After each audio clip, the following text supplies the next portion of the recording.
Greetings, everyone. Are you ready to be tyrannical?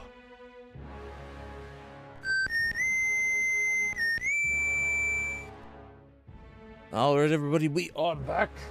Continue. I don't know if we're going to be a tyrant or we fight the tyrant, but, you know, the tower's now ours, and we fought off the edict, so, you know, stuff's going to be happening.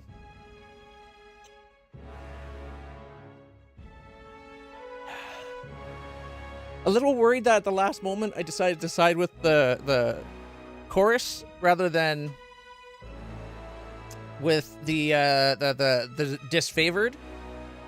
I'm starting to think, like, I'm worried that might be an issue. But how bad could it be? Right? Right? Yep, that's our tower. Hold shift to issue multiple commands. Wait, you can hold shift to issue multiple commands? At once.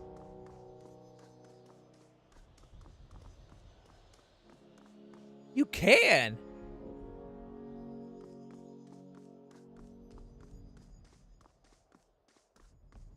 It doesn't show you the path he's going to be taking.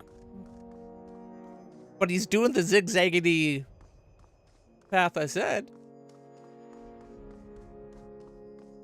What game is up next after Tyranny? That's a good question. Because there's a lot of games I really want to play.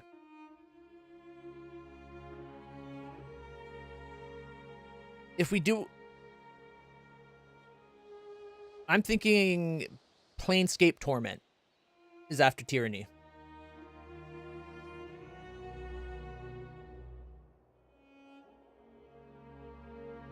I've played Pillars 1, but I did not do the DLC. Excuse me. We beat the game, and then, like, the next zone, like, the only other zone we knew of, we went to go there because there's the DLC content, and we went from, like, wiping the floor with everything we encountered to getting our ass kicked. And it's like, this difficulty spike is ridiculous. And so we gave up on the DLC content for Pillars of Eternity 1. That's White March, apparently.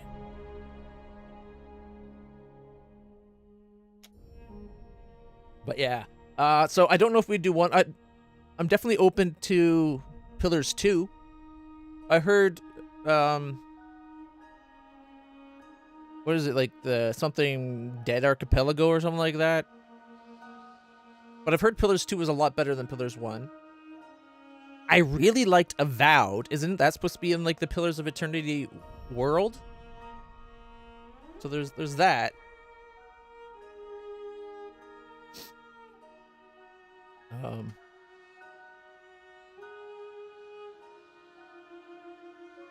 Yeah.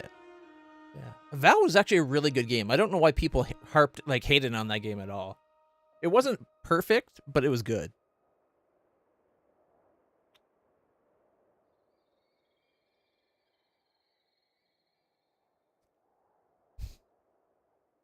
Now, apparently we are only allowed 4 people in our group at a time. Is there an option for changing our group here? Backspace picks everybody? Oh, okay. We still got to talk to our people. We probably have to talk to her, too. Salutations, Fatebinder. Or should I now call you Lady of Vendrian's Well? The Spire Queen? Princess of the suggestive vertical slab?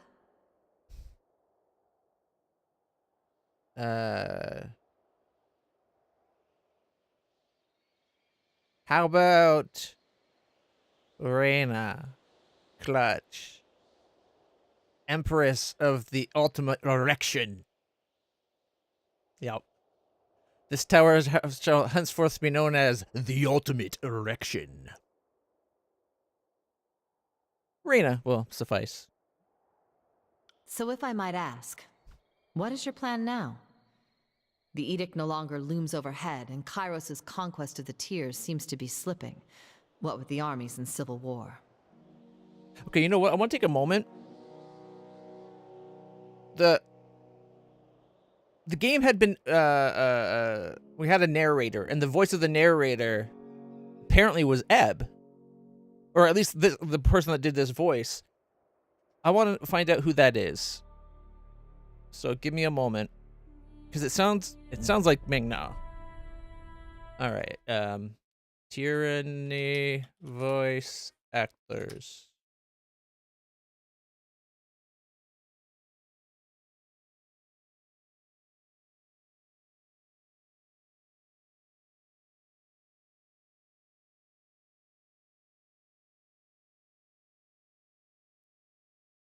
Ebb. Valerie Aram. So no, not Ming. That's unfortunate. Ming Na is a great actor. Great voice. Has a very like sounds like her, but it's not her. That's kind of disappointing. Let's see. Do I recognize any of these names? Deborah Wilson, no. Eden Rigel, no. Kirk Thornton, no. Evan Smith, no. Cindy Robinson. That sounds vaguely familiar. I don't think I recognize. Well, first, LitlClutch sounds familiar too. Let's see what else Valerie Aram has done.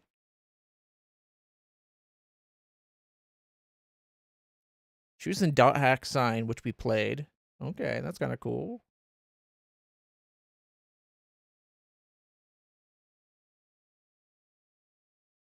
Like a Dragon, Slitterhead, Phantom Fury, Contra, Persona 3 Reload, Grand Blue Fantasy. She's done a lot. Makes sense. Her voice is really good. She's got a really nice voice. Stranger of Paradise, Final Fantasy Origin, Lost Judgment, Kato's Files, World of Warcraft stuff, Legend of Heroes, Trails into Reverie. That game looks cool. Persona 5 Strikers, Yakuza Like a Dragon. She's done a lot. Like, holy shit, she's done. She's prolific. Wow. Pillars of Eternity.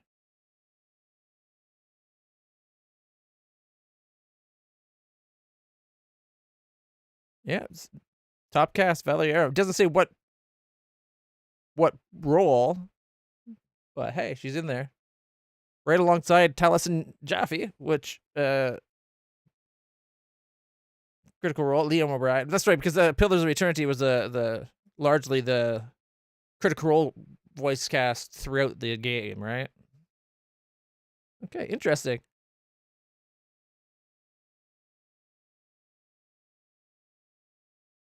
What does this guy?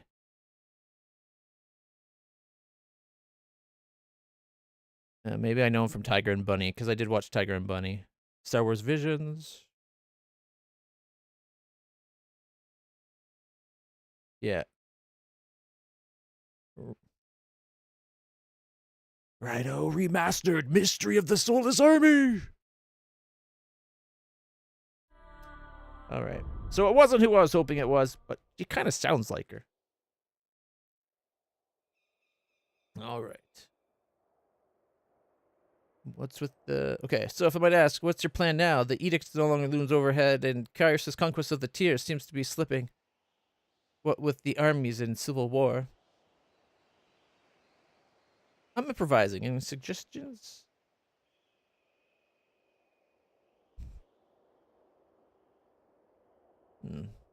Anyways, we should go back to the game.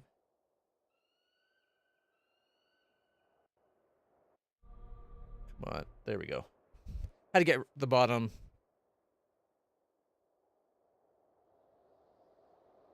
Okay, that's weird.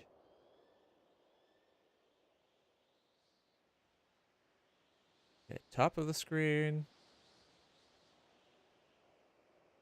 What the heck is going on? It's showing the cursor near the bottom of the screen right now, except for my cursor for me is right beside Eb's face. Like, I put there. My cursor's now covering Eb's face in the portrait there. Here, I'll cover the EB. What the heck? Okay, yes. See, for you guys, it looks like my cursor's down over to the right of where it is. I'm going to hover over Edict. That's where the Edict popped up. What is going on? We might have to relaunch the game. Something's being... It's being weird.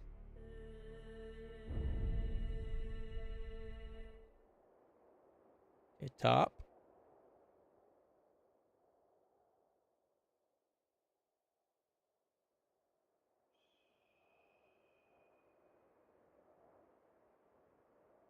Yeah, okay.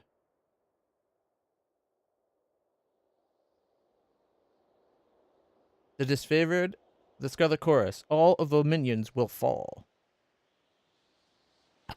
Only reason I'm saying this is because we're about to reload and we're not keeping this. But I'm curious what she'll say when we're going to war with the Overlord. So apparently that is an option.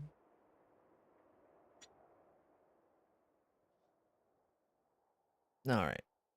I'll crush the remaining local opposition and complete the conquest.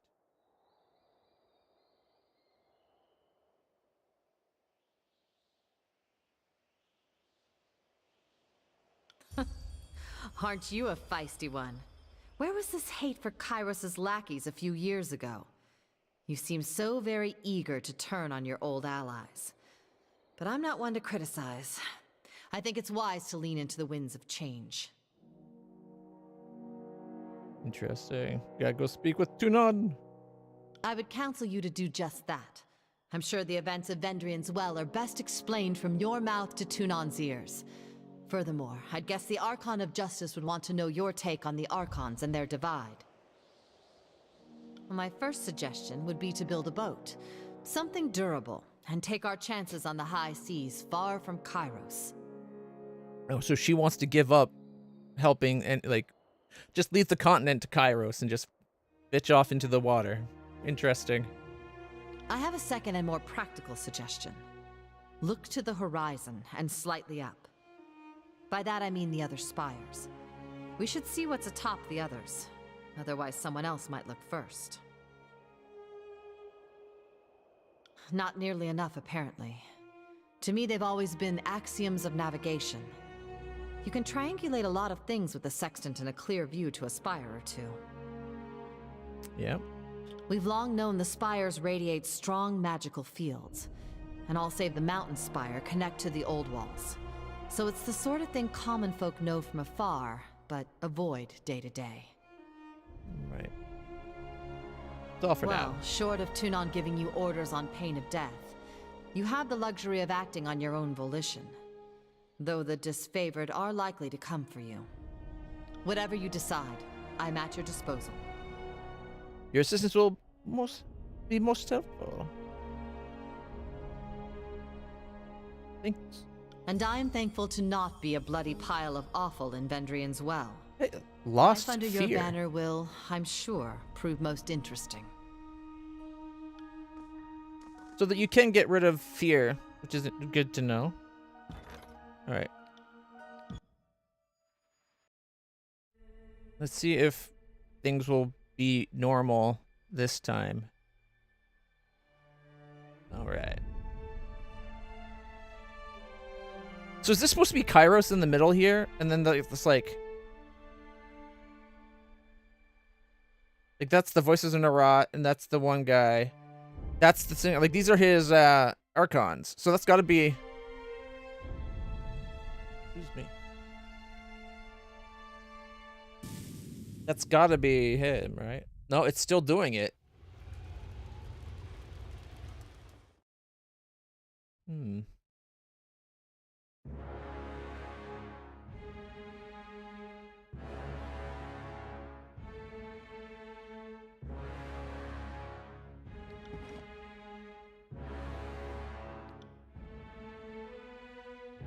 See, I'm running 1080p, so it shouldn't be... I thought maybe the game was still running 1440p. Okay, so it's right near the bottom here. My cursor is right beside that arrow. That's why the arrow's lit up there at frame cap on the bottom left. This is so weird. I've never seen OBS display something different than what's on the screen. Like, it should be the same thing.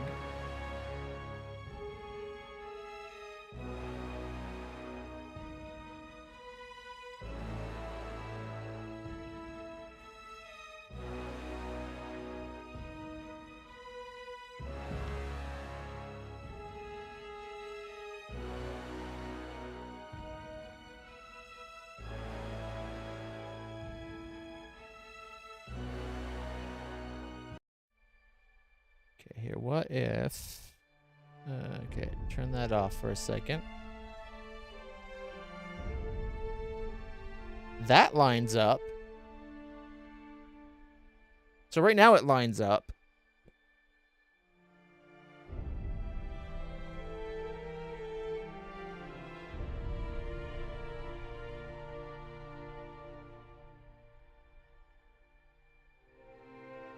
This is weird. Oh, I should have checked that Demio thing you're talking about. It sounds familiar. Okay, at the top. That's lining up now. Okay, what if I put game capture on? Set it to Tyranny. All right.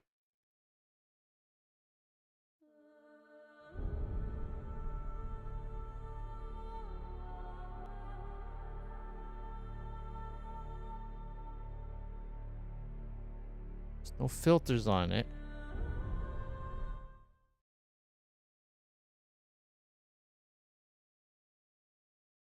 Weird.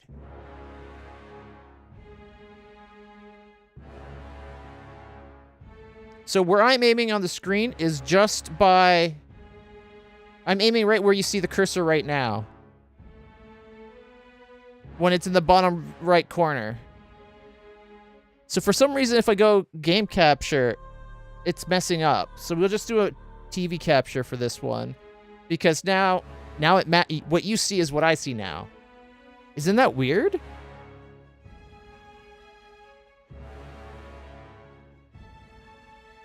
I'm thinking that the way the game does its resolution, it's not actually doing full screen. Like, it's set to full screen, but I think it's doing like borderless window mode. I don't think it's doing explicit full screen. That's the only thing I can come up with.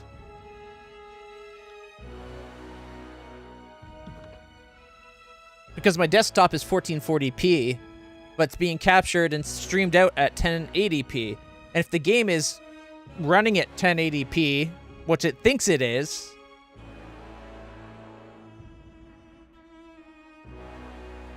I still don't know why that would mess up the capture like that. That's so weird.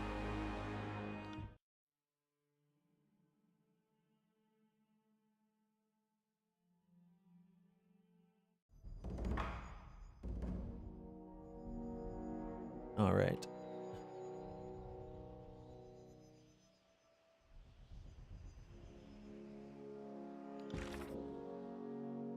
The weight of Aegis. Speak with Barrack. He wants to know about being freed from his armored prison. The voices of Kiros, stirring visions. All right. Yes. Who's this? Revos? Who the heck is Revos?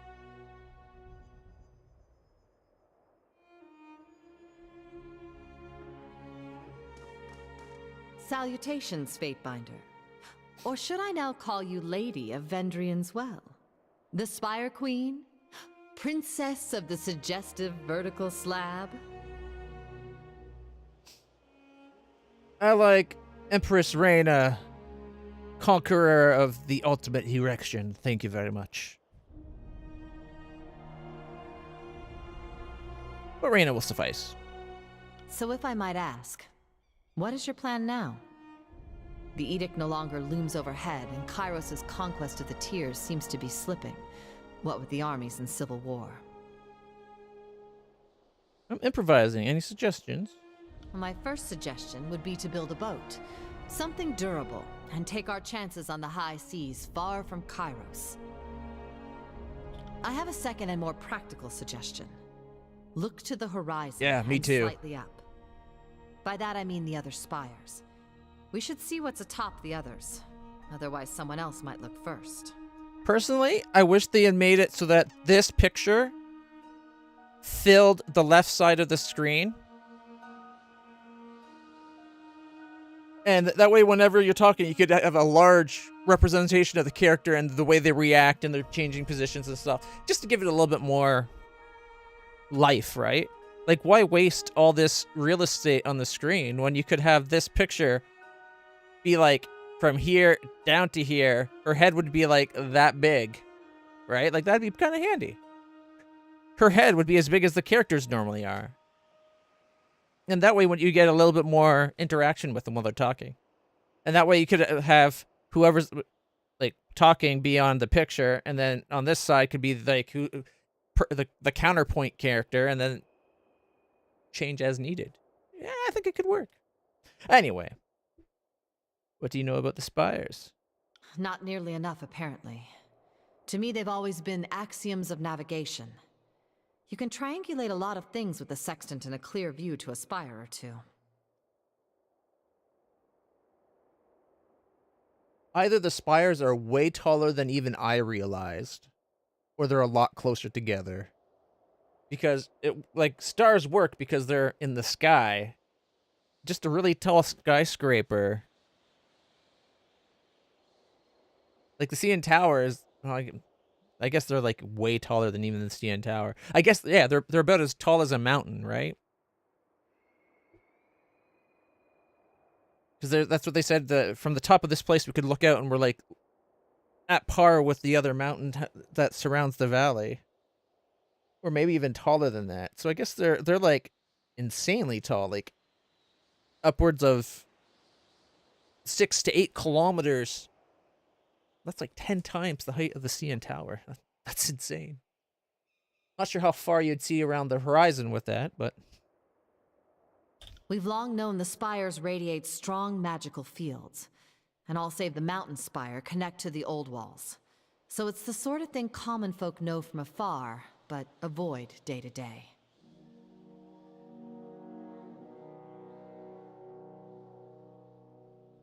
Gotta go speak with Tuon. I don't think I want to say we're going to... I feel like the game's setting us up to go against Kairos. But do we have to go against Kairos?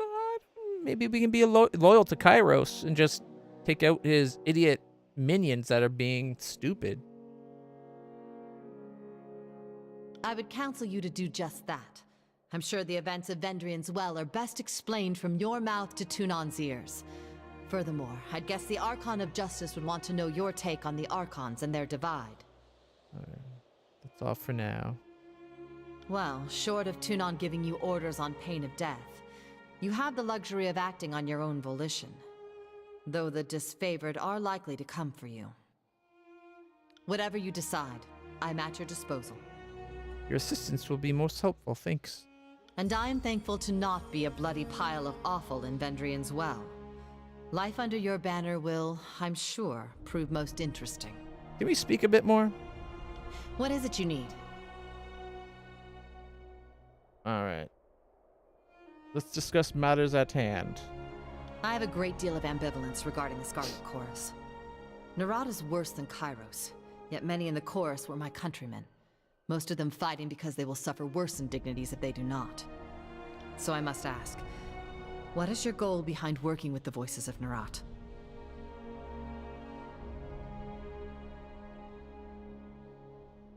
I only worked with them to take the tower because they had more people.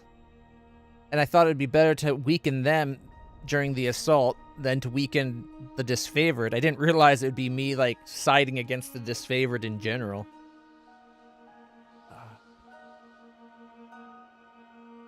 Alright,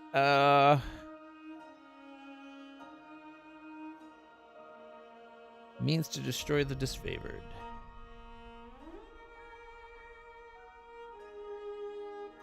I don't like any of these options.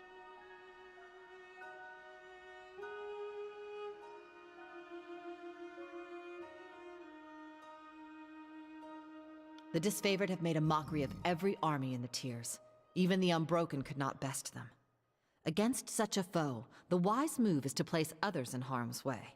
And the Scarlet Chorus is in no shortage of fodder. All right. Okay, I'm thinking that we need to... I want to add her to the party long enough to see what she's like before we go. Of course. It's about time to stretch the old sea legs. All right, we'll take off I will Lantry. return to our holdfast at once. She's also level 6.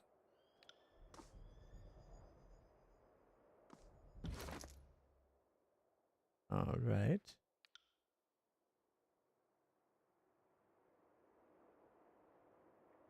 I like her hair more here than here.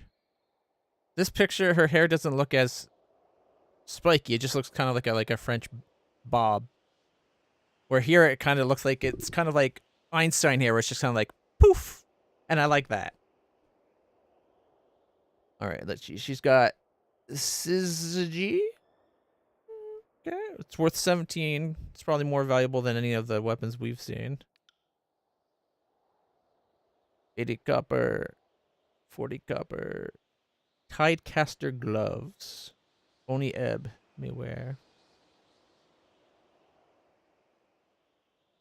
She doesn't have a helmet on.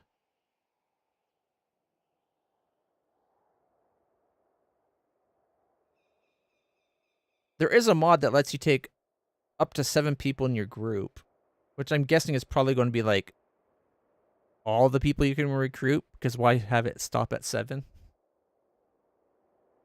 I'm surprised we only get four members of our party, though.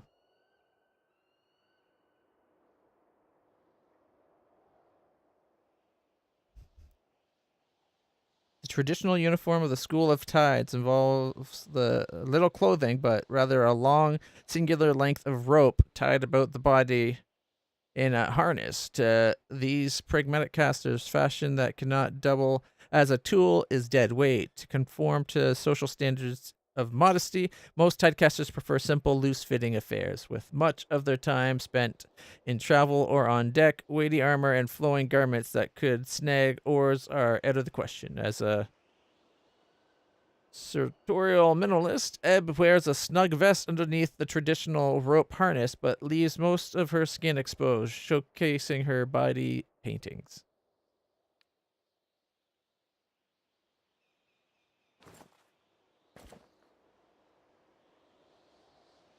Now she's got more of her paintings shown.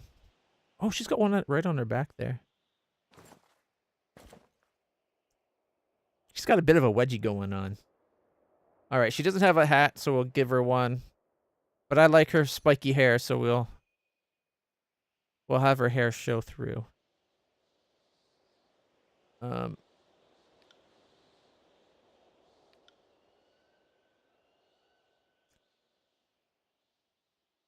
1% deflection.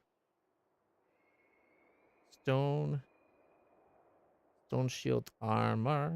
So she get 2 armor plus 3 pierce / frost armor and 10% deflection.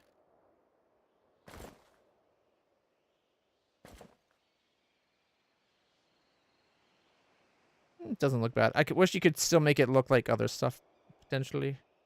I don't think we have any more light gloves or anything. I think all we have is heavy stuff.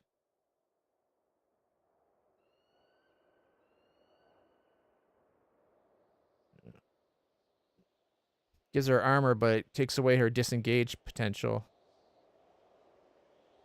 And it makes her slower, like her recovery goes way down, and her deflection goes way down. Yeah, all we have is heavy armor.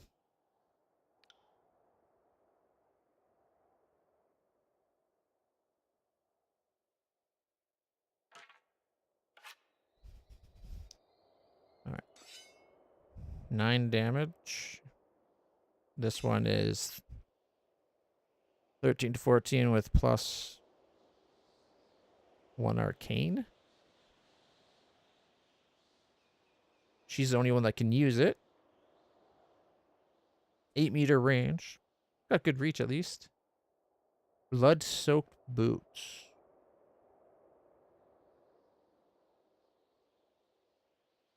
Gives her a lot more disengagement.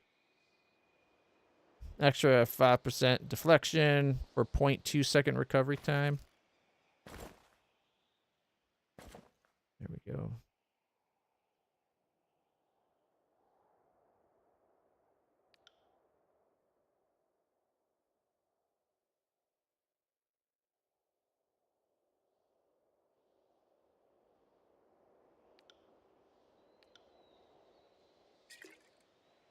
We need to get more healing potions.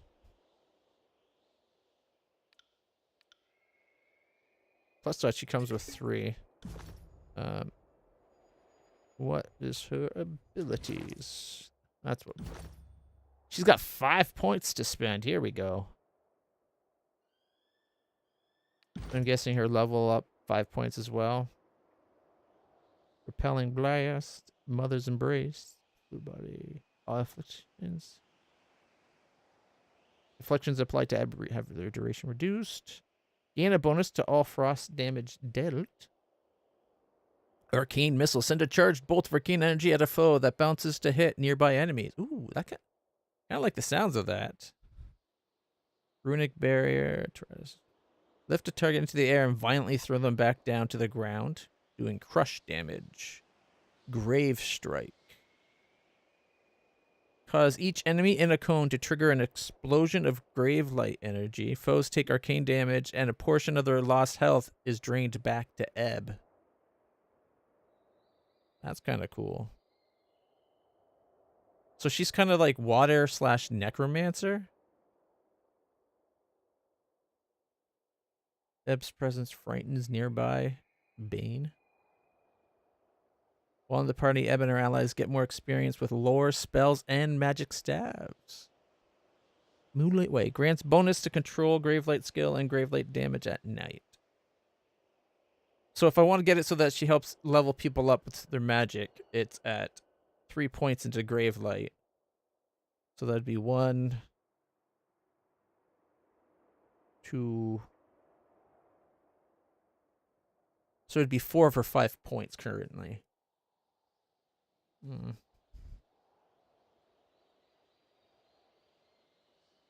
Summon a globe of water to surround the target's head, leaving them to slowly drown. Okay, that's a pretty nasty... That sounds like a mean way of killing someone, right? It's called Mother's Embrace. Purifying water. Conjure enchanted water to wash over the target, removing a random hostile effect. Student of Magic. Gain a bonus damage dealt by staves. Repelling Wave. Create a powerful wave that repels foes in a cone, pushing them back a fair distance.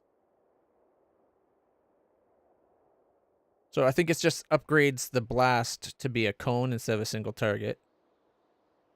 Clear Mind. While Ebb is not taking damage, her recovery time is reduced, and she strikes twice with her normal attack. Being hit removes this bonus for a few seconds. And then there's Elemental Fury, where increased frost damage is the first one. Second one is shock and frost. Okay, I don't know what way I want to level her up.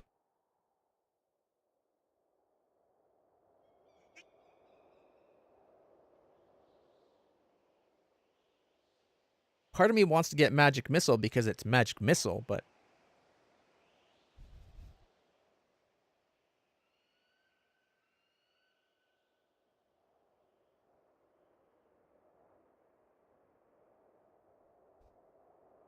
Summons a globe of water surrounding the target's head, leaving them to slowly drown. Gives them drowning for 30 seconds. Takes 20 seconds to cool down. Okay. 8-meter range at least. do they actually drown from it? Something tells me that one casting of it's not going to kill someone, because it's like, that'd be too powerful, right? One low-level spell and they die?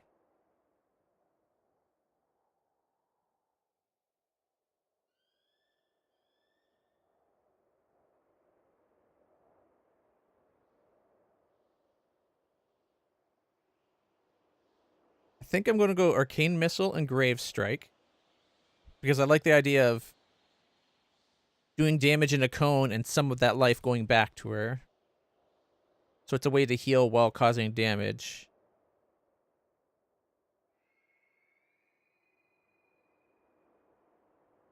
Grants bonus armor while Ebb is wearing light armor in combat.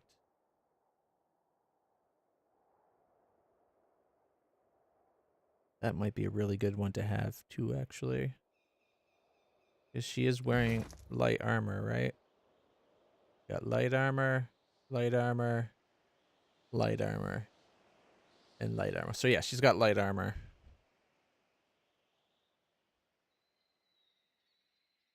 She's only got 2 armor, though.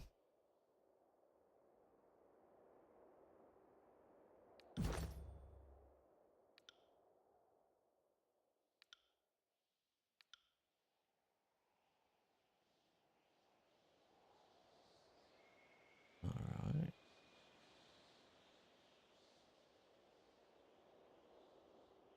Does more damage at night with her grave spells?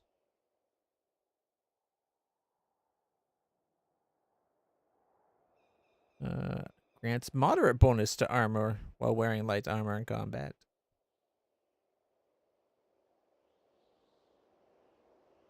Lift a target into the air, then throw him back to the ground. I like the idea of that spell.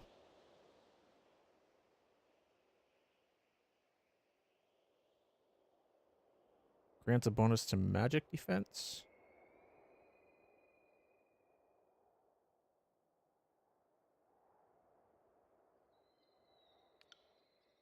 I think that's what I'm going to do.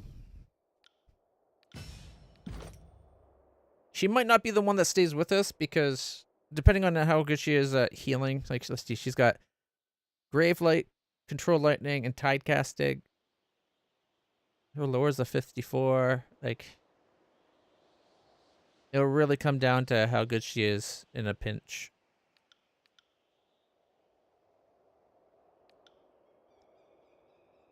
All right.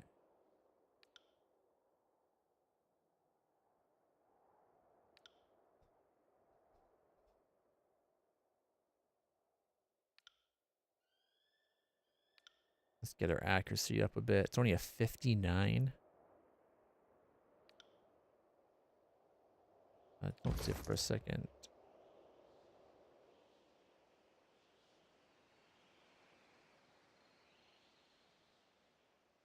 Does it count as a magic staff?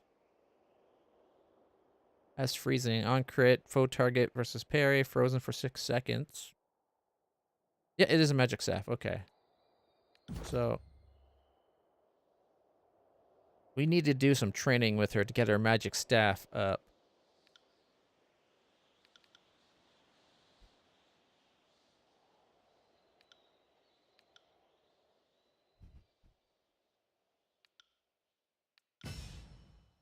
What spells does she have? So she comes with Electric Jolt and Phantom Bolt.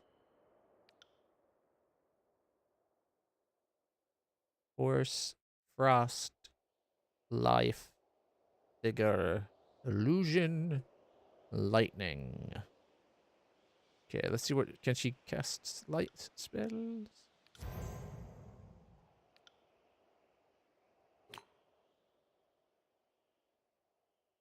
Actually, an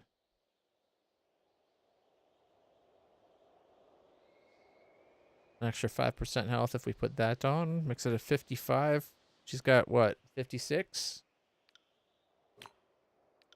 Okay, there we go. It's already a 50. I couldn't put the strength on if I wanted, so it'd be a 70.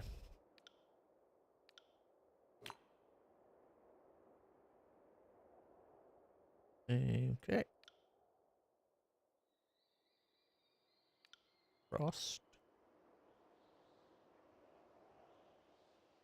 Distant impact of frost. With extra accuracy. Oh, that's too much. Darn it. Okay, 21 to 32. And if we put the strength, it becomes 26 to 40. 3 to 4 more damage for the area of effect. 4 to 8 for the base damage. Okay.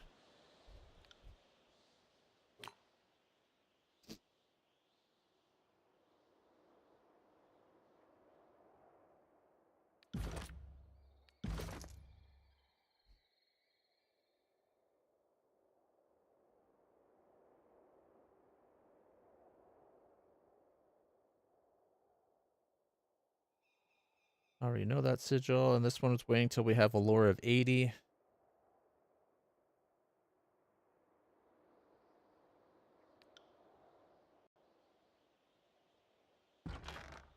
And that's all the sigils that we have at the moment.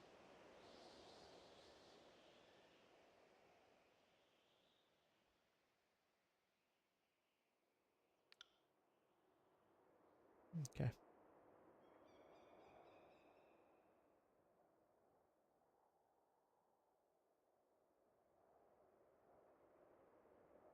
Three and 20. This one's 7 and 20. 2 and 80 versus 1 and 60. Okay. I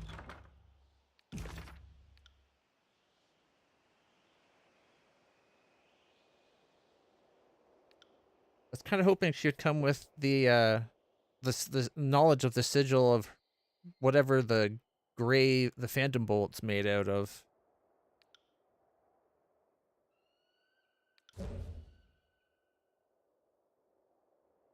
But that is not the same symbol.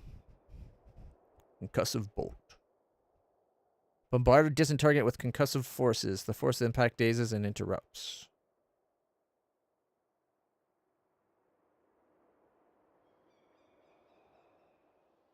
8 to 14 crush damage. The ice damage was better. But we can up it.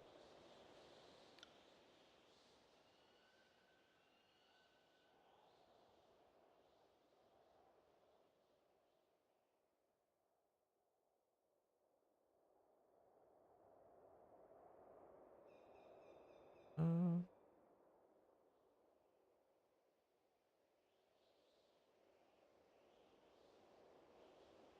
yeah, I don't know if she's actually a replacement for Lantry or not.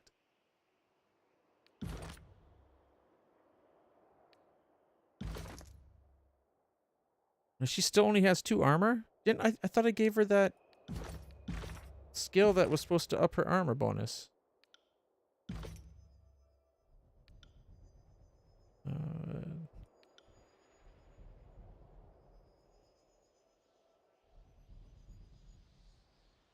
Okay, that's the bombard target thing. It's repelling blast, brave strike, an arcane missile. They're up there. That's your spells. Okay.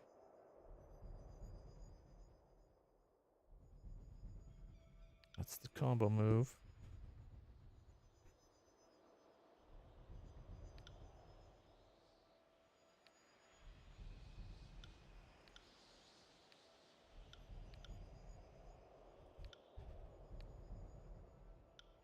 Oh, it won't let me drag them over.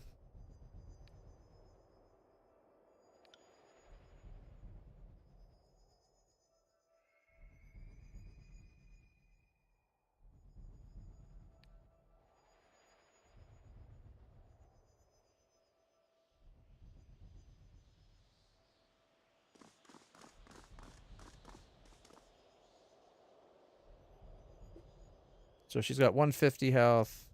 Lantry. I don't know.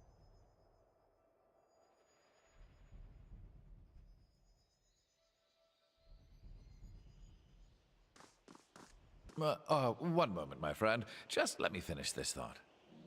Ending his note with a flourish, Lintry licks the tip of the quill, pausing to taste it a second and third time before tucking the pen in a holster on his sleeve.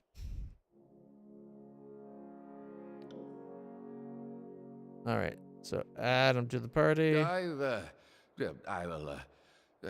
can sober up on the road. Ready to go. Oh boy. Scratches his eyebrow, leaving streaks of sepia ink on his white hair. I'll tack homeward. See you there. Mainly because I know how he like his heels work.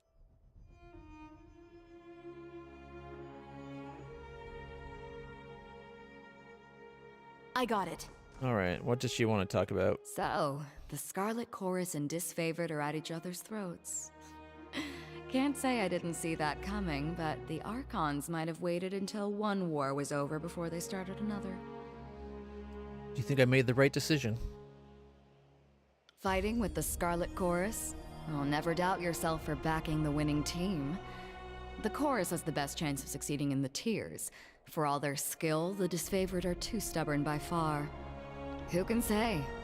War is all about compromising your morals, deciding who lives and dies. What seems like a mistake turns into your greatest call down the road.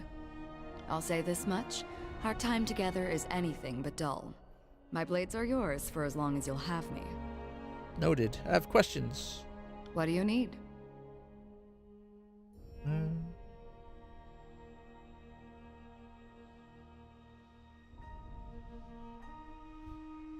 All right, because we can discuss their connection with each other.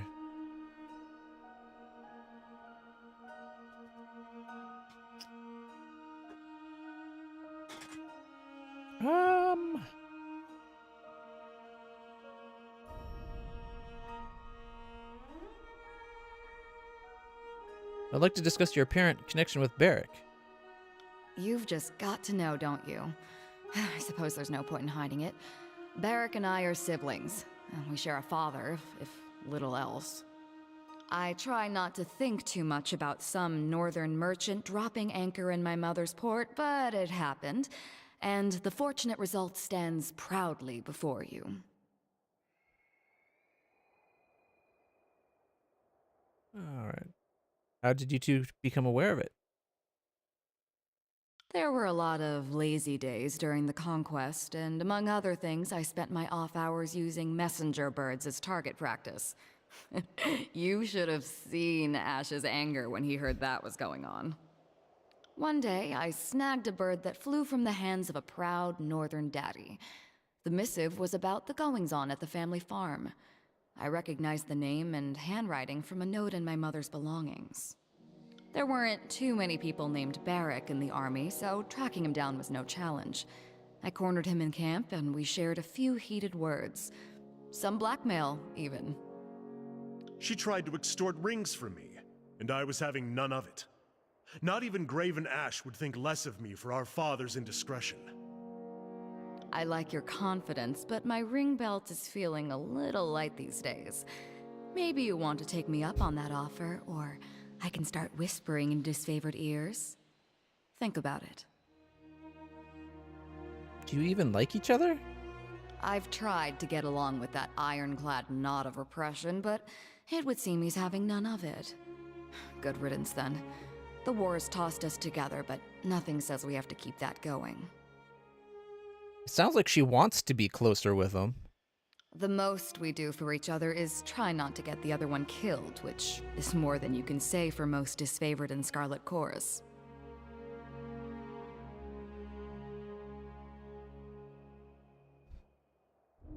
How has this affected you, Barrick? Well, Verse has a nasty habit of jabbering in my ear and making this war intolerable. I plan on parting ways and returning to the north at first convenience. My father will answer for his infidelity. Beyond that, I am happy to consider myself in every way unaffected. My superiors once accused me of having an impulsive streak, but I have worked to suppress it at every turn. When you go back home, send Father my fondest greetings and thanks. If he hadn't gone to ground on my mother's dry dock, I might not be here today. My heritage was a point of pride and distinction before I met you, Verse. Not that you would care. Have you noticed any significant impact, Verse? I've asked myself about that several times, but unfortunately I don't have what you'd call a definitive answer. The Northerners put a lot of meaning behind family and blood. Seems arbitrary to me, but I don't want to discredit it entirely. There have been times when I acted strangely on the battlefield and could find no reason why, or gotten distracted and had thoughts I couldn't explain. I suppose there's no telling for sure, but if I had to guess... yeah. Sometimes I get messed up in my head, and learning I had a brother has helped me understand that better. Let's talk about something else. If we must. What do you need? Have either of you noticed you fight particularly well together? The thought has crossed my mind from time to time. During the many battles of the Conquest, we found ourselves standing back to back with enemies on all sides on more than one occasion. Which sounds kind of odd considering they're from two different armies that don't like each other. It's almost like they kind of, if at least subconsciously, seek the other out to make sure they're okay, right? The big guy here is as useless as an empty scabbard without his phalanx to keep him alive, but I move fast enough to compensate for it. And it's nice having a living wall of rusted iron I can use for cover. Do you think it's because of your shared heritage? If you want to attach some arcane meaning to the whole thing, be my guest. I couldn't tell you for sure. I doubt that a capable tactician could explain why certain soldiers learn to rely on each other. In the disfavored ranks, the Oathbound seem to know more about synchronizing their efforts, and the same could be argued for the Scarlet Furies. I don't know how they pair up their units, but it isn't by virtue of blood. How do you think it's possible? I would suggest that our fighting styles complement each other, but they do not. I would suggest that we get along, but we do not. We don't even finish each other's sentences. Okay, that was strange. Did you hear that? The next time I catch a whiff of Barrick's meaning, I'm keeping my mouth shut. I would like the two of you to train together. Absolutely not. Our fighting styles are incompatible, and any disfavored lieutenant will tell you not to join at the hip soldiers who can't stomach each other. I'm inclined to agree. If you want to pair up fighters, there has to be some great passion or magnetism between them. We don't have it.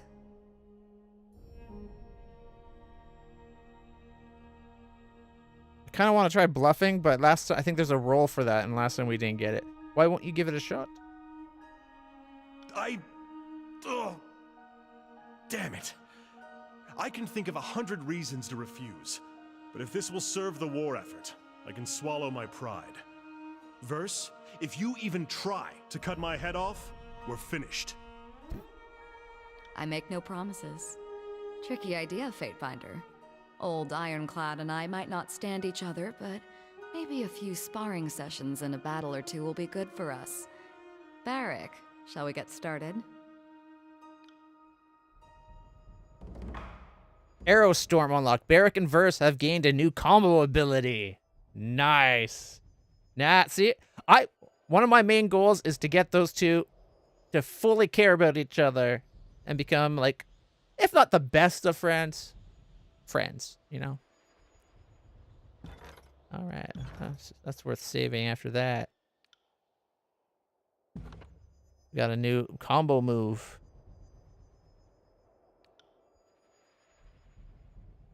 Arrows. Once per rest? What? It's only once per rest? I need more of these once per encounter type.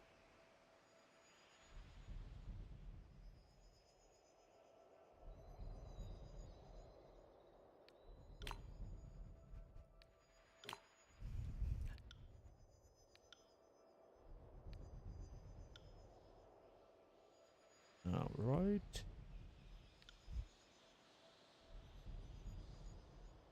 Oh, what's that new move? Clash of Iron?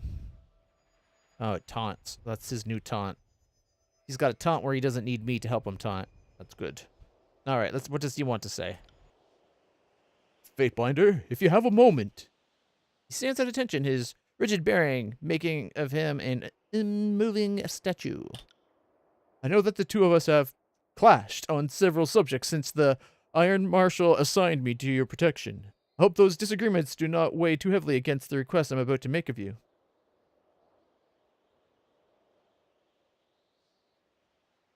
Relax, Barrick. Just tell me what's on your mind. Loyalty. I hope that perhaps the adjudicator would hear my case. What are you talking about? I have been encased in this. He wraps his gauntlets against the shards of corroded iron and bronze that sweep across his chest. Shall, since Kairos' edict of storms made a grave of old stalwart.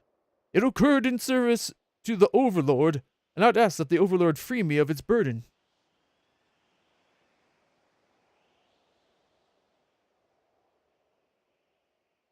I will happily make your case to the Archon.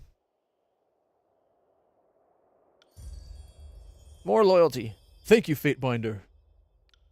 I eagerly await the Archon's judgment. And if he says no, well, maybe I'll say yes.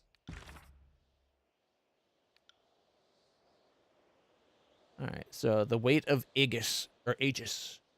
The voices of Kiratos travel to Tuon's court in the Bastard City. Investigate the spires. So we have to find a way to Lethian's Crossing, where we used to be stationed. Alright. I think that's everything. Who's this guy again? Fatebinder? Come, take a look. The dirt-clad Apex local gestures to an old box at his feet. I've got a beastman coming here. Take a look. I doubt that very much. You step up to the huckster and peer down into the box. It's full of assorted junk, nothing more. Before you can comment, you notice him reaching for the ring belt out of the corner of your eye. Grab his hand. He makes a high-pitched squeal that echoes over the expanse of the valley. I didn't mean anything by it, I promise. I just wanted to see how many rings you had, so I could adjust my prices accordingly. Revos, at your service. I've come into possession of some items that might be of interest. He waggles his eyebrows. That was very dishonest of you. I'll take a look at your wares, but don't try that again. All right. Oh, that's the guy that we upgraded the place to have, so we have someone to do, to sell stuff with.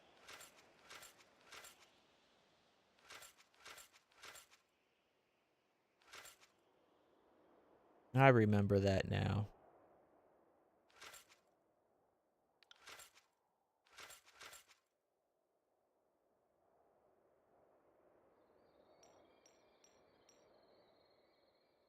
Okay.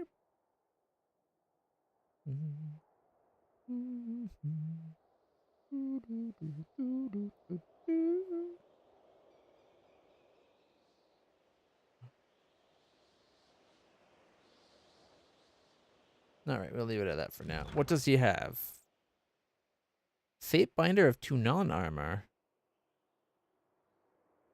Oh, it's 30 bronze apiece? Man, I can't afford that kind of stuff.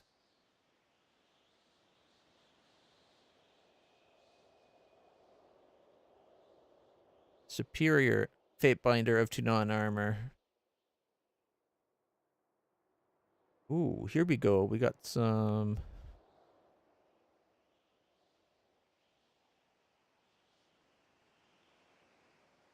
Sigil of Deflecting. It's an accent. Proximate action.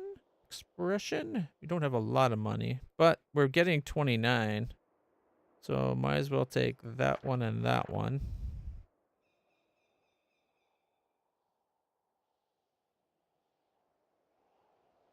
And we'll take all 5 of those. All right, let's see. The Fatebinder Tuon hood.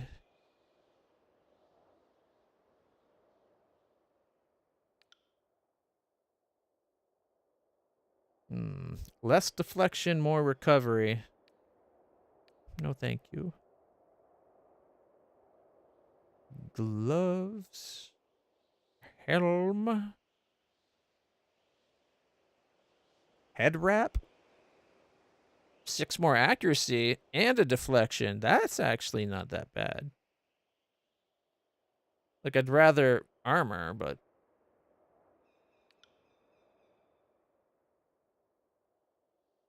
that's where he gets his armor from. What about her? It'd be 1% more deflection and 3 more accuracy. 15 bronze, though, is a lot of bronze rings.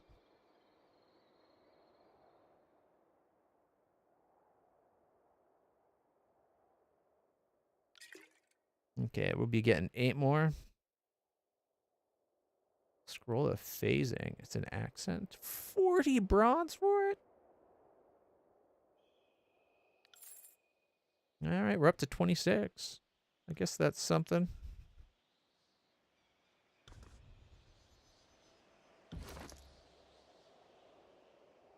Learn. And that one requires an 80 as well.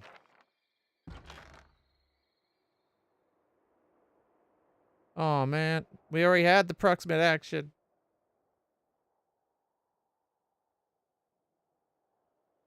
Oh.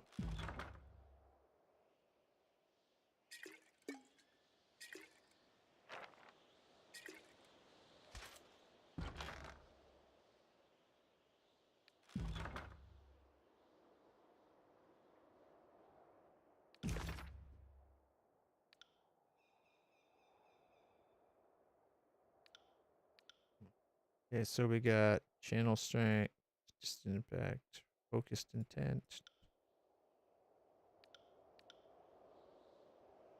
Oh, right.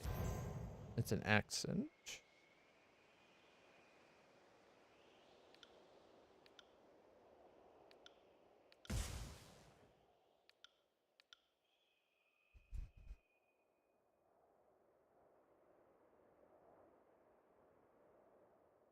Is that the one we just got there?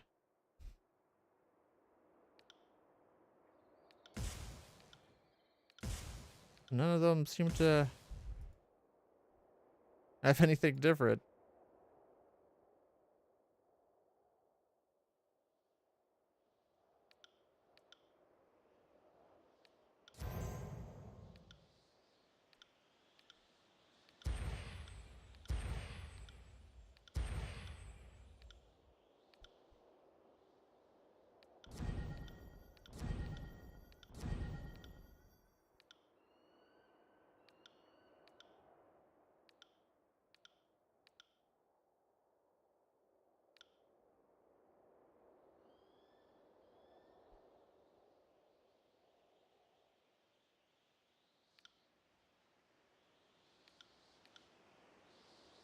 It'd be nice if they still told you what these did, regardless.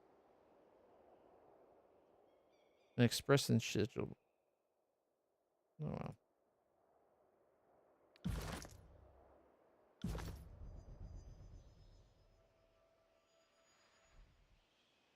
Tanaras for training. What training did Tanara offer again? You see a bronze-clad woman in meticulously maintained attire. The leather buckles in her chest plate show fresh oil, and the scales on her armor have been neatly arranged. She gives a quick bow as you approach. Fatebinder? Her expression is neutral and her tone one of forced cordiality. I am ready to serve as requested, though the apex of old is no more. Ready to help you find its new place in the tiers. Should you need any instruction in martial or matters of combat, I'll assist. Okay, what's your approach to training? Instilling resolve, first of all. We all need purpose for the fights ahead. Unless you know why you bleed on the battlefield, it'll be all too easy to succumb to fear and pain. And discipline most of all. The guard received hot-headed recruits all the time, and they would all be dead if they charged every time their blood boiled. Have you been in Apex all your life? Yes, proudly. There is no greater duty than to serve your country. Apex's challenges are many, and they are rarely addressed abroad. This valley has been assaulted time and time again. What would have remained had we abstained from vigilance? All right.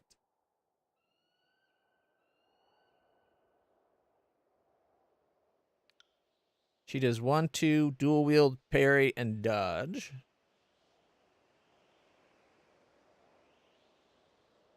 She is dual wielding as well. I'm tempted to do that.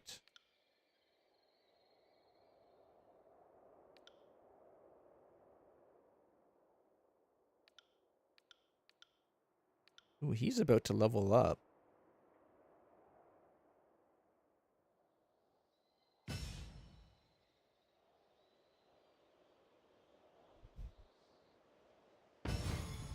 He just leveled up to 7. Which gives us a whole bunch more training.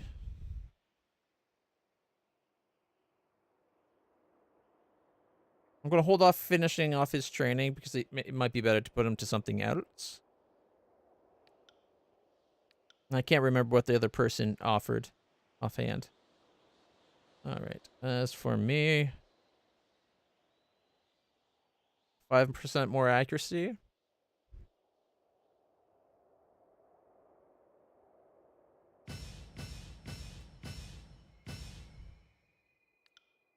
All right.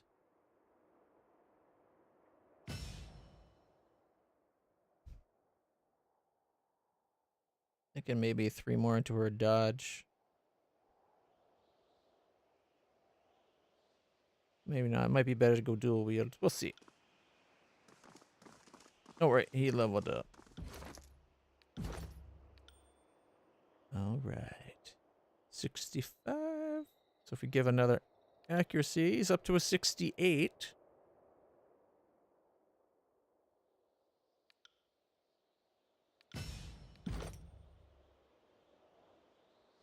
And his new skill. Lore skill. And ooh.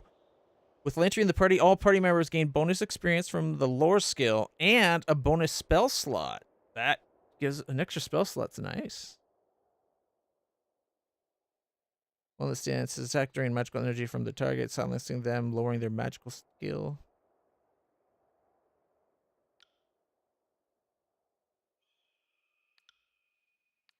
Mainly because I want more spell slots.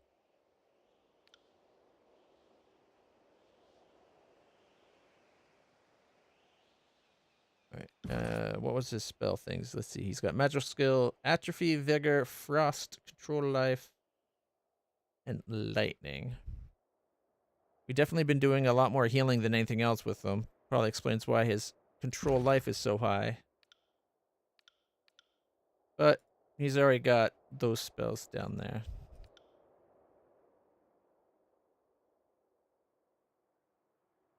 Rhyme Spike, that's the frost one.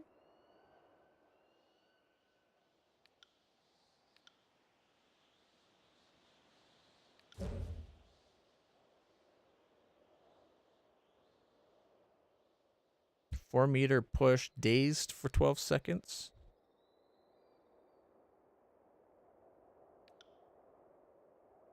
With an extra accuracy.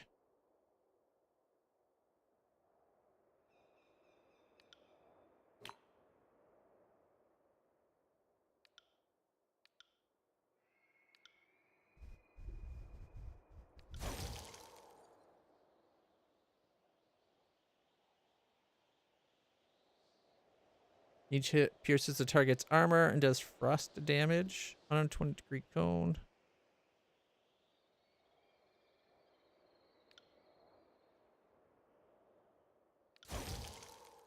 Rhyme Spike with more damage. Frozen Affliction 4.1 seconds. 13 to 20 frost damage versus a dodge.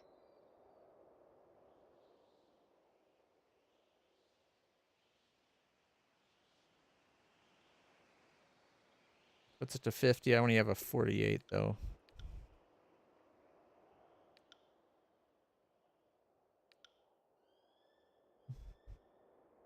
.10-meter range.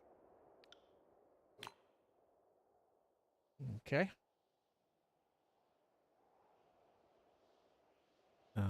Let's see. Not that she's particularly good at it, but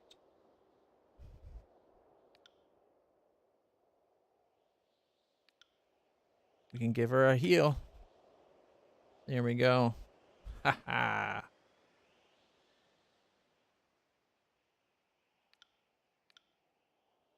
Ooh.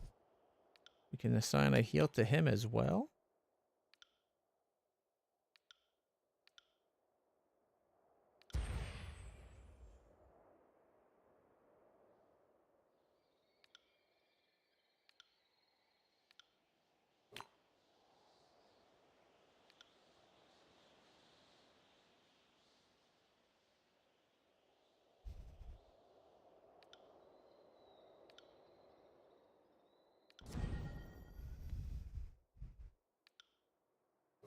There we are. So now we have 2 more people that can do the boost deflect, or another person that does boost, and another person that can Titan's touch. All right.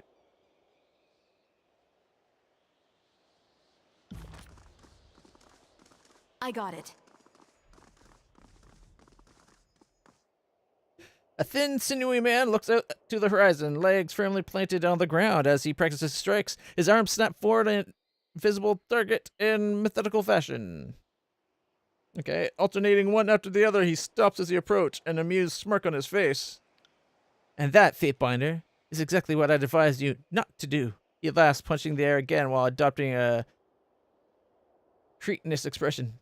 That may work when you got 100 stone shields at your back, but someone like you thrives with little more creativity. He stiffens up in mock formality, offering you the slightest of bows.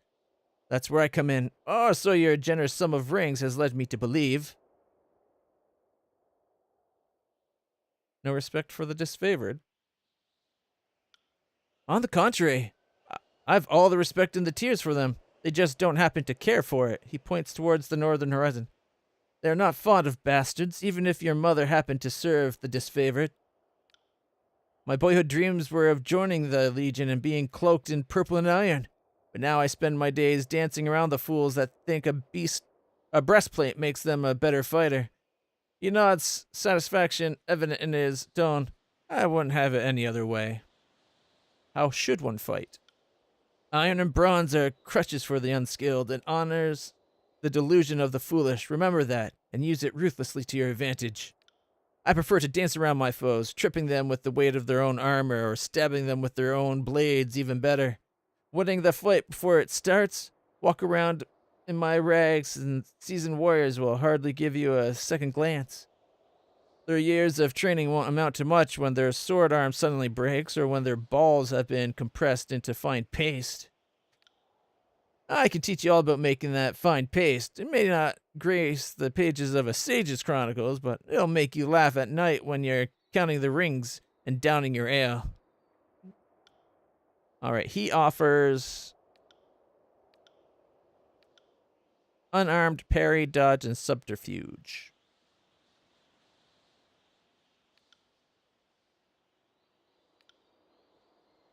Like, more subterfuge isn't bad.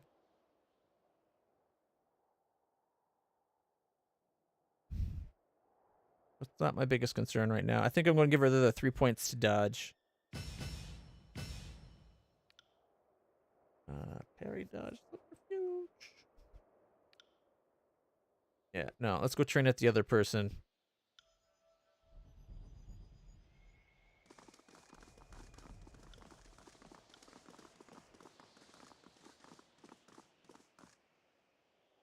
Times train.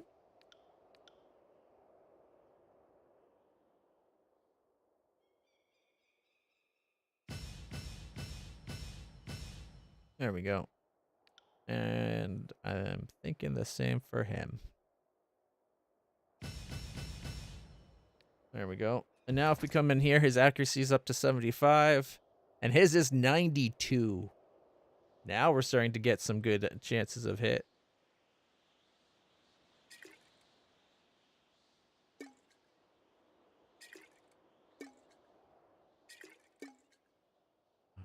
How did I...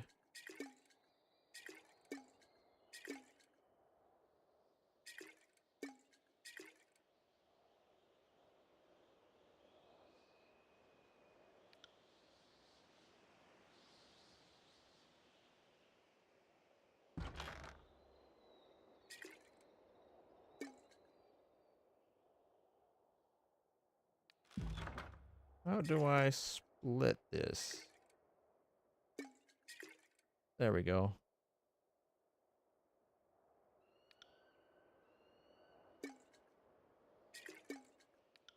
He's got 3. She's got some.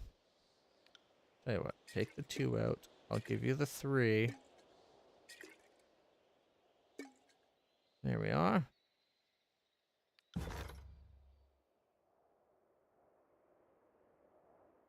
A skill trainer who teaches one-handed weapon, two-handed weapon, dodge, and athletics. Gotta save up. And we can get... Kenrick produces weapons regularly, and... Or Corpse Eye, a scavenger that makes... with many unique items for sale. And those scrolls are used for upgrading the tower somehow.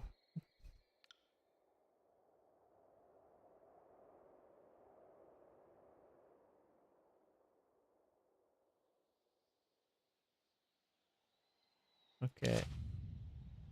Oh, so these are edicts that are about in the world.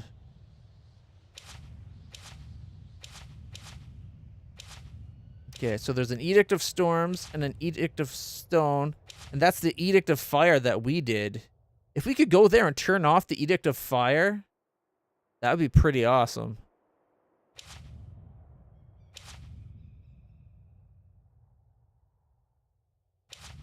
No Edict over here. So that's where we are right now, I believe. Is that the other spire there and there? Again, if this map was bigger, it'd be easier to tell. And no missiles right now. Okay. Let's get out of here.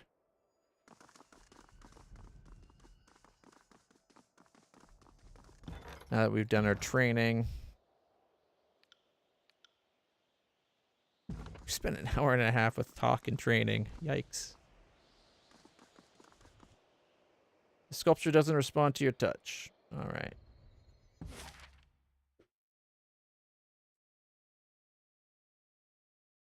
Since instant travel. Instant travel. Okay.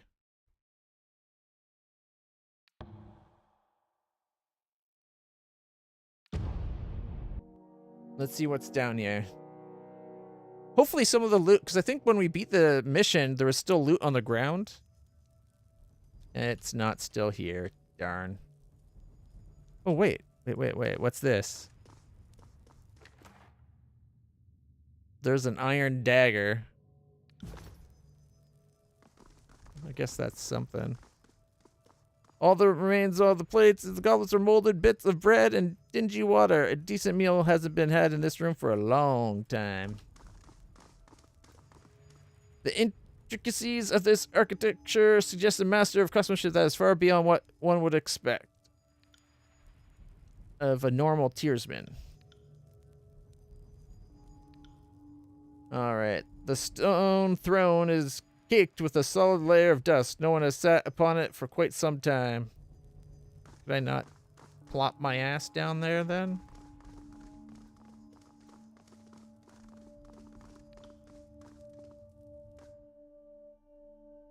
I swear there was more than just a sword or a dagger or whatever, but... The iron dagger. How does it compare to her weapons? More armor penetration than the bronze dagger. But... less DPS?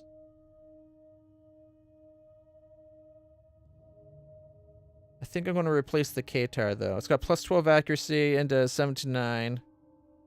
This one does 8 to 10 with plus 11. So it's only 1 less accuracy.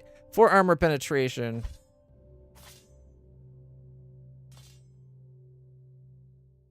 There we go.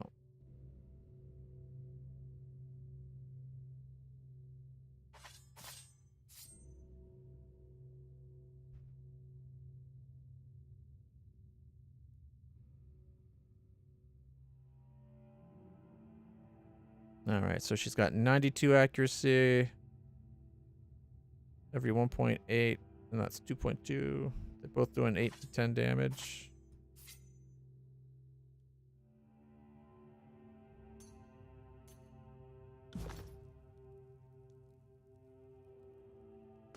Weird. The map is no longer explored. How'd you take a look at that? Iron Ridge Helm. Take that.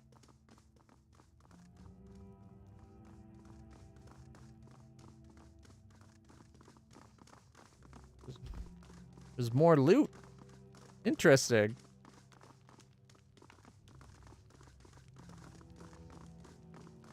$45, no problem.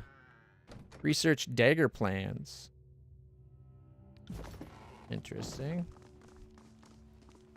Alright, these small barracks are nowhere near large enough to keep the Vendrian guard comfortable and well rested. Sleeping occurs in short shifts, with soldiers rotating in and out of beds. Sorry, I can't. You can if I tell you to. Bloodstains litter the training grounds. Vendrian guard trainees spar in this area, perfecting their martial craft.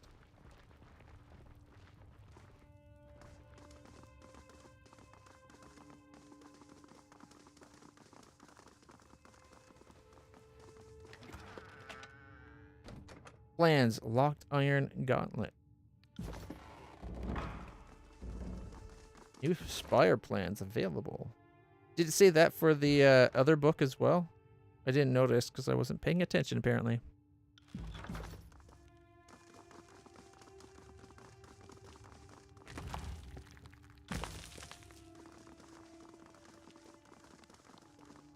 Following Kyros' conquest, food has become far less plentiful in the tiers. The Vendrian Guard must make do with what they have.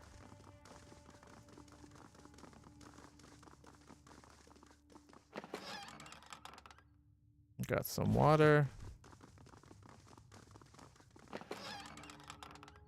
Camping supplies, healing potions, and a mushroom.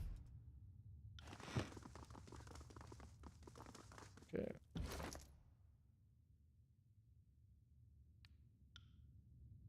Alright, I'm wearing a Scarlet Fury helm. We just found this one.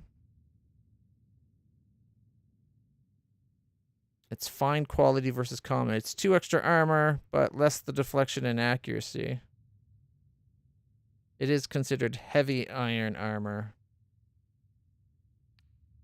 I'm thinking it'll be good. Like, maybe we'll be able to replace his armor once we get his armor off.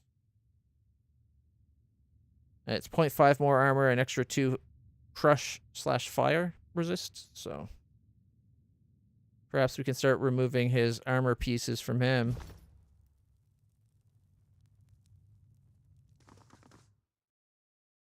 We didn't get much, but I'm glad we went through there. We got those plans, right?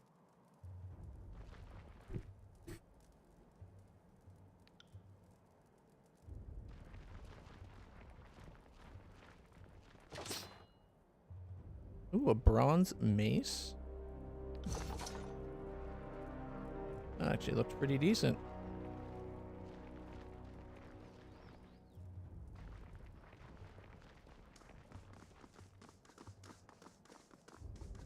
That wasn't so hard. Scroll and a hide. What do we have here? Ooh, a bunch of potions. Revival, greater healing, lesser healing, waking death. More camping supplies. Damage dates back to the initial conquest. I'm glad I decided to explore.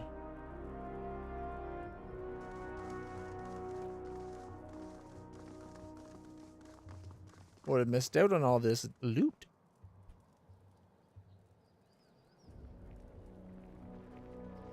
I wonder why he doesn't have the Spire rest bonus. Is it just because I transferred him out of the group and then back in? Because he had it when we started the game. Before we put Ebb in, just to check out what her skills and spells were.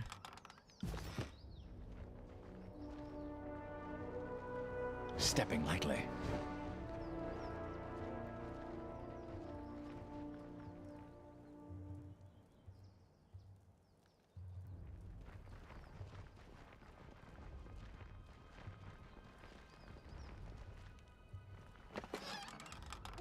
More fruit. All right.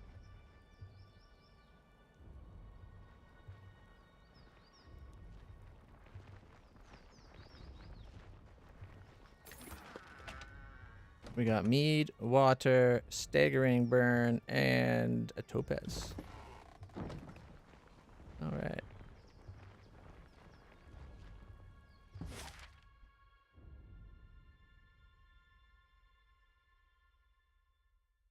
Oh, that's where we are. Okay, we gotta go world map. Here we go. Sentinel Stand, Iron Hearth, Haven, Sunset Spire, the Bastard City, Mount Spire. Is there going to be 6 spires total, I wonder? Like there's 1, 2, 3, 4.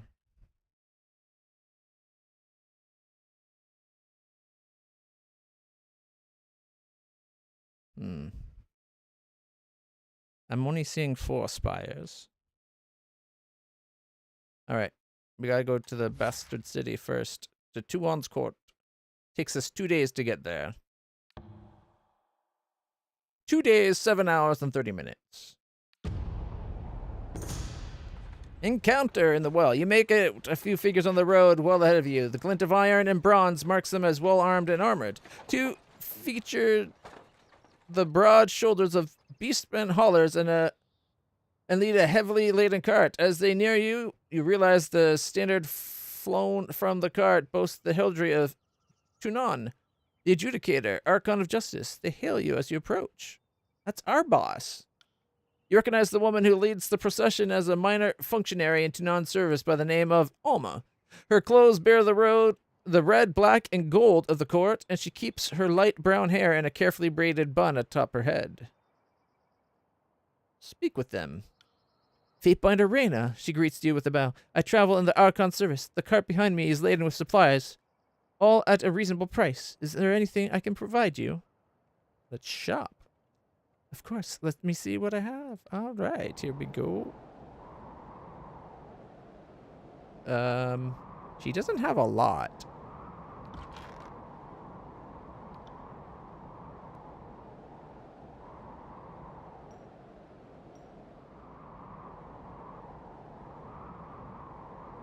Just the one, thank you.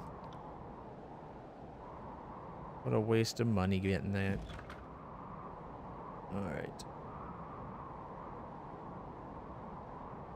3 apiece for a proper healing?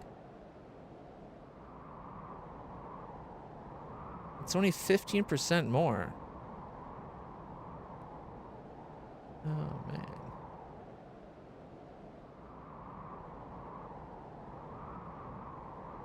I'll still take all 3.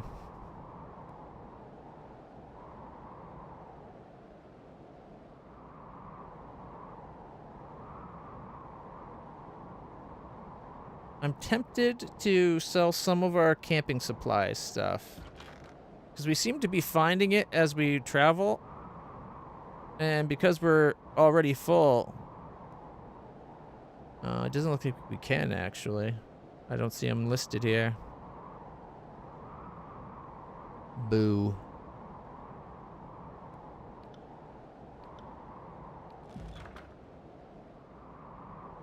All right. Cost us $3.60. Yes, you already have 6, and we can't sell her. All right. Well, it is what it is.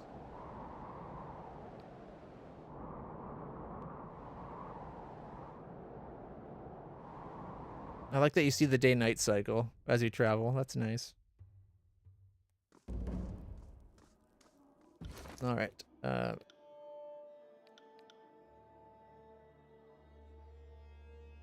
2 less accuracy, 3 less armor penetration than the axe. 550, or the mace is 110. Yeah, he'll keep the one he's using.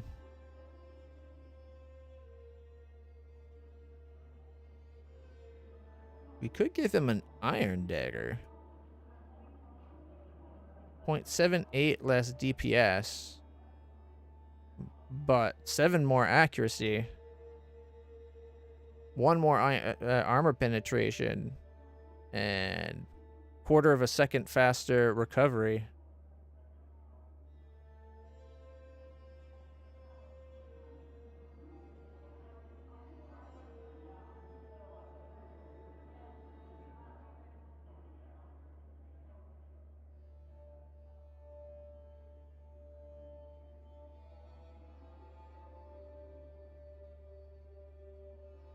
The iron falcata. 4 less accuracy, 1 more penetration. 0.39 less DPS. I don't know if that 1 extra damage is worth it. Also, like, does the DPS count with the armor penetration? I guess if the target you're attacking doesn't have high armor, armor penetration doesn't really help. Lady Lucretius. Right. Here's standard and imposing sight for both conquered and unconquered allies. All right.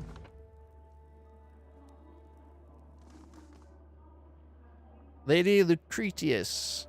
This well-dressed older woman stands apart from the milling crowds of nobles. She stares off into the distance, oblivious to your approach until you're right in front of her. Oh, greetings. She offers you a revered smile. And Lucretius, formerly of Thistleholm, you have the look of someone who belongs here. A fate binder, no doubt. Do you need something from me?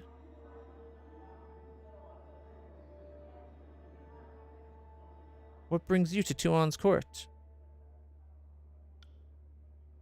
Like the rest of the frightened inbreds here, I came to see Tuon and ask him to right a wrong. My manor was destroyed during the conquest. I told the adjudicator my woes, but he didn't exactly see eye to eye. What are all the nobles doing there? Trying to look brave, I warrant, but if you crane an ear to any of the conversations, you'll hear a different tale. 3 years since Tuon set up shop in the Bastard City. We're still getting used to our new masters, figuring out what we can and can't ask of them. She nods to the assembled nobles. These are smart, ring-plenty folk. The way they approach Tuon, you'd think they were raised under a tyrant's lash. Some have come to settle a grievance, others to pledge fealty. I've been standing around long enough to know that the adjudicator doesn't care for empty gestures. All right. How has the Bastard City fared since the conquest? The armies claimed the city in a quieter, more organized manner than I might have expected. I can credit them that much, to be sure. Kairos' forces made short work of our local mages. I never approved of the school of wild wrath, but at least they were ours to control. I'm not sure that the blood chanters I see on patrol are a better alternative. We've suffered our share of hardships, but it seems that Kairos wants us alive. That's a more generous outcome than some of us were led to believe. Tell me of yourself. I'm the daughter of a noble house. We were wealthy enough to live in the city, but our means beyond that were limited. My mother dealt in fish, textiles, and bronze. By the time I inherited, the business was taking care of itself. She sighs. Of course, all that has changed. Thistleholm is no more, and my name has none of its formal weight. Even if we were still in business, Kairos' laws would stifle our trading rights. Perhaps it's better this way. What is Thistleholm? A great sigh deflates her. It was my family's ancestral hall. The oldest stones dated back to the years when the bastard city was not but a dozen roofs and wagons clustered for warmth. Compared to the houses of the great lords, it was nothing special. Age had softened the wood, and its queer placement in the warehouse district set it apart from the finer grounds where lords and ladies strolled for amusement. It was a mess, but our mess all the same. I would invite you over for tea, something stronger even, but it would only disappoint. You'll find not there but a gaping hole. What happened? Collateral damage happened. When the Adjudicator cast his judgment on the bastard city, he destroyed the districts of the corrupt merchant kings, their manors, their counting houses, and yes, their warehouses. Aged, dignified Thistleholm collapsed as a massive sinkhole opened under her foundation. Bastard City's laws may not have been perfect by Kairos' standards, but my family followed them with respect. Never took a copper ring more than we deserved. I can't help but feel that my estate was not the criminal Tunon had in mind during his sentencing. So what are you going to do next? That's the question, isn't it? I appealed to the adjudicator, thinking he would see reason. After considering my case for all of 8 seconds, he awarded me a belt of rings and a plot of land on the outskirts of the city. Tunon told me to build anew, start farming. Farming? Can you believe that? She shakes her head. It's not even that I'm opposed to the labor, but we're in a war. I can't have the Scarlet Chorus breathing down my neck, raiding my crops, and Kairos knows what else.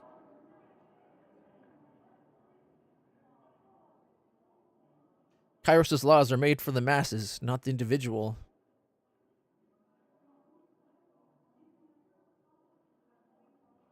The chorus are dogs. I suggest you use those rings to higher protection.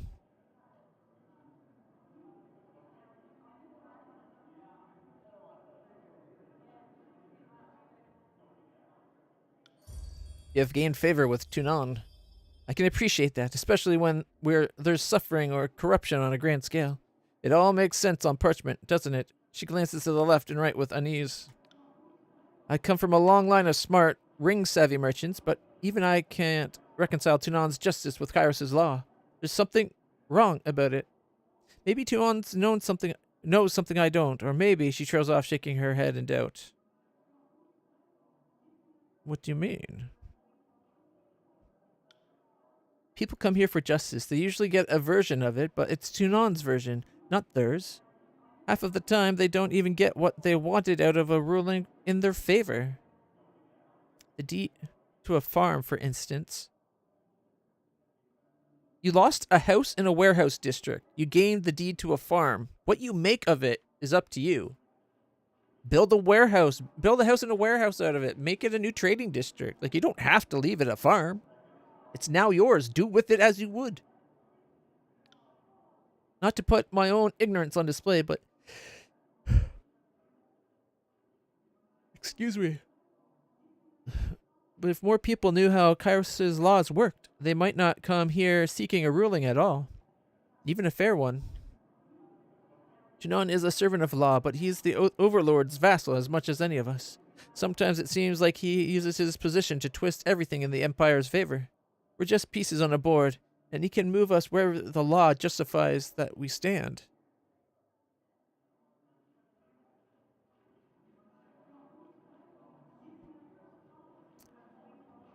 That doesn't sound, well, legal. Tunon isn't one to change his mind, unfair as it might seem. The ruling stands. You should know better than to speak ill of the adjudicator in my presence. Fascinating. Now, how much is my silence worth to you, ungrateful one? Kairos defines laws that isn't for either of us to question. I can only endeavor to bring true justice to the tears. At least one of Kairos' agents has their heart in it. I'm still holding out hope that the tears are left standing after the war, and the Kairos' peace makes something great of us. A lady can hope, can't she? Farewell, Fatebinder.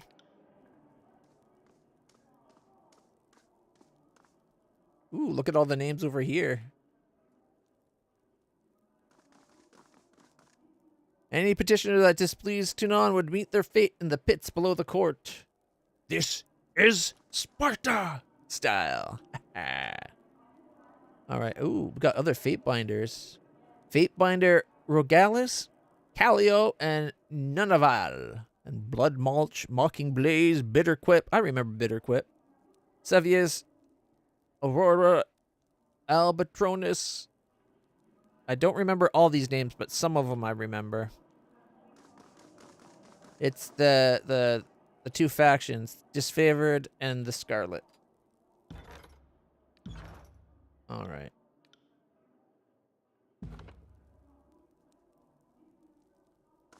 Here we go.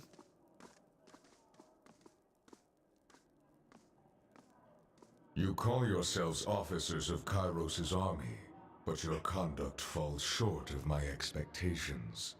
The court finds your accounts of Vendrian's well lacking, rife with misdirection and fallacy, fouled with baseless accusation.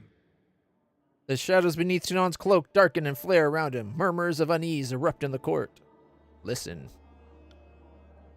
Your Honor, I've relayed the events as I explained them, or experienced them. You can well imagine why my version conflicts with his. She makes a dismissive gesture to the Scarlet Chorus representative. On my honor, and on that of the great general, I would sooner snap my sword than perjure myself before you, Archon. Oh, so you simply imply that falsehood comes easier to my lips than yours. You're a fool if you believe that the Archon of Justice won't see through your lies because the disfavored think themselves better than an honest gang. Silence. The contradictions in your statements will be examined, and falsities threshed from truths. If we find you have perjured yourselves, Bled and Mark will see to your fate. The Archon turns to you and you feel his gaze upon you. Fatebinder, we will start with the matter of the Archons. Graven Ash and the Voices of Nerat have declared war upon each other. In addition to violating Kairos' peace, they have thrown the conquest of the Tears into disarray. By all accounts, these hostilities began shortly after your arrival. Tell us what transpired. You must be mistaken. I wasn't present.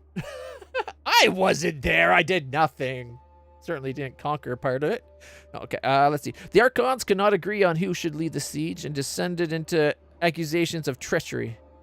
It seemed a mutual spat. That's probably the accurate one. The Archons have been of different minds since the start of this war.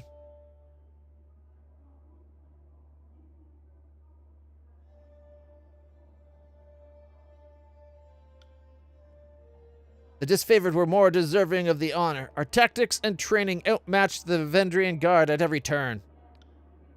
What balderdash! The disfavored couldn't tip over a straw hut if they had a week to strategize. Our howling mob was better equipped to overwhelm them. Our recruits were ready to throw themselves at the enemy. If only Ash and his legion would agree to a plan. The Fatebinder presents testimony. I warn you both against speaking out of turn. Something more than a mere disagreement unraveled this campaign. But I will return to that in time. Let us speak of Ascension Hall. From all accounts, it would seem you were instrumental in its capture, or so the petitioner of the Scarlet Chorus testifies. The disfavored commander has a dimmer view of the matter. Lend me your perspective. Lie. I took the Citadel with my own strength, employing the Scarlet Chorus as a distraction. Honestly, that's probably the most accurate. I'm the one that breached the walls, took out all the guards inside, and then took out the leadership. Like, they didn't actually do anything. That's not actually a lie.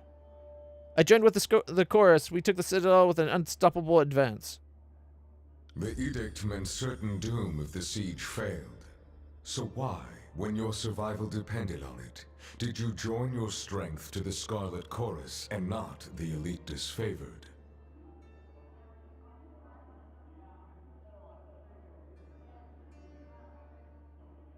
Let's see. Petty squabbles clouded Ash's judgment. He was too mired in assaulting the Voices to conquer the Citadel properly.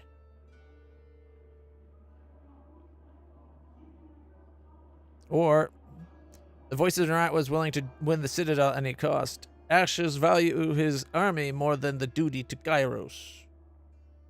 Now I'm going to say the first one. For a long while, the adjudicator hovers in silence, shadows trailing from below his robes. I will consider this testimony at length. The court thanks you for it. Is there anything you wish to add at this time? I've told you all that I know. Your testimony is accepted by the court. The statements of our guests raise questions in my mind. There is much about this campaign that has caused me to wonder. A shipment of iron weapons was short on arrival. Where coveted iron is concerned, I don't believe it to be a clerical error. One of my agents recovered this seal in Echo Call. It belongs to a merchant collective. Lethian's Crossing is teeming with their kind. If you would root out treachery, I would advise starting there. Petitioners, leave us. I would have a private audience with the Fatebinder. Ascend and join me. You will find the way opened. Yes, boss. All right. Woohoo! Progress. Can we talk to the other Fatebinders? Ah, Rena, you return unscathed and more acclaimed than ever, as seems to be your way. He claps you with good-naturedly, with excessive strength on the back. Come, you must regale me with all that your journey has held. I could use a moment of respite between friends. He regards you with a warm, boisterous smile. Speak as you wish. I'd pay a boar's weight in rings to know your thoughts. Come, let us speak freely. How were you singled out to become a Fatebinder?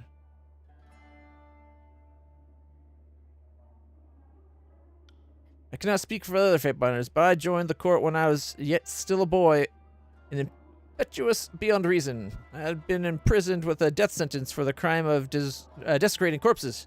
He laughs hard and hearty. It's nothing so exciting as you're no doubt imagining. I was merely burning corpses that awaited burial. Before the local authority could see me to the gallows, the adjudicator claimed me a great talent waiting to be realized, needing only to be steered. Why burn the bodies? Corpse piling up in the streets spread plague faster than the filthiest of rats. I was but 10 and a weak fighter. I did what I could for my homeland. Why was it a crime? There was a time when even the Northmen were of superstitious stock. A time when before Kairos brought reason to the realms. The people of my city believed that without proper rites, I was cheating our fallen warriors from returning to the land. It's good that Tuon spared you. Gained favor with Tunon. As I have said, the adjudicator saw within me something of rare value, as is true for us all.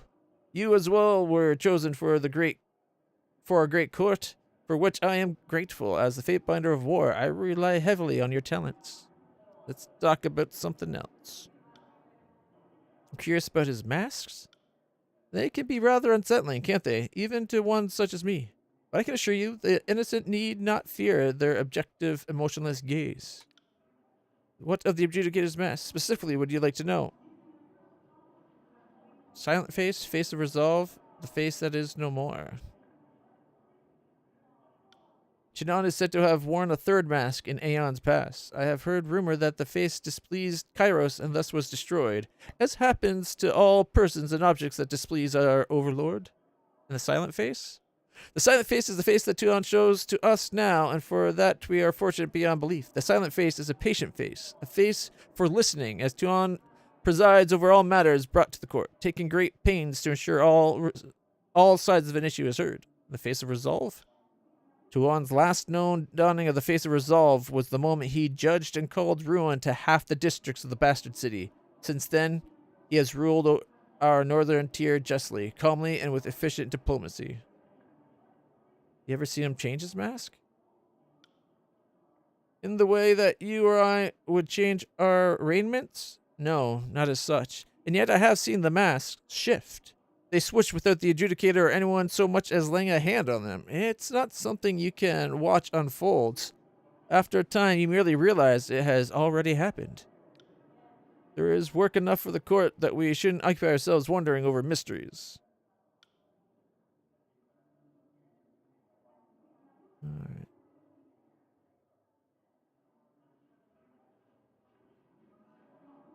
Okay, I have claimed the spire at Varendian Well.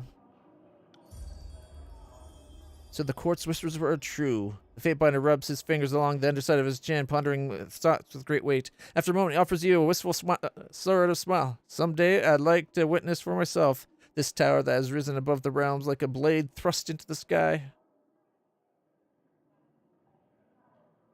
All right. Do you remember any of the history and origin of the Fatebinders? The seasoned warrior rubs a finger against the line of stubble along his cheek. We are a relatively young order, though we have spanned these past 2 centuries. While the voices of Narat and Graven Ash need armies to execute their will, Tuon wields but a modest court of vassals. We exist as the extension of his law. There is no place in all of Tyranny beyond our judgment. Kyros's armies are our allies? Ah, yes, with friends like these, our work is often self-explanatory. The disfavored. The disfavored are the iron tip of Kyros's great phalanx, armed with the best weapons, the most comprehensive training, and led by the brilliant Graven Ash. The disfavored have no equals in open battle. A legion has a saying, Graven Ash protects, and it's no empty boast. The Archon of War is able to lend his will and strength to his soldiers and give them endurance beyond human limits. I have great respect for the disfavored, but I know where I stand with them. They are a very close-knit band, all of them from northern families, many of them related to each other. But, considering our role in the great hierarchy, I can't fault General Ash for being selective. And the chorus? The Scarlet Chorus soldiers hail from every corner of every realm. As the chorus marches, it conscripts indiscriminately from those it has conquered to replenish its ranks. There's no continuity or command in the chorus. Narat encourages even the strong to challenge the leaders. But the chorus has numbers, and brute force is almost always a viable solution, much as Rogalus insists otherwise. Besides, Scarlet Chorus draws strength from the multitudes it swallows. Blood chanters have taken knowledge from various tier mystics, and many of the chorus's best soldiers were grown here in the south. Let me ask something else. Past victories and more recent events? Have you not yet tired of my tales, Reyna? I do admit, I never tire of telling them. He laughs heartily. Very well then, let me champion the feats of my conquest. Let the glory of Kyros's reign fall on any ear willing to hear it. You may be interested to know that, as of late, I entreated a forge-bound smith to craft me an iron sword, one he claims will not break in battle. However, and rather unfortunately, there appears to be an extended period of delay for the delivery of goods promised, even for a Fatebinder. Interesting. Farewell. That was Nonavault. Palio. LitlClutch, I see you return to the fold. Your exploits in the well are the matter of some discussion. Regards you with a discerning eye, and for a moment you feel as if she's trying to peer into your very depths of your mind. Alright.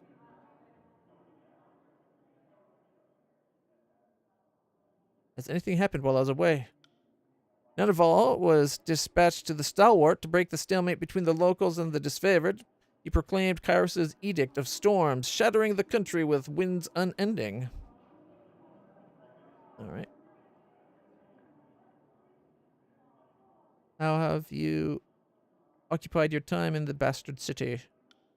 Tunon sends me on assignments here and there. I settle disputes between the locals when the educator is otherwise occupied. She smirks. Everything from trade disagreements to pushing Chorus's squatters out of basements. Real rewarding work. She waves it off. The glory of war is not an honor reserved for the likes of us. We're the fish swimming in Tunon's wake, picking up scraps along the way. We're rather large and imposing compared to the bottom feeders of the tiers, but fish all the same. You seem to know much of my actions. Have you been spying on me? Don't act so surprised. It's my duty to ensure that those who operate under the Judicator's name adhere to the spirit of his law, if not the very letter. The Of course, I've nothing to hide. So you say, but I have to weigh all evidence presented before me with an objective eye.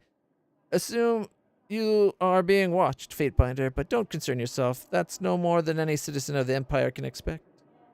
Can you tell me more about Tunon? Our Overlord's fair and exacting adjudicator. He speaks with the voice of Kairos' law, and his word is judgment. All of this and more can be you can learn by asking him yourself. Go on, he does. Or does he intimidate you still? I jest, of course. I have some concerns about the war. You're free to share them in my confidence. She leans in closer. We cannot crush the opposition with such weak efforts. We are too lenient. Bloodshed and brutality reign supreme. Peace cannot follow such cruelty. Our armies squabble at each other's throats. Divided, we cannot win. I am less concerned about the armies than the Archons themselves. There could be no order when mountains collide. Who would you see as a champion? Neither. They're both at fault and equally inept.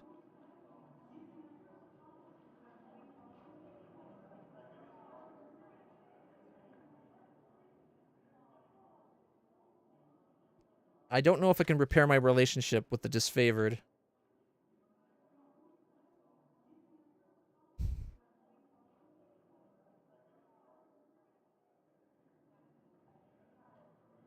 I think I'm going to have to say neither. They're both at fault and equally inept.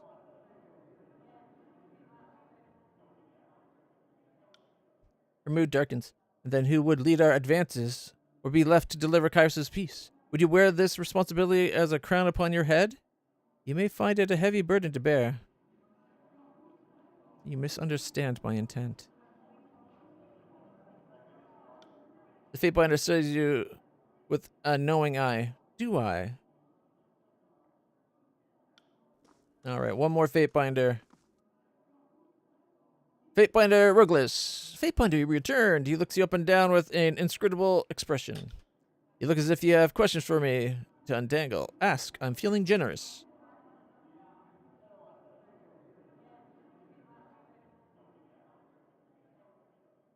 Alright. Can you tell me about the old walls and the Bane? With which should I start? The walls. We know little enough about the ancient structures, save that they predate all historical record. The forbidding ruins crisscrossing the tiers and north alike, centuries before we raised our cities. The only one old enough to guess is likely Kyros. And the Bane? The Bane are found in the old walls, but much of their defining qualities still escape me. They are creatures of smoke, claw, and fang. If you find yourself unfortunate enough to fight one, remember that spells are effective against them, but grab the attention of others lurking nearby. Good to know. About the sages. I'll not speak of the sages. They are no better than charlatans and cons, wholly selfish in their ill pursuit. What? 3 years has passed, yet you are still here for me to sub to. Of course, you think me so ephemeral that I would not still be here. I've been streaming since 2014. Getting into my old age on Twitch here. Thank you so much for another subscription. I can't believe it's been 37 months, man. That's impressive. Hope you're having a good week. In their ill pursuit to hoard all knowledge from others, they are self-blinded by their own deceptions and clever manipulations. They alone cause their own undoing and are solely to blame for the burning library, one of the most grievous of wrongs in the known histories for which they can never be forgiven. Can you tell me about past Archons? No one is entirely sure how many Archons Kairos has killed, but I'd guess it numbers several dozen or more based on the various histories I've been able to piece together. Where'd you study when you were younger? I've been a ward of the court for as long as I've been aware. As a child, I demonstrated wholly perfect recall, and I absorbed all that Tunon and my tutors had to offer. I remember hating all the lectures and wishing I could learn at my pace. Funny how I envied the sages of the tiers, how they could spend their whole lives reading and never exhaust their library. Of course, now the Vellum Citadel is nothing more than a burning waste. What do you know about the other Fatebinders? You'll need to be more specific. Fatebinder of war. Nondaval is keen, brash, and a hardy braggart with a fondness for 3 bloodshed. years passed, yet you are still here for me to sub to. That was a long delay on that alert. Wow. He can be utterly unbearable at times. His justice is fair, even if he skews towards rather exacting and uncompromising punishments at times. Fatebinder of balance. Callio is the finest amongst us. Her discernment is beyond reproach, and she is perhaps Tanon's favorite. She has a mind for suspicion and observation that makes others uneasy. We who operate within the confinements of the law have nothing to fear, of course. And your opinion of me? I've pondered your impulsive nature. It vexes me constantly. Your support of the Scarlet Chorus only affirms my belief that you are among the more severe and unpredictable members of our office. Alright. And about the tiers? The political entities of the tiers essentially split between the Bastard tier, the Younger Realms, and the Free Cities, of which would you like to know? The Bastard tier? Bastard tier is the most northern of the tiers and was the first to bow to Kairos' reign. Though the knee they bent fell unwilling, Kairos had his eye on the Bastard tier for many years before he marched on her capital city. This is the hub of trade and commerce. Claim the markets and the people will follow. The Younger Realms? The Younger Realms sprawl the middle and southernmost tiers and can be cataloged as follows. Apex, Azure, Haven, and Stalwart. Azure was renowned for its exceptionally fertile land, which fed the whole of the tiers. That was before Kairos' Edict of Stone blighted the land, of course. Stalwart is also worth mention, for it comprises the whole of the southernmost tier, and proves the toughest and most defensible of the realms. It is often said that the other realms will not fall while Stalwart yet stands.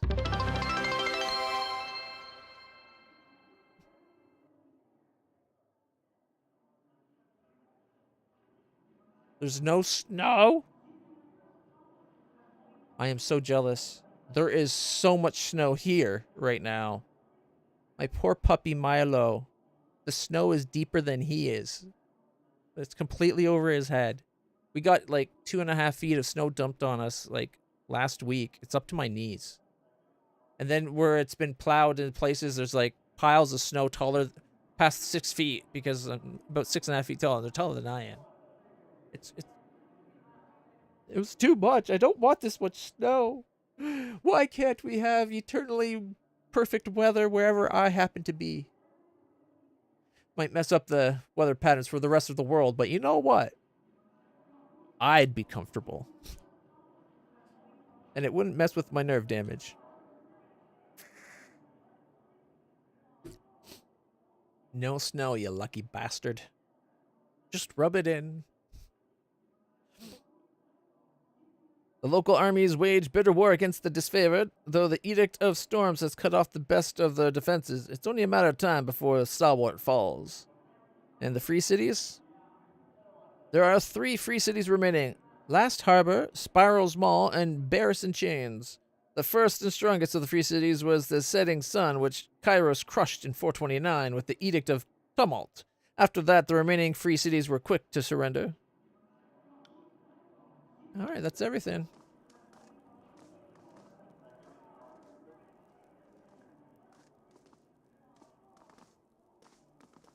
Yep, our way is open now. Gotta go talk to our boss. Should probably talk to these guys too, now that I think about it. Yeah, I'll make a save. Just in case it doesn't let me talk to him afterwards, but it probably will. Alright. My lord.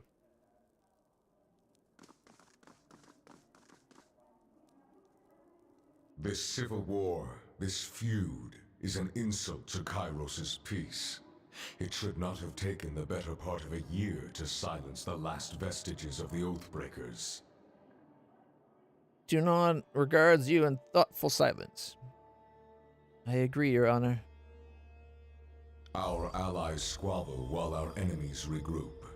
It falls upon the court to measure the extent of the damage and to execute the agents of disorder. I suspect that treachery, Negligence, disunity, and greed have infected one or both of our esteemed allies. Until you are instructed otherwise, this matter is the court's primary focus. Oh, great.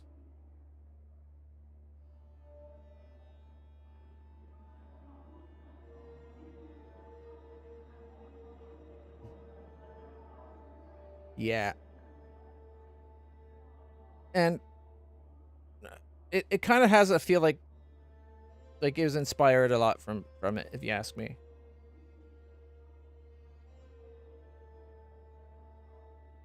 Planescape Torment is the next game I'm going to be playing after we beat this one. Or at least that's the current plan. There's a lot of other little games I want to play too, so. Falls upon the court to measure the extent of the damage. So this is going to be our primary focus. Figuring out which one is the good guys and which one's the bad guys. Yeah, February might be a good aim. It depends really, like with me being off work now because of my nerve damage being so bad. Depending on how bad it is, if I can keep up my streaming, it might not take that long. My understanding is Tyranny's not that big of a game. Actually, you know what? I've never actually looked it up. Let's find out real quick. How long to beat Tyranny?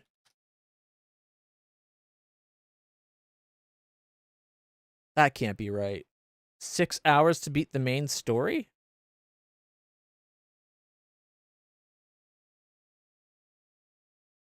Oh, it didn't have tier. There, Tyranny. Thank you. 20 to 25 hours for the main story, but can stretch 40 to 50 hours for a thorough playthrough with side quests, and over 60 to 100 for completionists. So, okay, we can probably expect it to be close to 100 hours for us.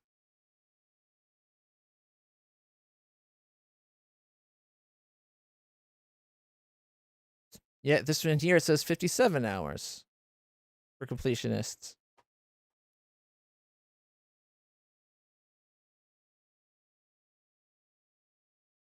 All right, so anywhere from 30 to 60 hours. I think I trust this website more than others.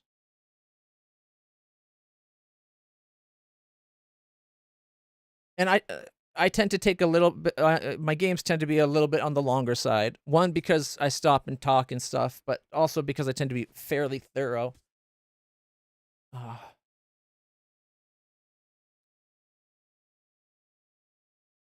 500 pulled.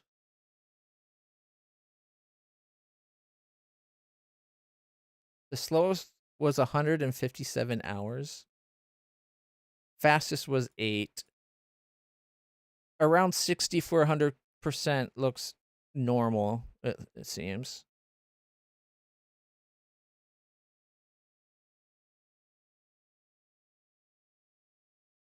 I wonder why this one, 80%, 117.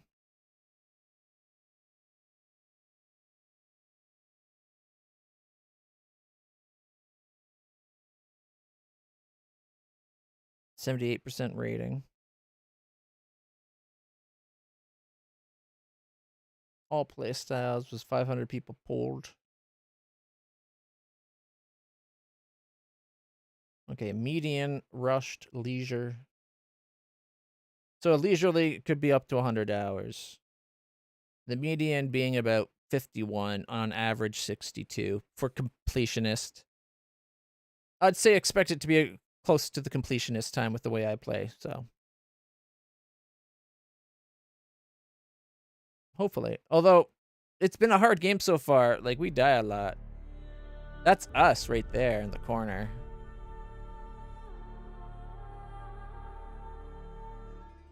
Alright.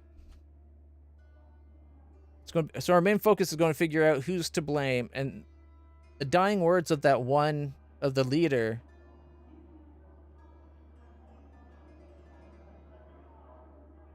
was kind of implied that the voices in a rat might have been aiding her. Graven Ash and the voices of Nerat must be examined in close detail. You are charged with observing the Archons and presenting your case that one of them has wrought chaos and disorder upon the Tiers. What if I find them both blameless?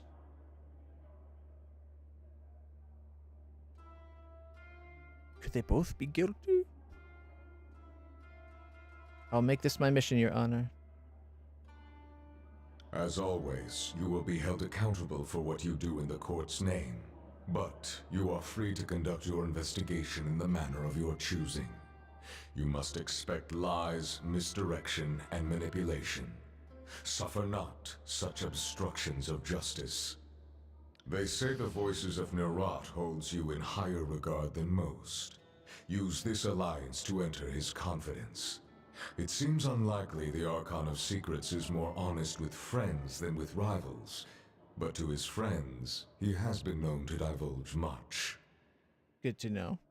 The disfavored will likely be less cooperative with your investigation. They will no doubt assume Graven Ash's honor is beyond reproach, which is all the more reason to scrutinize the Archon of War closely. And if the ironclad forces discourage your inquiry, I charge you to make them talk. Speak their language of battle if you must. I shall speak with the Archon of Secrets.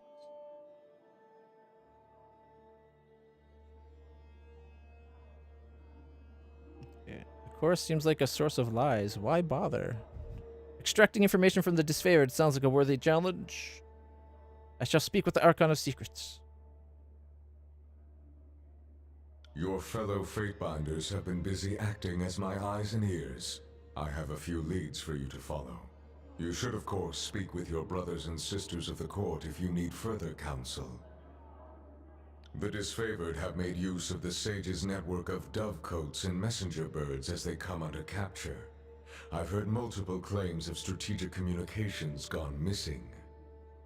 The Sages are broken, their citadel in flames, but they were not slaughtered to the last. Some of their numbers still congregate around the smoking husk of their burning library. If they have been reading disfavored communications, learn what they learned, then execute them. Okay. The Oathbreakers were reported to be using iron armaments, more than they might acquire from looting what few disfavored they killed. Any iron in the tiers not rusted through was made by forge-bound hands in Lethian's Crossing. Between craftsman and quartermaster, someone let iron fall into enemy hands. Investigate this matter and bring the thieves to justice. There is a final matter to discuss. A sensitive topic. Though it's impossible to gauge from his expression, Tunon seems more wary than usual. What concerns the court, Your Honor? In spite of the many shortcomings at Vendrian's Well, you managed to make a name for yourself. You proclaimed an Edict of Kairos, resolved its demanding conditions, and ascended the mountain spire. Any one of these feats would be worthy of recognition by the highest authority. You managed to accomplish 3. I am just a privileged... I am in a privileged position to accomplish incredible deeds.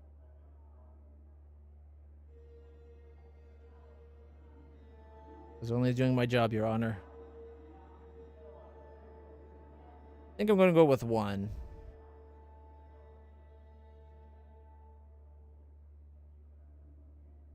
Your sense of obligation to your role is admirable, but modesty will not recommend you to the task ahead. Whether by design or by accident, you have captured the attention of Kairos' army and the local tiersmen alike. This is no small opportunity, and the court charges you with exploiting your new standing to its fullest potential. You have a title in our hierarchy. However, it's a little-known secret that one's standing in the world is determined by their infamy, their deeds, and how they come to be known. Mind this notion as you bring justice to this lawless frontier. There may come a time when your deeds speak for you louder than any title. Sounds like a good thing to know. Whatever you did to capture the attention of the masses at Vendrian's Well, I would encourage you to do so again. I look forward to chaining chaos to my will. Understood. I'll be known as a champion of justice.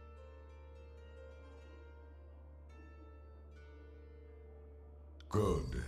It falls to us to set a new standard for these southern barbarians.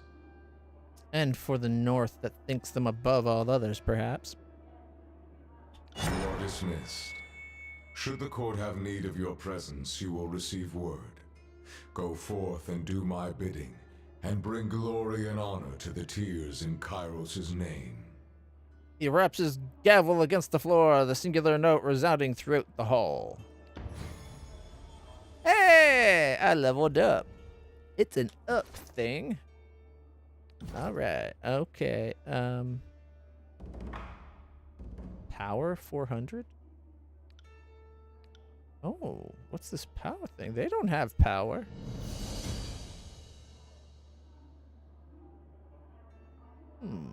Interesting. All right. My accuracy's pretty good. Might need to get my strength up a little bit. 8 to 10 becomes the same thing. Goes up by 1 if I up my strength a little bit more.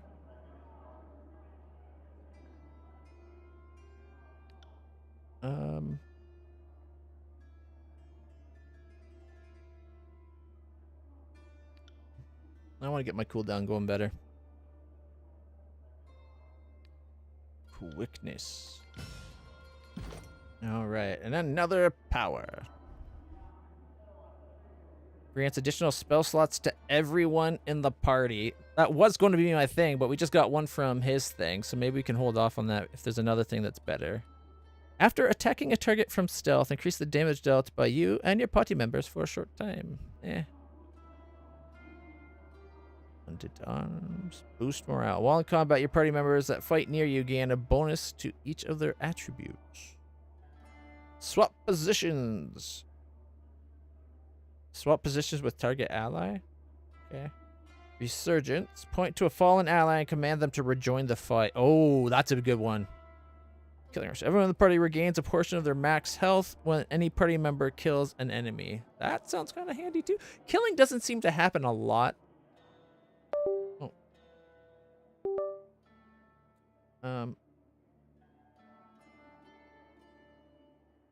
I think I'm going to have to be the resurgence. Being able to bring a party member back from the dead is huge, right?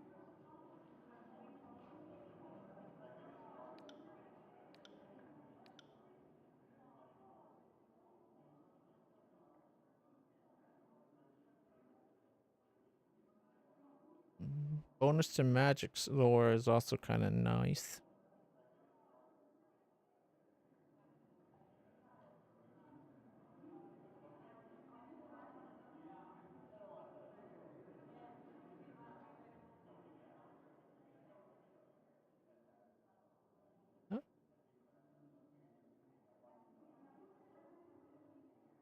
When superior, replace dodge with parry while defending against ranged attacks.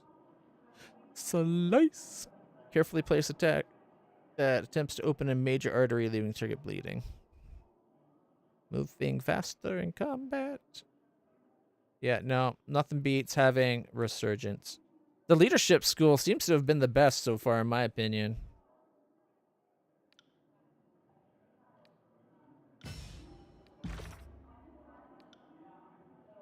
Dissonance of war. Travel to Cacophony and speak to the voices of Norat.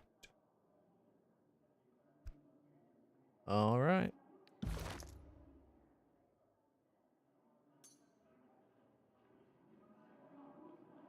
Nah, I like the helmet. Right.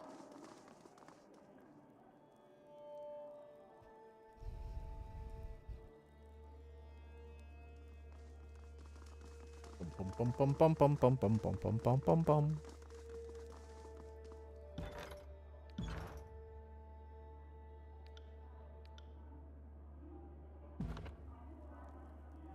It looks like Barrack wants to talk to me.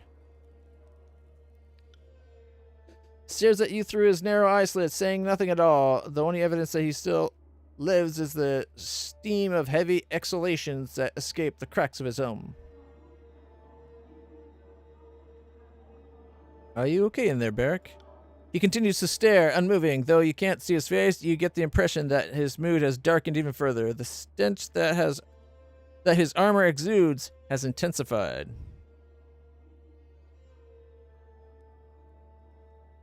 Barrack, did you die under there? A loud sigh escapes the helmet, and Barrack shakes his head in tired bewilderment. You betrayed Graven Ash, the Legion, and our northern countrymen. As far as I'm concerned, you are a traitor to this campaign.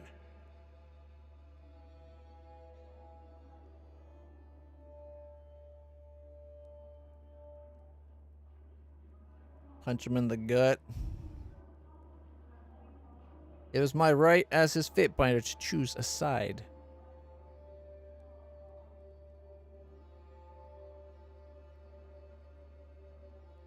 And your office compelled you to support the cause of a raving madman? If you have no better excuse than that, then I have nothing further to say to you. Let us be clear on one point. You have my blade, but my heart belongs to Ash and the North.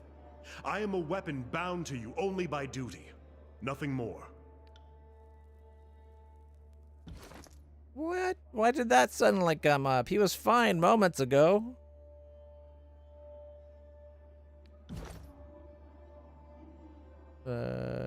Relationship? Alright, Tunan's pleased with us. Ash hates us. Narat, nah. Okay, Eb's on the up, no fear. Verse is on, okay, lots of loyalty, a little fear. Barrack is getting more fear. We lost the Iron Storm, or we haven't quite gotten Iron Storm.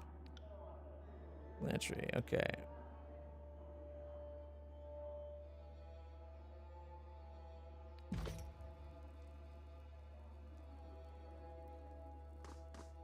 I'll be honest, I'm surprised that it didn't happen sooner.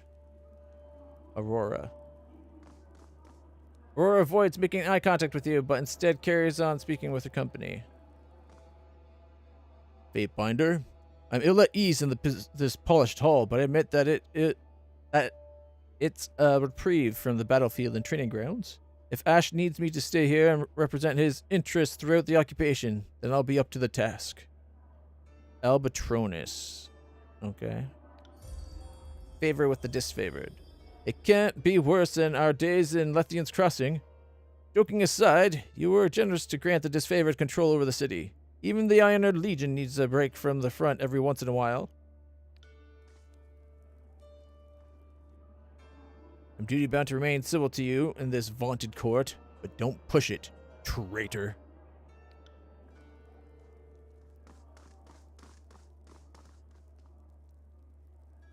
So it does seem like we're able to get the favor back over time, potentially. Disfavored? Okay, so yeah, we gained a little bit. Man, we had them almost to, like, at 4. It's annoying that we lost all of it.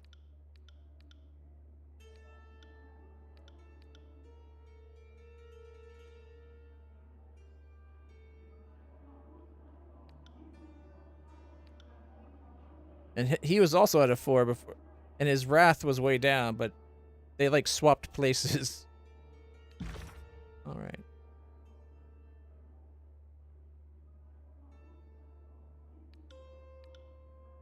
All uncovered evidence will be listed here. I'm surprised it doesn't list the fact that the one woman said thanks to the voice of Narat for his help about the tower. She nods to you along with a gesture of her staff. Blood Mulch. Fatebinder, you're no stranger to Toulon's court, but I prefer to spend as little time here as possible. In spite of these closed walls, I feel strangely exposed. He glances at Toulon. So good of you to join our little family with the voices. We'll make you feel right at home. You'll make our time in the tears an interesting one, won't you? He smiles for an uncomfortably long time. Of course you will.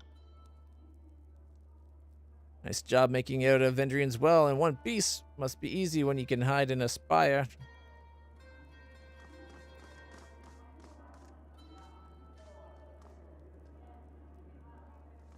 Okay. I'm curious if there's anything more we could do for this lady.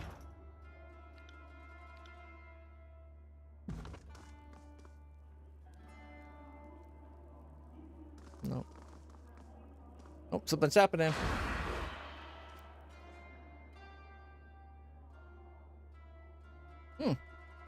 It's the Archon of Secrets, Bled and Mark. Welcome back, kid. Assuming as it would have been to watch, amusing as it would have been to watch the edict drop. I guess I'm glad you lived. Archon of Shadow rouses from a faraway stare, turning to face you with a wry smile. Though he stands still, he seems to sift in and out of shadows that surround him. You gained wrath with the mark and lost favor with the mark. Sided with the chorus, huh? You like secrets and trickery. The Archon gives you a long stare, punctuated at the end with a short sneer. Time was of the essence, but Ash was slow to act. I sided with the Archon that could ensure my survival. What's it to you, Archon of the elderly?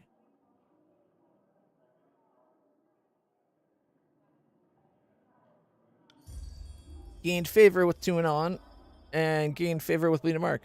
It's not surprising that he'd be cautious. Ash's Legion has warred without reinforcements for years. Unlike the Voices, when his soldiers die, his army dwindles. I imagine you're off to meet with the Voices for, well, whatever it is he has in mind. But first, you and I need to have a little chat. I'm listening. Everyone's keeping an eye on you because you did something nobody has done before. Got a guess as to what that might be?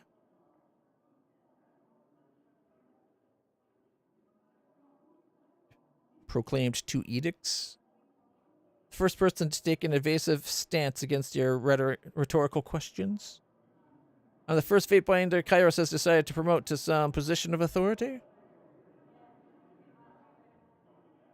I'm the first Fatebinder to awaken a spire of the old walls. I'm the first to resolve an edict before its consequences came to pass. I feel like it's number 2 and number 4 and maybe a little bit of number 3.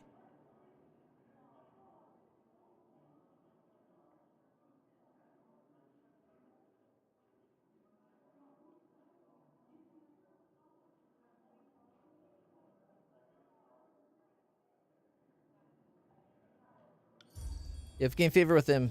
Smart guess, but there's been a few others over the centuries to have outlived the honor of proclamation twice. Be sure that it's the most don't.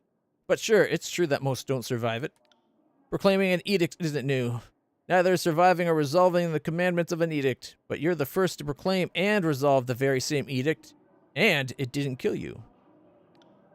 In one fell swoop, you survived your second edict, resolved the very one you had proclaimed, and woke an arcane structure that had slept for several centuries.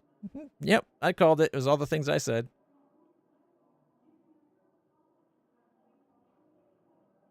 And now I go on your short list of people who stand out as potential problems?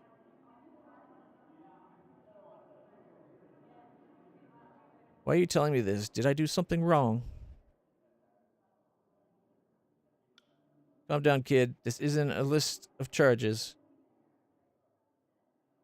Thumbs the blade of a dagger and grins.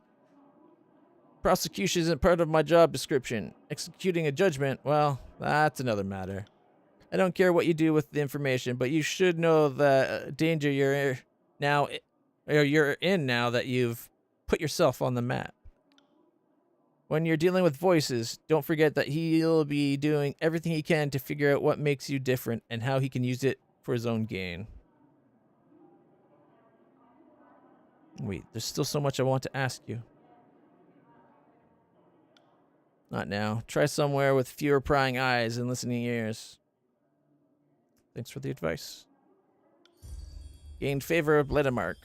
Archon of Shadows surges to you in farewell, or shrugs to you in farewell, but his golden eyes are alight with interest as he watches you.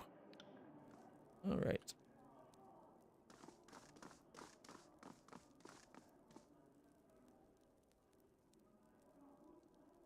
And that puts a little bit above a 1. Didn't like some of my words and actions. I'm not sure when.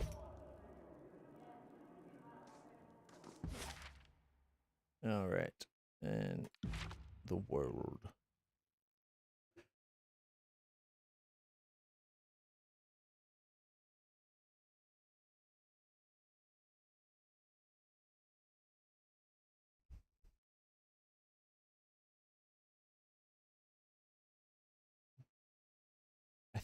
I'm really tempted to go to the Sunset Spire before I go to Cacophony. Although the fact that it didn't show a path hovering over it makes me wonder if we're able to. Oh, no. Yeah, there it is. Yeah, Lethian's Crossing. 2 days. Oh, wow. That's... Why can't we just go from there over that way? Ambush! A group of mercenaries, members of the Bronze Brotherhood, are blocking the road. Let's go. Beat them up. Yes. Quiet down!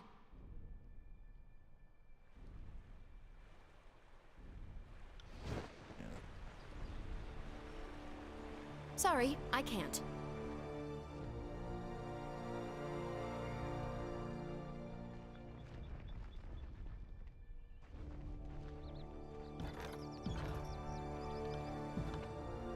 Quiet down!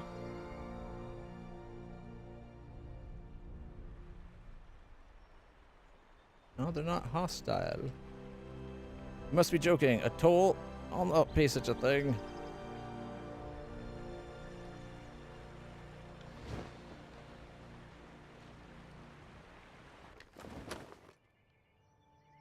That's your sigil of cyclical energies.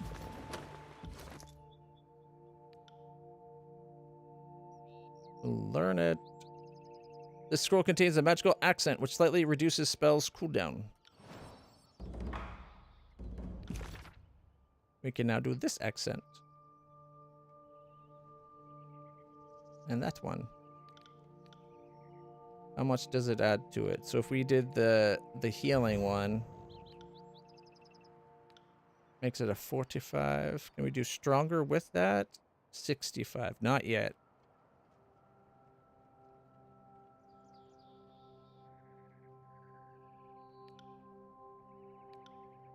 Saves us what, 4 seconds?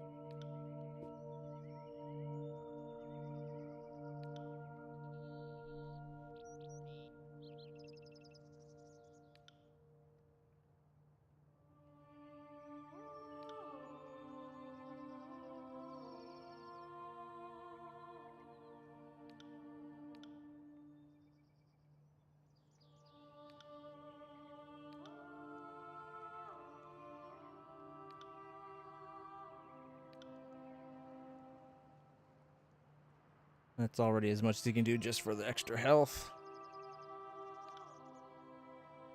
To 50. Then I put it to 60. Okay.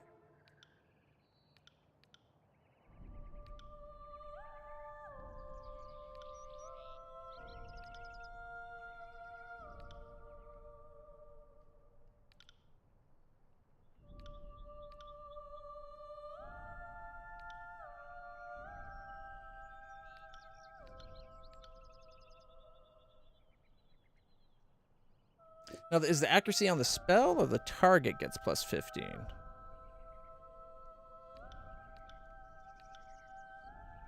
update that one to make it better. And we have this one. No, not yet. Not until we get him to a 60. That's already 55. 50. 55. 50. 55. 55.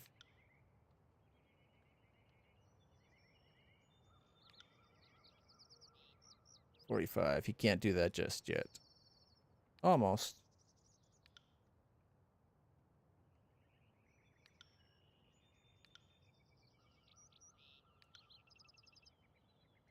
Not quite.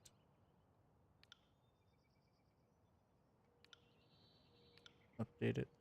And 35, 45. No. Alright, can she have faster?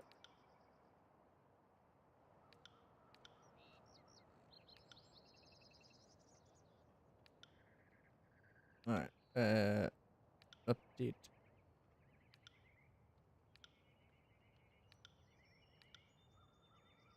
Ooh, she's just strong enough to do stronger and faster. Nice. Alright, can't change that one. What about me? I got a 40, can... Ah, I'm off by one? One more point and I would have been able to do faster?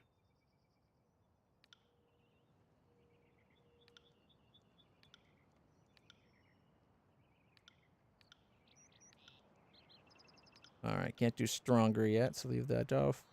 Okay. Update. 35 to 45. Update. No, not yet. Off by one. It's a 40 already. I'm not going to be able to add to it because it takes 10 more. Alright. Alright. What spells I could make faster are now faster.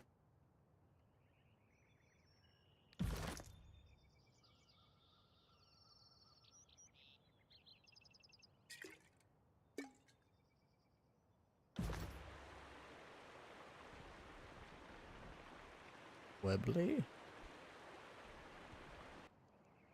A tall woman stands there, surveying the area for a small overlook. She glances at you and immediately goes back to watching her surroundings. Welcome to Iron Hall Trail, Fatebinder of Tunon. She salutes you. My name is Webley, first axe for the Bronze Brotherhood, though I'm not sure that title matters anymore. She pauses to gather her thoughts, then opens her mouth to continue. Instead, she exhales slowly and shakes her head. Never mind. You need to be burdened with my problems. While I appreciate you coming to me before speaking to Ratomon,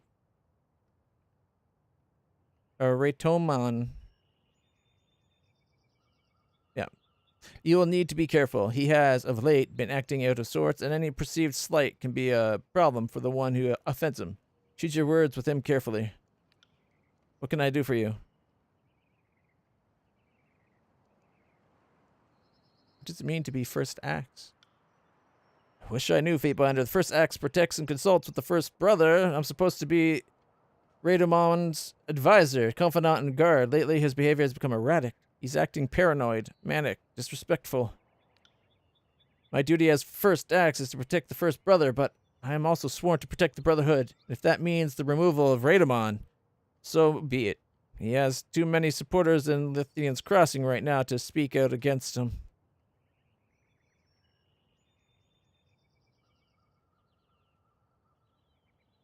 What do you think has happened to him? Honestly, I couldn't speak to the cause. The stress of leadership, the battles with Kairos' forces, his night in the old walls? She shrugs. When you decided to remove the Brotherhood from the crossing, it certainly set him off. Does it matter? His behavior is endangering the Brotherhood, and he must be stopped before we are destroyed. I fear people will be hurt by far more than a simple toll. How would you run the Brotherhood? I wouldn't waste time and resources on petty vendettas, that much I can tell you. I like battle and I like rings, and with the Brotherhood, we used to get both regularly. I posted it on the Discord so that other people could get it for free too. It's a great price. You can't go wrong with free, and it's actually a really good game, in my opinion.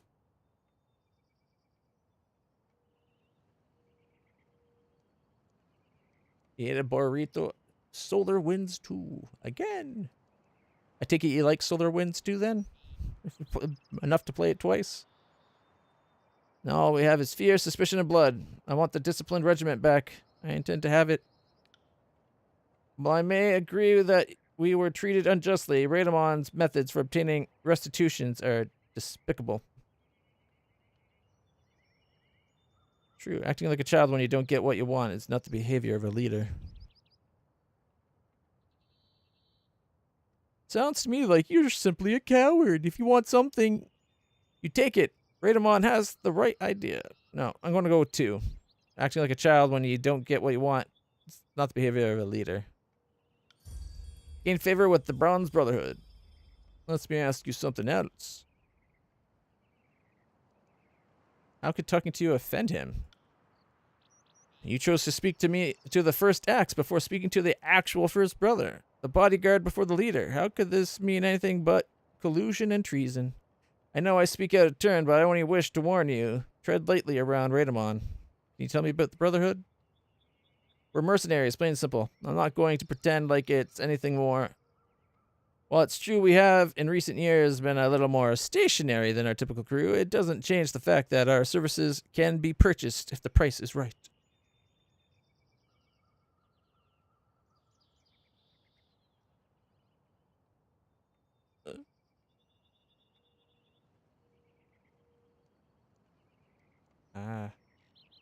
Hey, there's been games I've been looking to play for ages. Don't take it personally. Especially with certain games like Pathfinder taking a year for me to beat. It just sometimes takes a lot to get around to a game. We both know full well that the rings that the voices gave us were the only thing that bought our allegiance to Kairos when the Overlord turned an eye to the crossing. Even if our thanks for helping was to be thrown from our homes. She contemplates you for a moment. Not that I hold any ill will towards you for it. Decisions have to be made, and there's always someone who must pay the price. I just hope you realize some people don't like being asked to pay. Radamon will try to sell you on our long and noble traditions, like we're some kind of altruistic saints who can do no wrong. But that story is as old and smelly as Grandma Beastman's tail hairs. Now, don't get me wrong. I'm not going to take a job that doesn't seem right to me, but a ring's a ring, and I'll go where the money leads. One point Radamon and I'll agree on is this. We did a job for Kairos, but we were not treated fairly. The Brotherhood is strong, and we have the numbers. We will fight to the last man. I just don't agree with Radamon's methods. That's all for now. By your leave, Fatebinder. Be careful.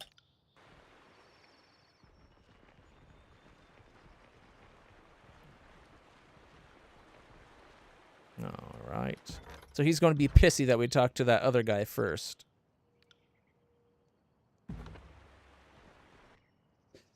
Aster. A small figure stands before some armor-clad soldiers. His arms move wildly as he gestures in frustration, yelling at the man directly in front of him.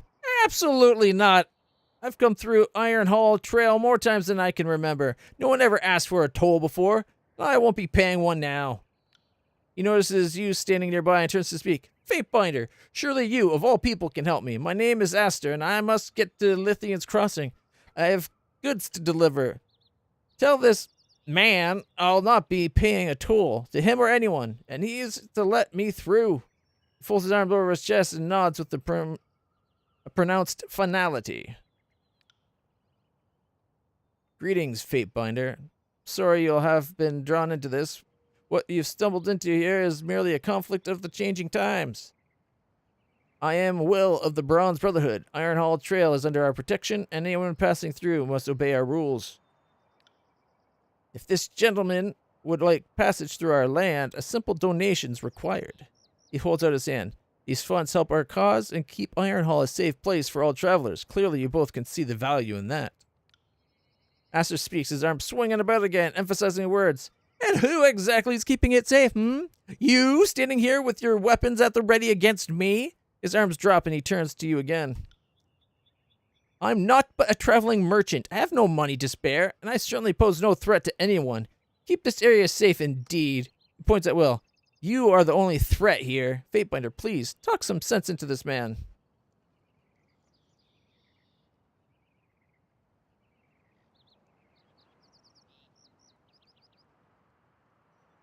Just because you passed through before means nothing. Pay the toll now. Head back. You try my patience. This is a waste of my time. You're on your own, merchant.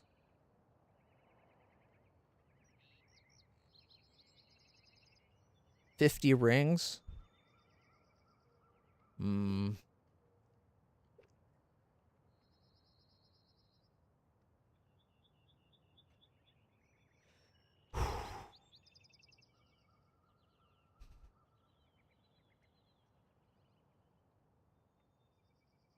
I don't like the idea of letting them set up a toll because this is not their lands. They just happen to be here. And they can't just set up a toll wherever they want, whenever they want.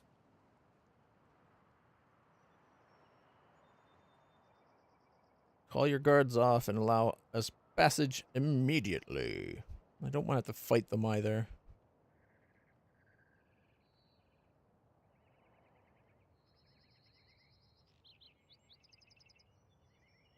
Man.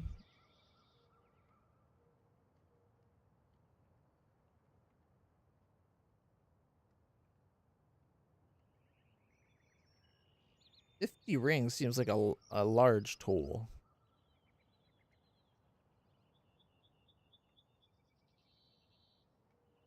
Oh boy.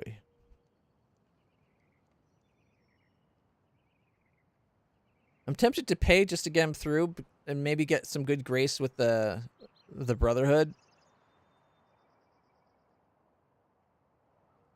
But I don't think they have a claim to this land.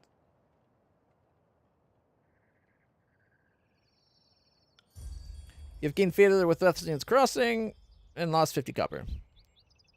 Thank you, Fatebinder. You've done a great deal of good today. He turns back to the soldier. And you, brute, move aside and let me pass. Will makes an exaggerated flourish and moves out of his way. Oh, but of course. I kind of like Will. He raises an enormous hammer and stops Aster, pressing against his chest. Though, merchant, do be sure to have some rings of your own for your trip back. I doubt your friend here will be around to pay your way through these lands twice. He smiles and moves his hammer and gestures for the Aster to continue. Yeah, see, I was so worried about that. See, I think he thinks that I've given my permission for them to set up the toll. Will returns to his position, looks you over, his former genial mood gone. So a Fatebinder in our little corner of the world. Who would have ever thought this would happen? He spits between his feet, then crushes it into the dirt with his boot. Well, I appreciate your help dealing with that last merchant. I'm afraid I can't let you pass until you've spoken with our leader, Raidamon. Personally, I thought he was crazy saying you'd be visiting the crossing. Looks like I owe him a few rings. He shakes the pouch around his neck, making the rings inside jingle melodically. Not that there's a shortage of those out here. What can this humble servant of the Brotherhood do for you, Fatebinder? And don't ask me to let you through, because that is not happening. This is ridiculous. This ridiculous piece of mercenary offal requires a lesson in pain and obedience. Allow me to teach him. If you think you can get him to move, by all means. Loyalty with Barrack. Soul Sword, attend me. I take it your responsibilities have been explained to you? Keep the rabble on this side of the bridge, yes? That does not prelude taking orders from your betters. Or that does not preclude taking orders from your betters. One of two things will happen. Either you'll let us pass, or we will simply pass. There are no other options. Whatever role you have taken upon yourself to bar our way has already failed. You succeeded only in delaying our task and annoying me. Is your name Raidamon? Are you the leader of the Bronze Brotherhood? He cups his ears to listen. No? Didn't think so. Because he decides who crosses and who doesn't. If you have a problem with that, take it up with him. Ash, forgive me, but I can only endure so much of this fool's inane jabbering. A blur of rustled metal precedes the deafening crunch as Barrack backhands the mercenary, leaving a significant mark behind. Will rubs his cheek. Hold on, I'm just doing my job. I apologize if I offended. Raidamon will have my head if I let you through. There's nothing I can do about it.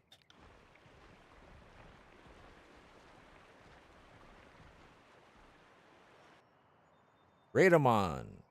While you're talking to Will, a striking man with a shock of bright blonde hair approaches, moving away from some men searching bodies of slain soldiers to the south.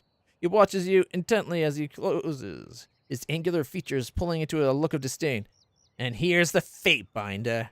Doesn't mask his displeasure in his voice. I knew you'd see you. I was just wondering when. Gained wrath with the Brotherhood. One trip to Lethian's Crossing wasn't enough, Governor. He doesn't even mask the contempt in his voice. You had to return where no one asked you to come. Throwing me out of my home wasn't sufficient? Are you here to disrupt my life some more? He looks at his men, who stop to watch the conversation. You aren't done. He flicks his hand at them, and they return to their searching.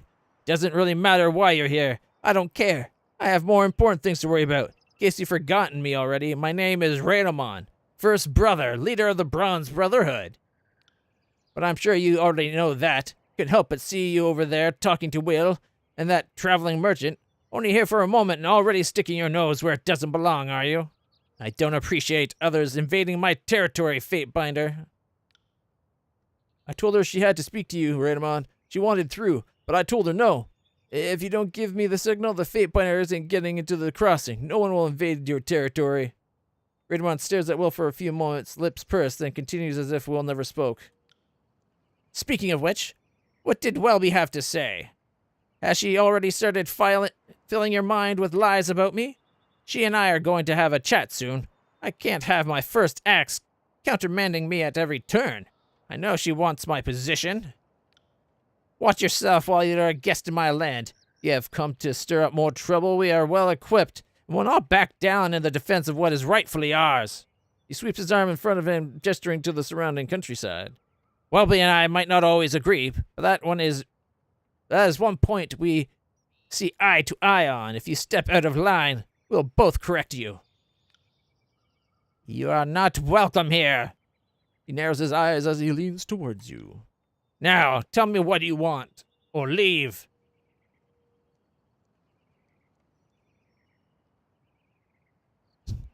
You'll do well to watch your tone when speaking to a Fate Binder.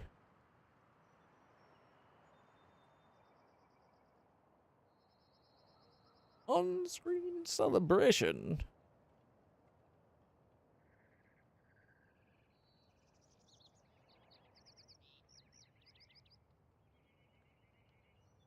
All right, let's see.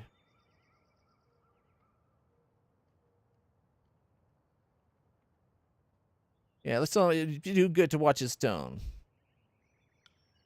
I care not about Kairos' forces. I've already reaped the rewards of my loyalty, and I'll not make that mistake again. You have taken my home, but I'll have it back. I won't cower when you raise your voice against me, lapdog. I'm not welcomed in your land. This is not your land anymore. Such arrogance is the precursor to a mighty fall, Fatebinder. I might not currently have control of Lethian's Crossing, but we both know possessions are fleeting. Lethian's Crossing is my home, and your imagined control over our lives doesn't change that fact.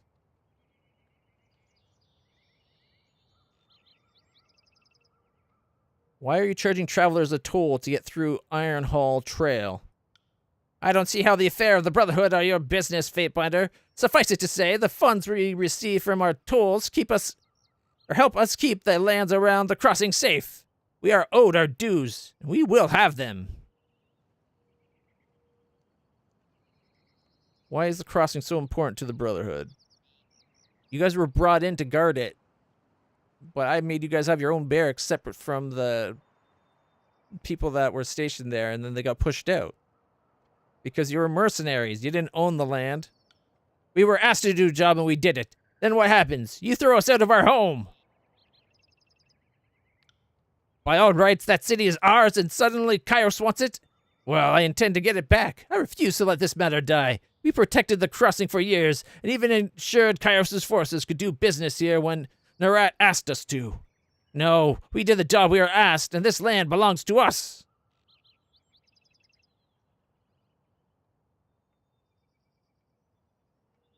If you're looking for trouble, here it is.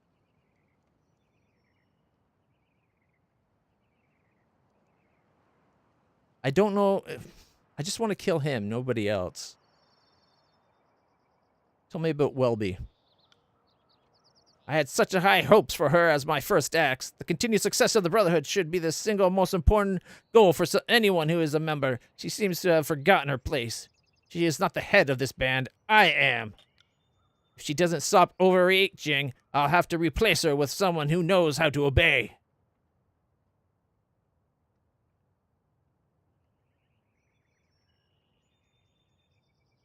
Tell me about the Brotherhood. We are a humble group with noble, long-held traditions on the side of right and honor. If there is an injustice that needs to be rectified, we are called. Sounds like you're stand-up citizens.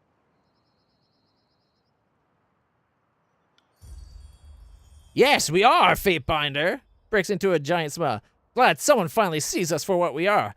I'm tired of people calling us mercenaries and sellswords, so we get paid for what we do. We need to live, too. You said you don't do it for the money, but that's why you're fighting. That's what you're fighting over the crossing.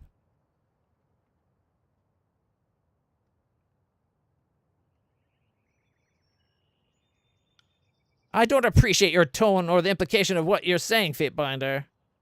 This is a mere matter of principle. We performed a service, and we were paid for that service.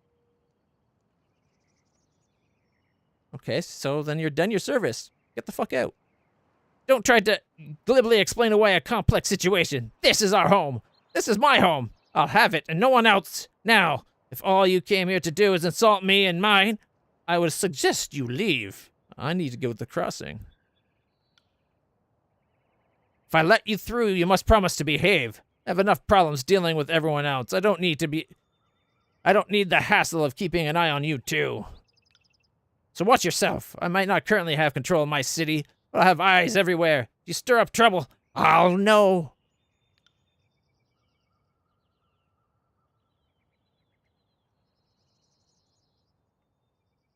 Let the Fatebinder through. Do nothing to delay or accost this party, or you'll answer to me. I kind of want to kill him, but I don't want to kill everybody else. And if I start a fight, we'll have to, probably. We'll speak again soon. I certainly hope that's the case. You got Radamon's permission to go, Fatebinder, so go. On it.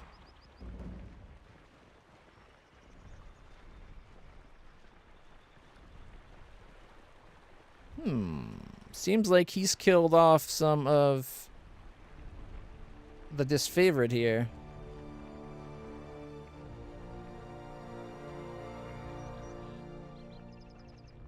Surely that is a treasonous act?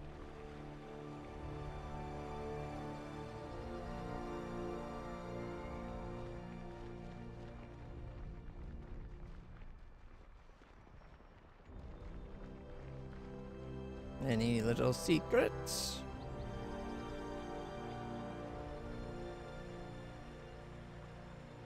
Oh, no. I was kind of hoping there might be like Sorry, I can't. an item or something up here, but nothing.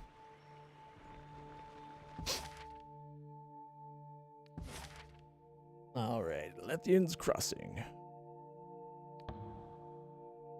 17 more hours?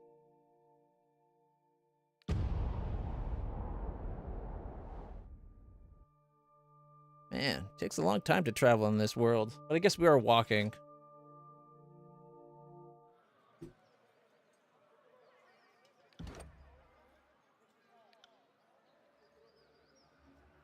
Nice. Anyways, I'll be right back, everybody. I'm just going to have a quick bathroom break. Let me turn on some music for yous. I'll be quick.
right, everybody. Thank you for waiting and your patience.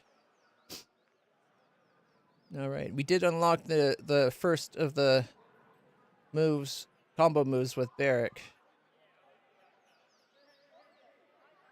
All right.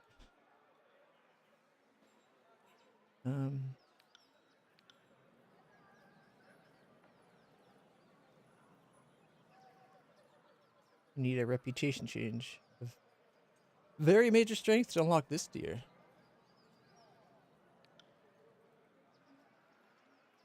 Need a reputation change of major strength.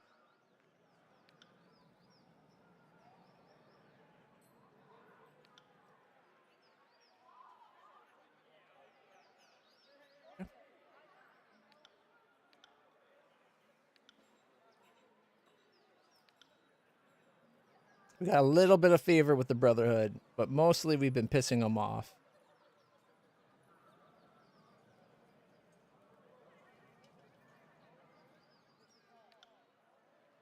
Okay.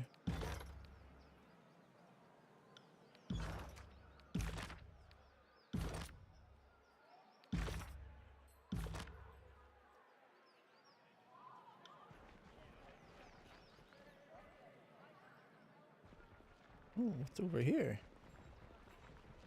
A 37. Easy. Rooting sigil. Sable root. Sky cap. And iron. Take that. Learn a new sigil. Boop, boop.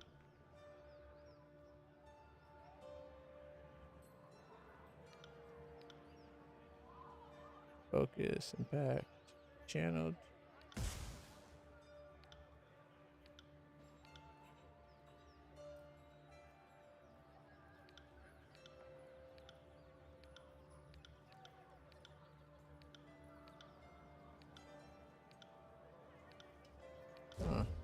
Oh, wait, here we go. Distant impact, enhancement.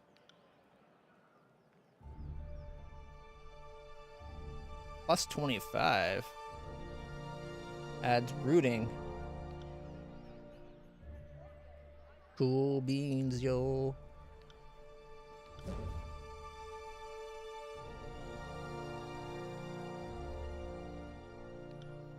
Dazed and rooted. And faster. Lore +1. Go verse. Oh. Crescent Runner. Wait, what? Is there a bunch of hostiles in Lethian Crossing? I thought this was supposed to be like a friendly place.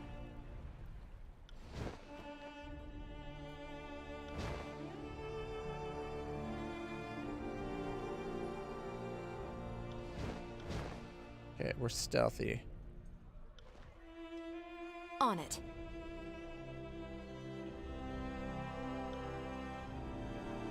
Earthshaker, Stone Shield, Crescent Runner.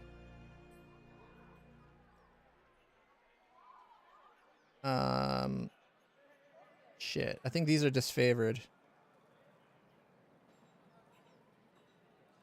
I thought we had a mission to come here, though.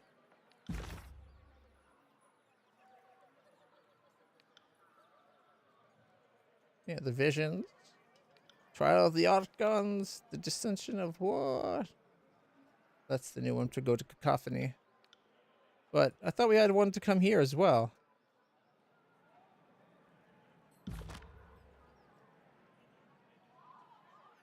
Well, let's see what happens. Defeat the garrison. Crossing Carnage. Kill the group of soldiers and their commanders stationed in Lethian's Crossing. Wow.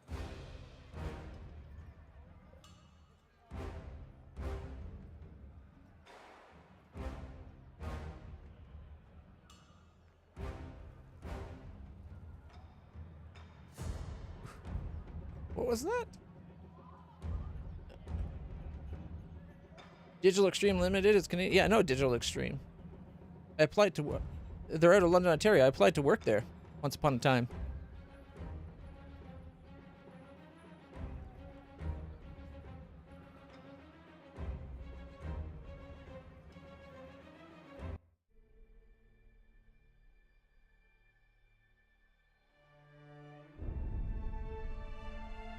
Now Tencent China owns all but 2% of the company.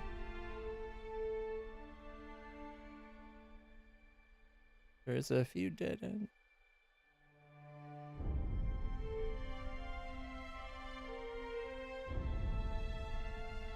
So the makers of Solar Winds was Digital Extremes?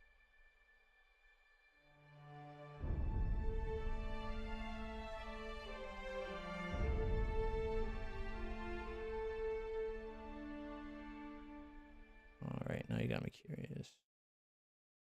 Solar Wind 1.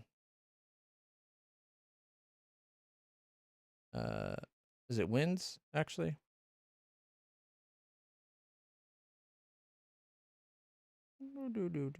Yeah, Solar Winds 1.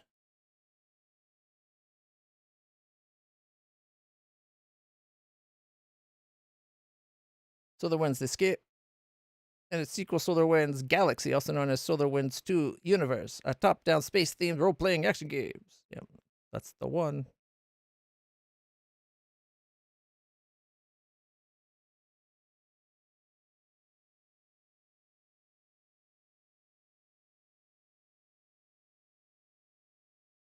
Oh god, that's bright.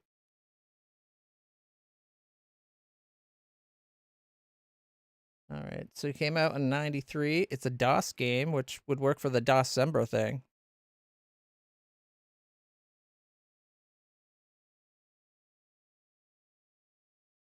Really? So he made enough money off of it to found Digital Extremes?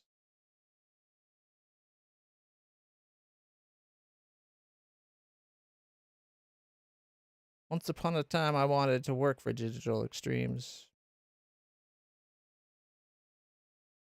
But it didn't happen.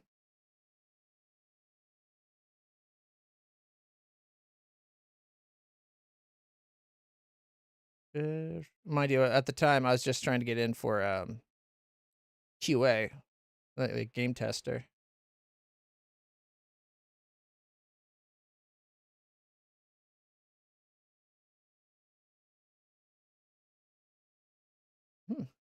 Interesting. Knowing that, I might have to give it a closer look now.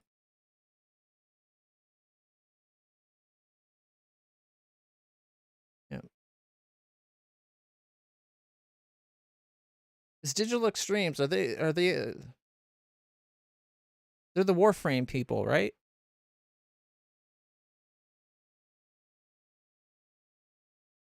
Aren't they? Or, yeah, Digital Extremes. Developers of Warframe. The space robot or robot space ninja game. And there's a new one, like Soul Mask or something like that. I think they're working on.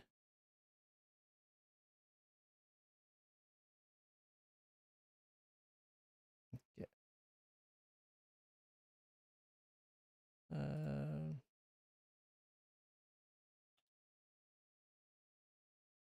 Here. Boom. Yeah. DE.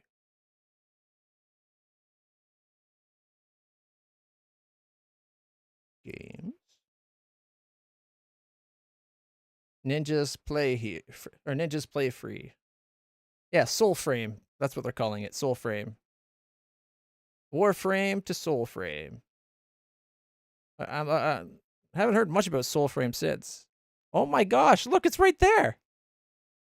Solar Winds.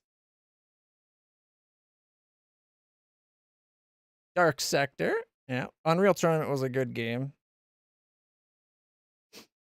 I knew they had their hands helping with Unreal Tournament. And I think I knew Dark Sector and Darkness. Probably knew about Homefront once upon a time. I can't believe Solar Winds is still listed on their main page.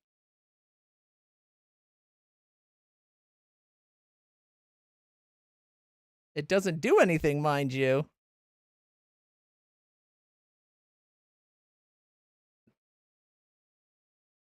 Do any of these do something? No. Those don't seem to do anything.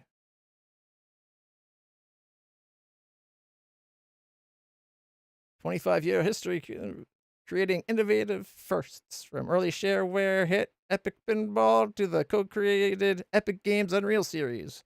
Warframes is Digital Extreme's latest success, boasting more than 50 million registered players globally. Warframe's constant growth, rich universe, and deep community engagement has made it a leader of the games as a service model."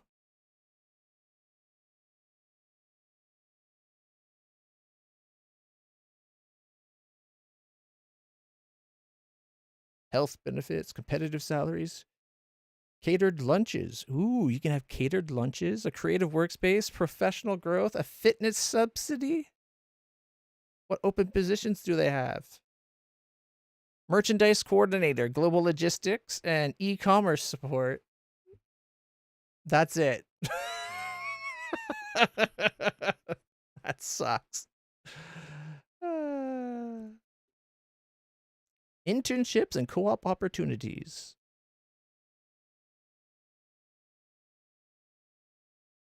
Don't ask me why. I didn't even think about, back when I had to do co-op when I was programming, going through college. I didn't even think of them as an option. I wonder if they would have been. Oh man.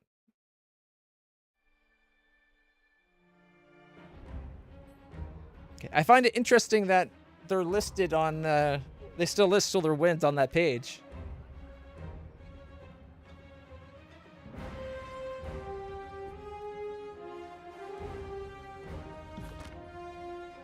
Oh, all right. There's 5 people here. Okay, back up for a second. I got it. Okay, boost his toughness. And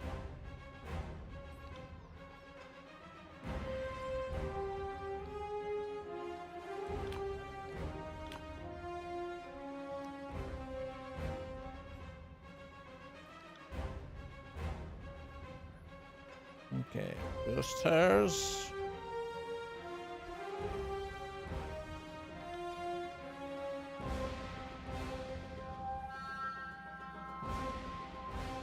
Alright. Do I have a boosting spell I can cast? I don't think I do. Mine are all like blast, magic, and heal. Yeah, okay. I'm on it.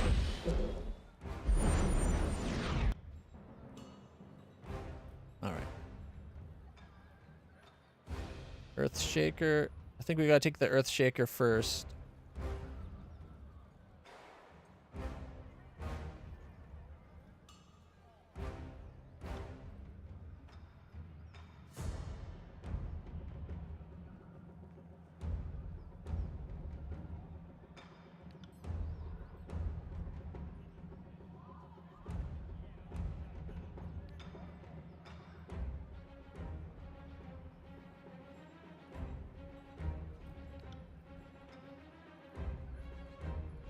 Okay, actually, I can't have her do it. Hers goes off real quick. I will aid you. You got it. Why is he...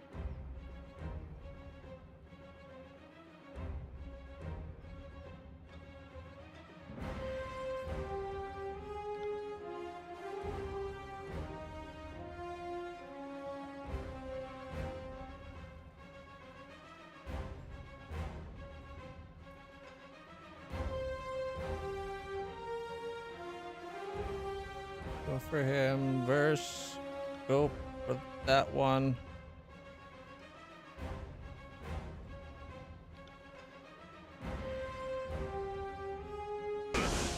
See that? I'm not entirely useless. Not entirely useless.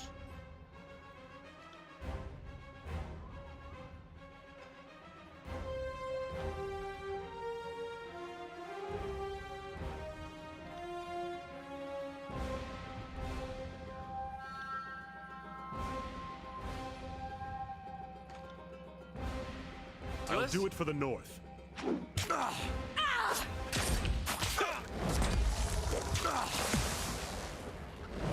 Thrust. This weapon is entirely worthless. On it. Oh shit. Big heal on him.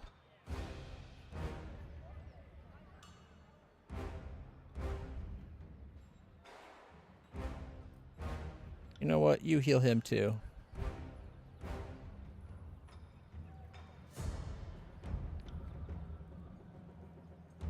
On it.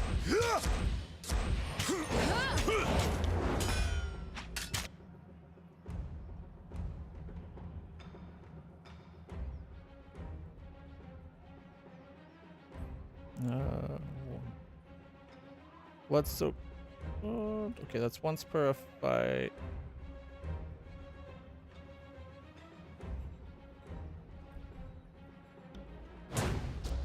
Sorry about that.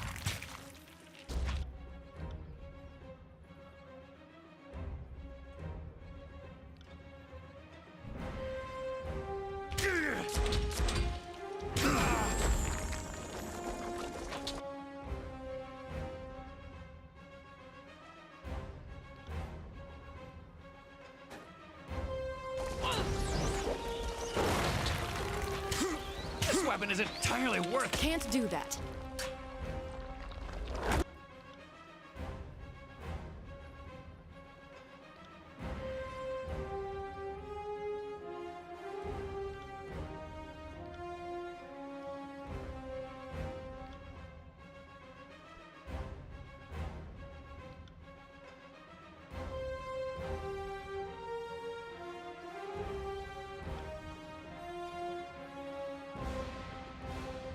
Will do. For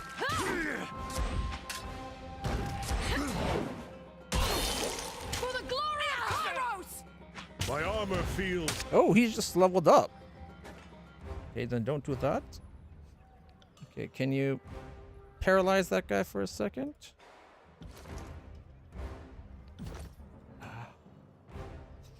Alright, he leveled up.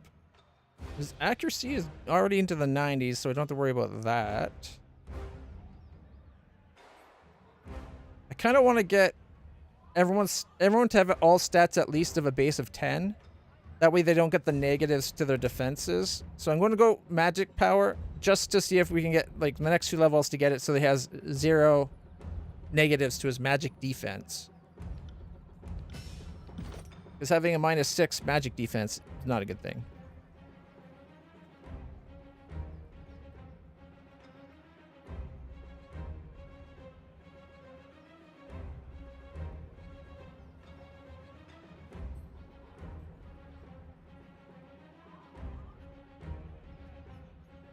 Fight defensively, gaining a bonus to armor.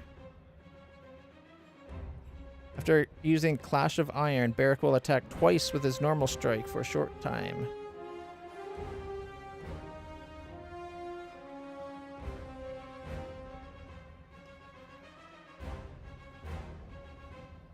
Okay.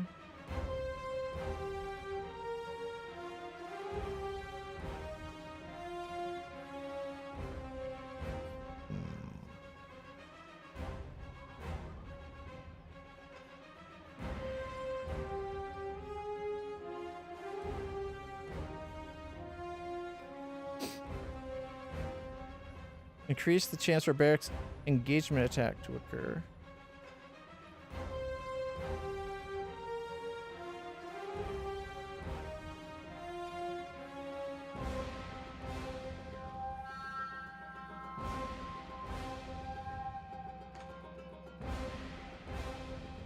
For each enemy engaging Barrack, or engaging him, Barrack gains a bonus to any damage he deals.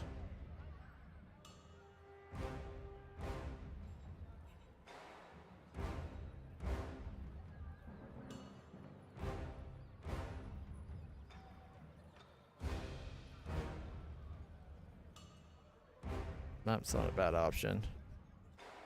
Archmage Rises looks really good. I've been looking at it for ages. It hasn't been updated in forever, though.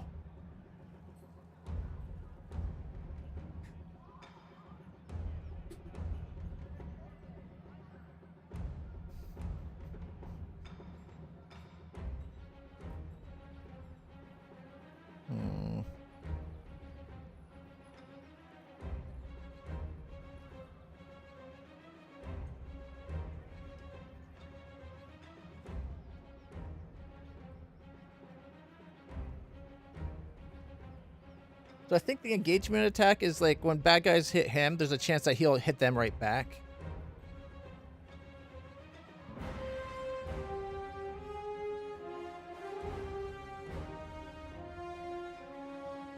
Alright, do I want... I'm tempted between glory, engagement attack, or the retribution.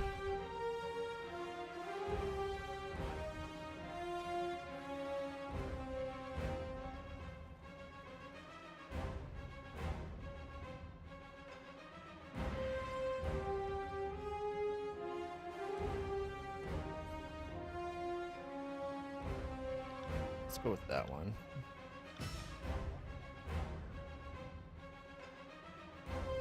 No worries.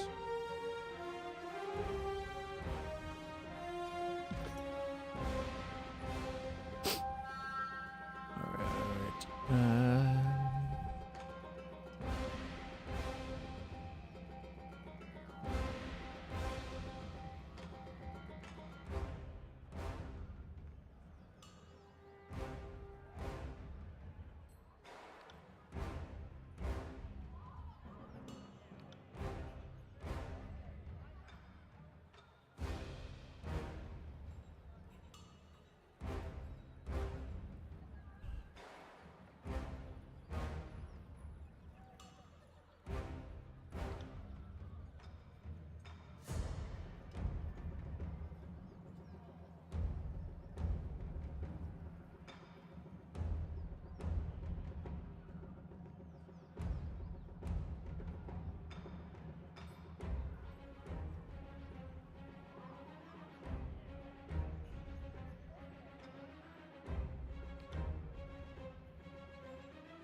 Actually, no. Can you hit him? He's nearly dead.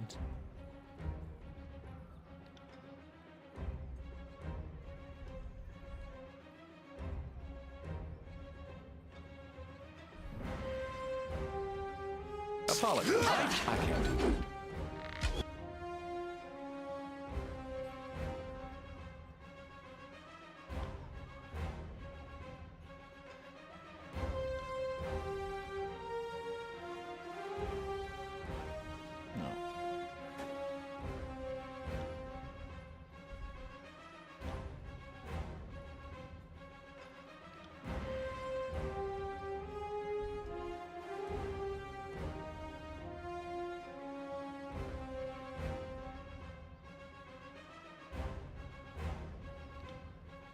Rust.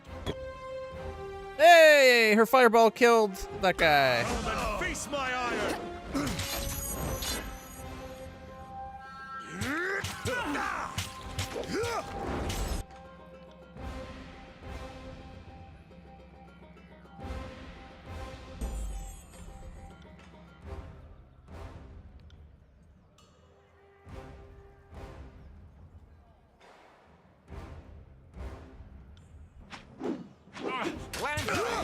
Holy shit! Focus!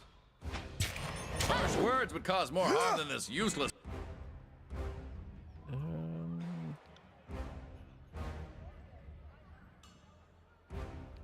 Double stab. Okay, she's going to heal herself. No, it's Barrick. He's still taking more damage. Take that!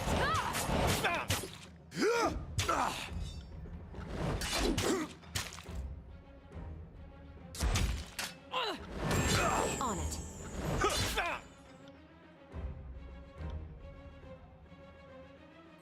Okay, that guy's...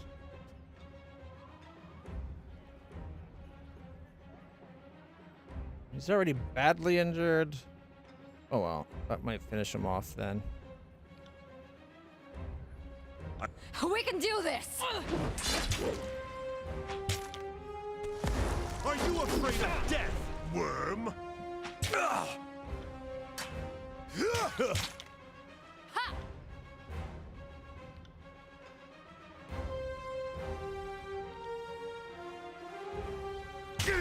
It's almost dead. There we go. That was beneath me. Rust. Will do.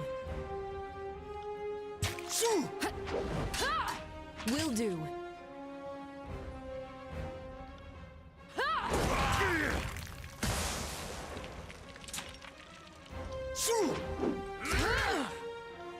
Paralyze him. Double stab. Die! Harsh words would cause more harm than this useless weapon. That's how it's done. Harsh words would cause more harm than this useless weapon.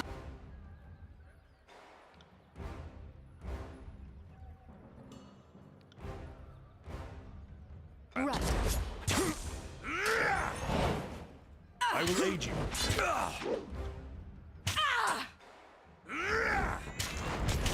This isn't working! I will aid you. I'll take care of it. Let's do this, you and me! What a rush!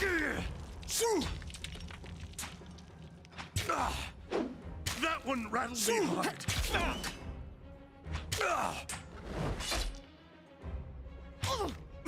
Damn thing couldn't pierce cloth. Oh, another one down. Here, take that stance. You can heal him. You can do the little heal. And I can thrust.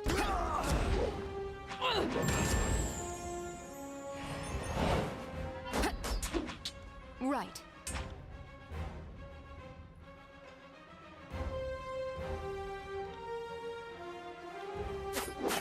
I need to try a different weapon. I'll take care of it.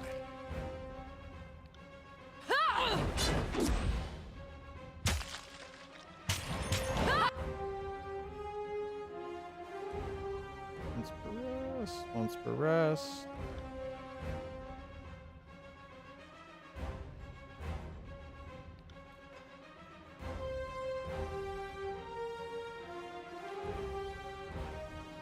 You got it. This weapon is entirely worthless.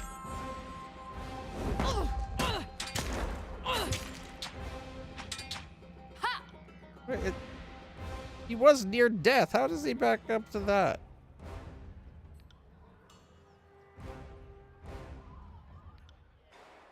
On it. I'll tear your skeleton out by your ass. Don't know about you, but I feel like fight. Nice. Verse leveled up. All right. She's already.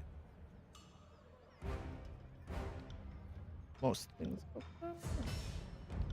right. What can we get her? Born of blood and fire. Gain immunity to the burning and bleeding afflictions. When Verse is in the party, all members gain bonus XP for dual wield bows and athletics. Increases accuracy and removes the recovery penalty incurred after changing weapon sets. Nice. Immunity to burning and bleed sounds like a good one. Someone.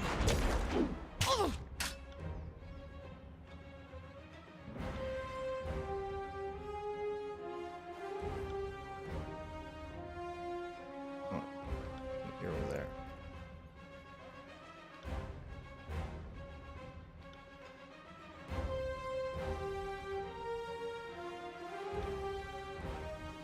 As you command. Near death. Come on. I'll omit that from the record.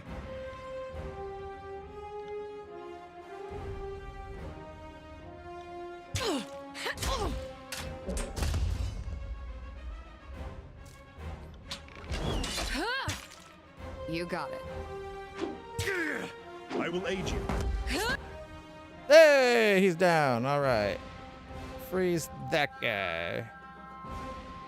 And I'll shot through the over here. And he's gone. Not bad. I got it.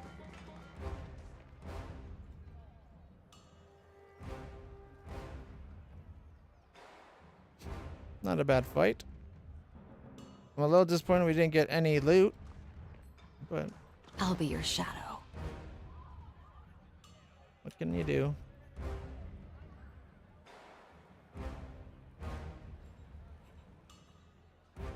Way over there.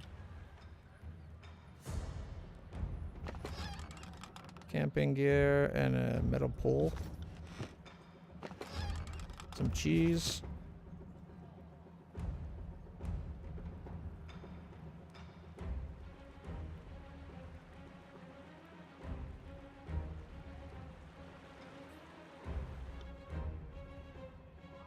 All right, let's do the buffing up spells again.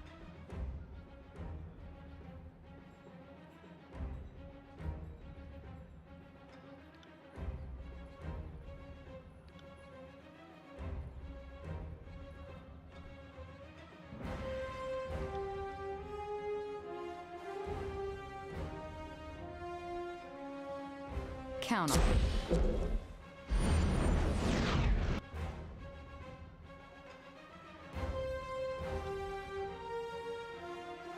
Graven Ash protects.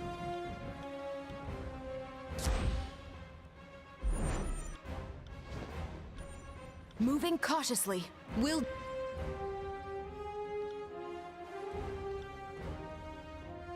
All right, take him down. Ice bolt him while I lightning bolt him. At Do. once. Not happening. Count on it.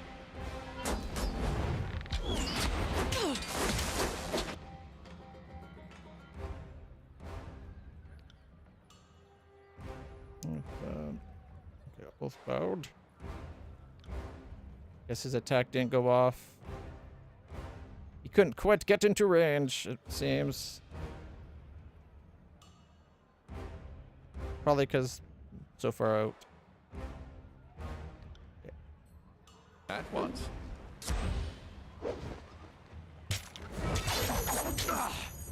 I will aid you. Pity you won't enjoy this as much as I do.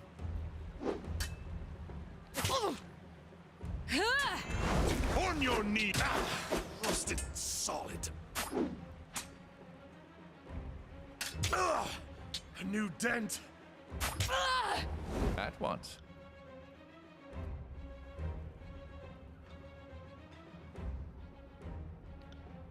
Double smash. It's a hit. Pity you won't enjoy this as much as I do.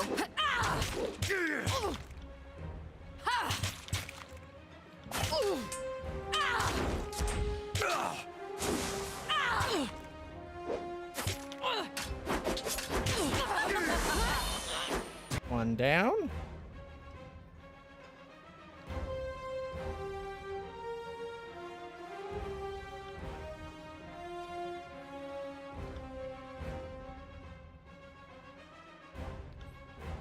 You got it. Take me if you can.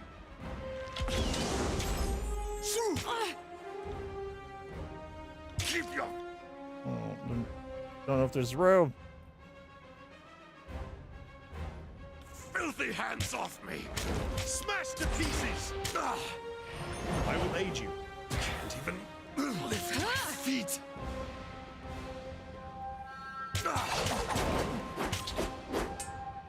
Thrust. Double thrust. Right.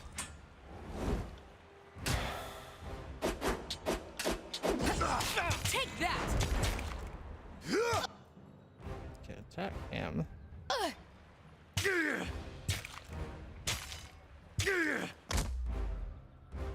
All right, another one down. Heal the big guy again.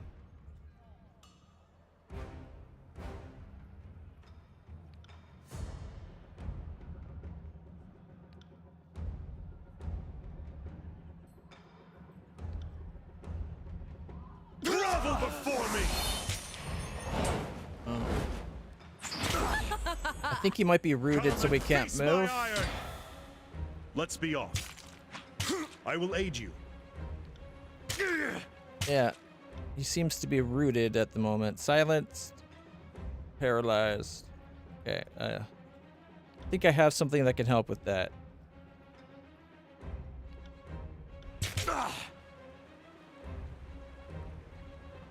For the glory! Yep, it worked. All right. Rust. Heal him again. Kairos!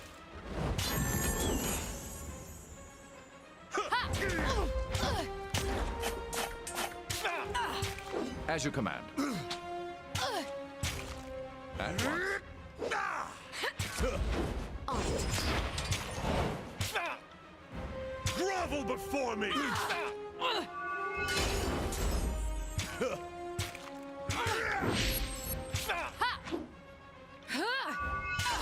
Team. Still got it! For the glory of Kairos! All right.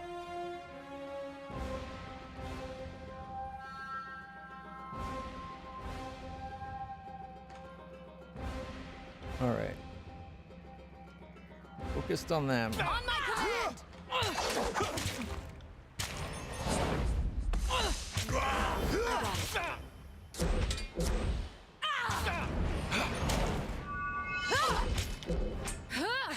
On your knees, worm! Yeah. Anyone around in that green bubble are slowed if they're bad guys. Raven Ash protects. Smash to pieces!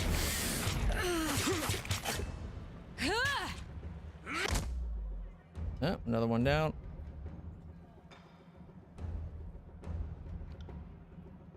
Ice. Lightning. Fire. And Clash of Iron.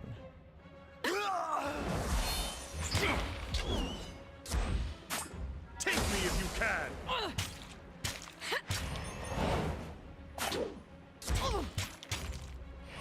I will aid you. Far worse.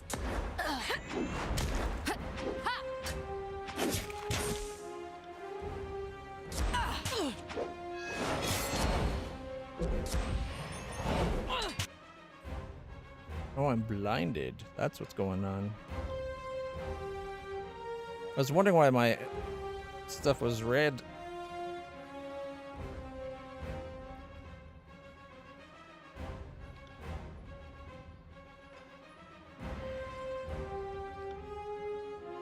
Right.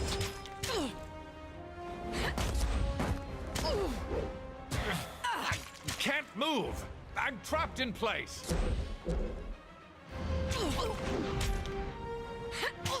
Right.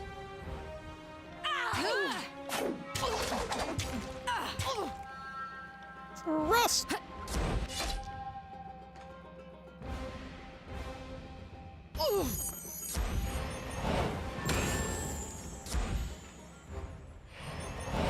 There we go.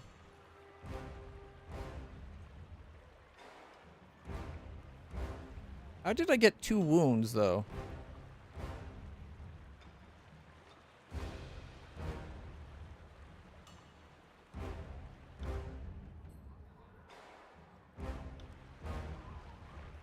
I got it.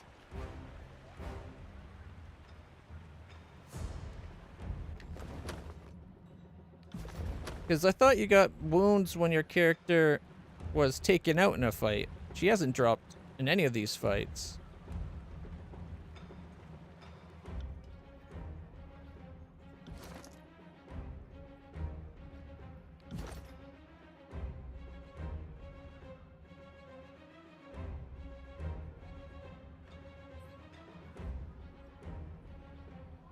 Oh, maybe she took critical hits?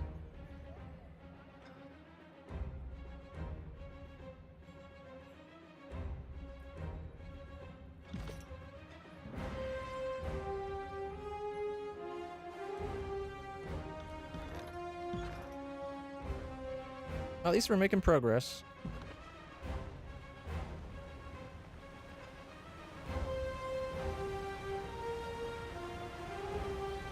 Spotted something. Sorry, I can't. Got ourselves Frozen Shackle.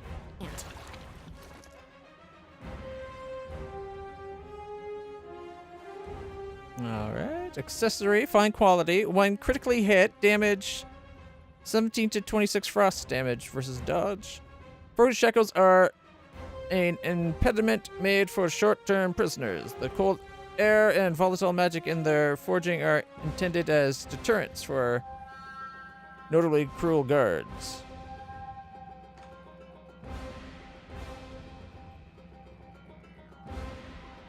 So is it that when you take a critical hit, it does damage? Or it does damage when you critically hit?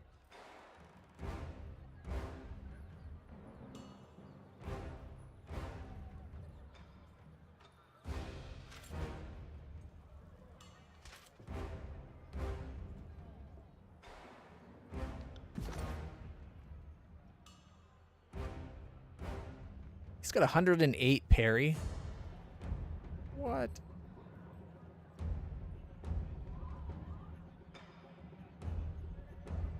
Oh, just finesse 1.5 times apparently.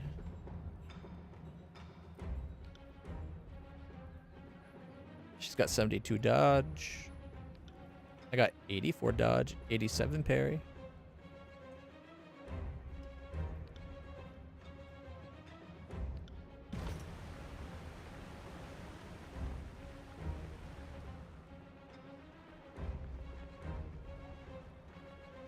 Alright, what's going on? Archiad Bronze.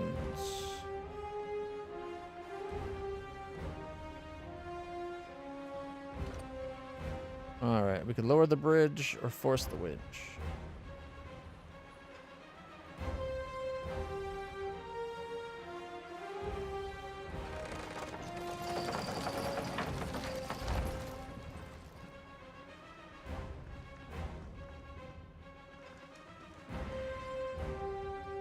Alright, enemy over that way.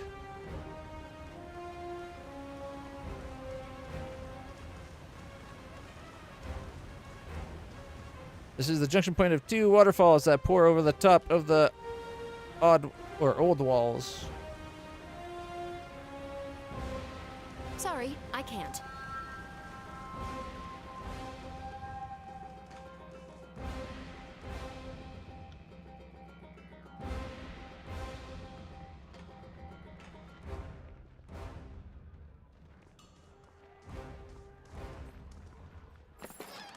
We got iron ingots and alchemical supplies.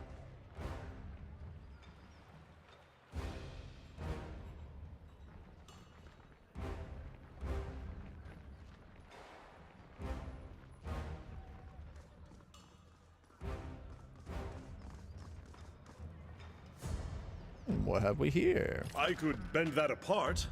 Broken hilt, opal, and chalcedony. Bring this item to the blacksmith at Spire Forge. Upgrade to investigate further. It's all in the reflexes. Hide agate, rot spear. +4 might for 120 seconds. Azure Bell, +3% hit deflection for 120 seconds. +20 parry for 120 seconds. +4 finesse for 120 seconds. Nice.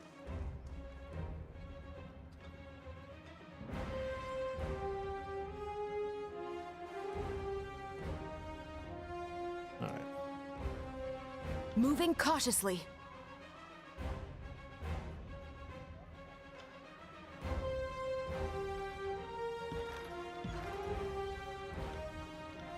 Alright, let's do this.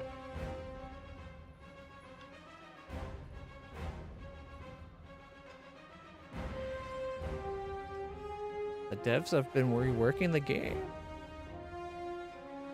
So Archmage, the devs are back to working on Archmage Rises. I thought it ran out of money or something.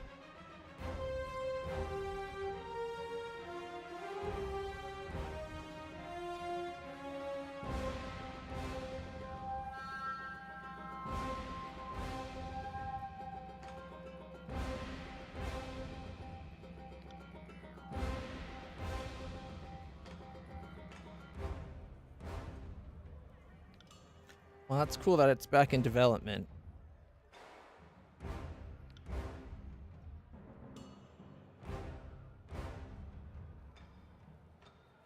And he's still working on it. That's cool. A lot of people kind of give up on things when they have to go get a day job to Consider it done. continue supporting you got it.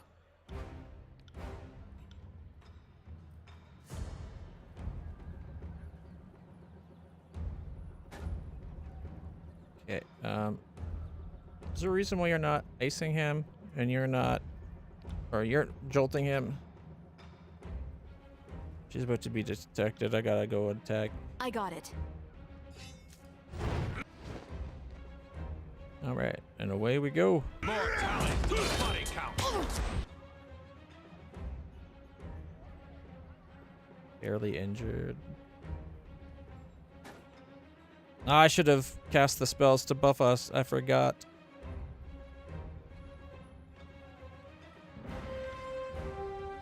Well, at least we can buff ourselves.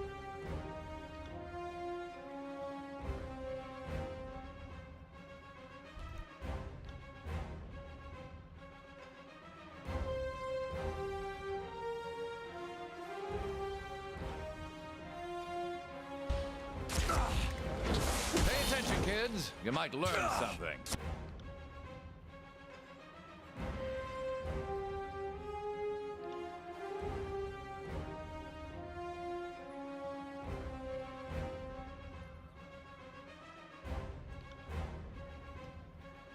Barely injured. Might go for that one.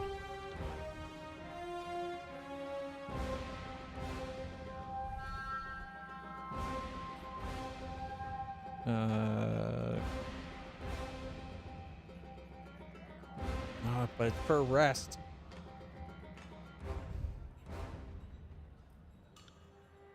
Trying to think, I'm not resting often enough. Take me if you can.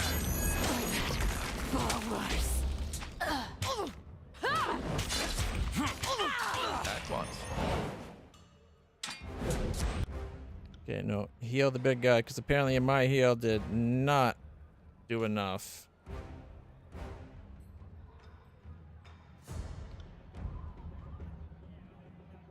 Consider it done. Take that!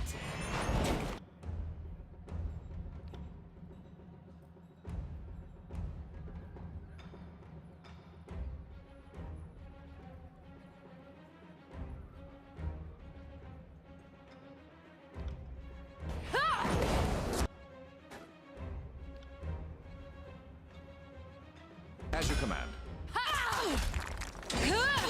Harsh words would cause more harm than this useless weapon. I'll take care of it. Man, he's getting his ass kicked.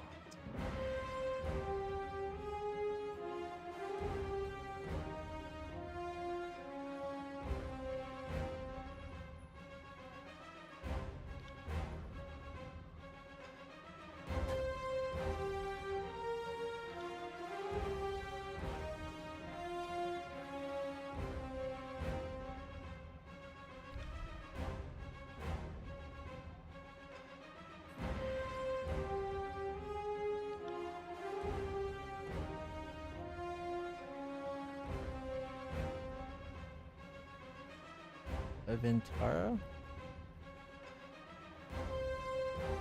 Yay, hey, how's it going?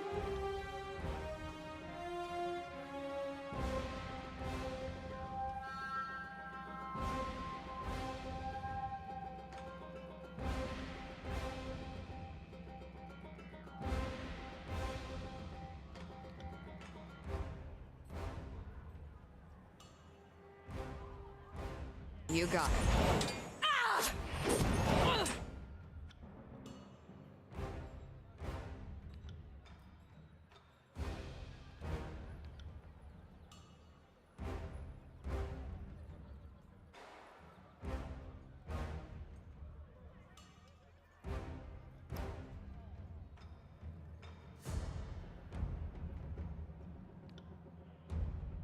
I will aid you.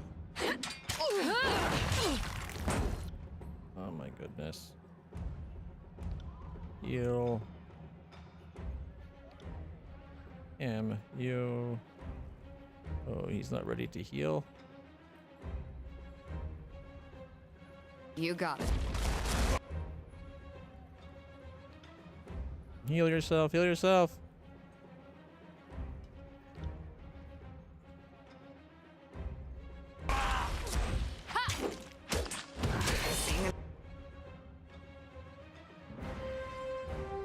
An awful lot of red. Because you're not doing what you're told.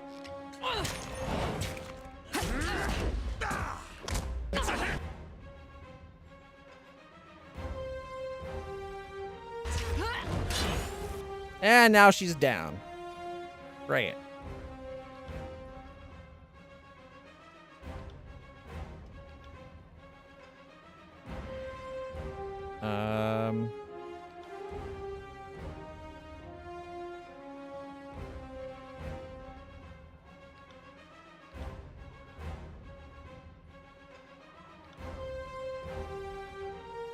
Tell her to get up.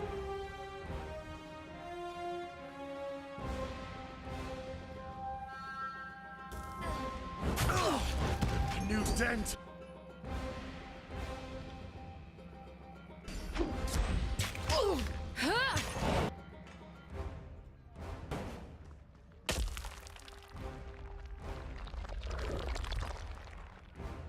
Big heal on Just me. give me the signal. Damn thing couldn't pierce. Are you afraid of death? I'll tear your skeleton out by your ass.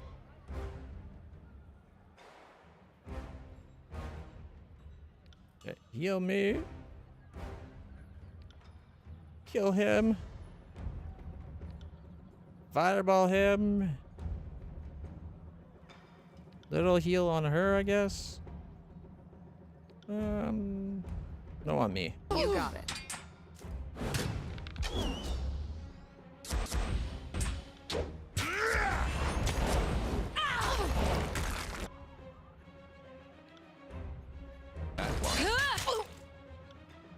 How am I taking so much damage?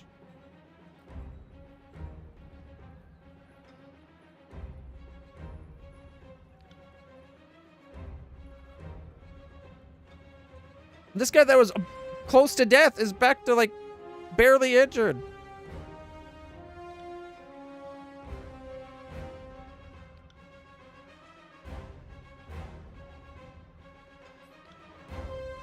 Not a problem, boss.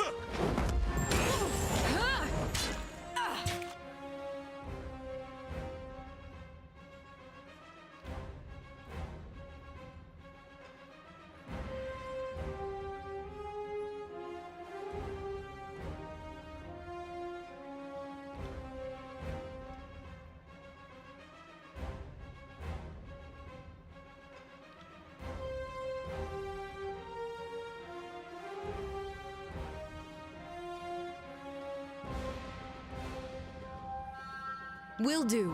Pay attention, kids. There, got that guy down.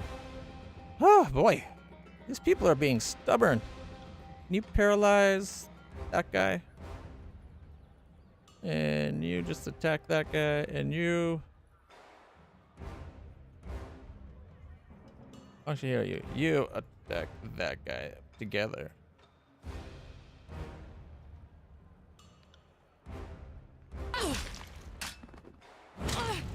Oh, shoot.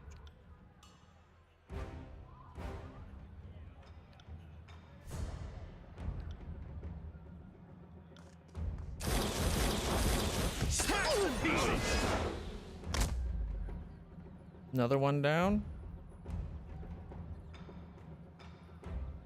All right, I'm in my half damage regenerating mode.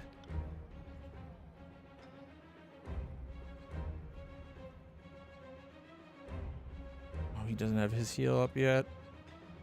Eric does.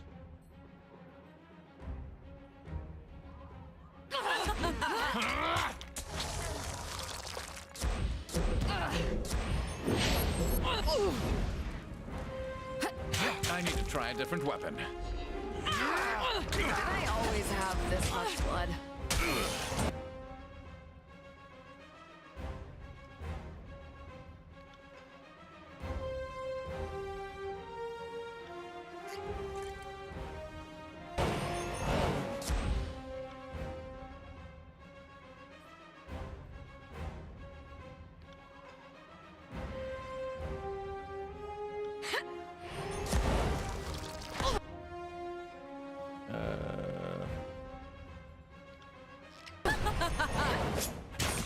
Oh, that was close. Oh, did he just level up to 9? Damn.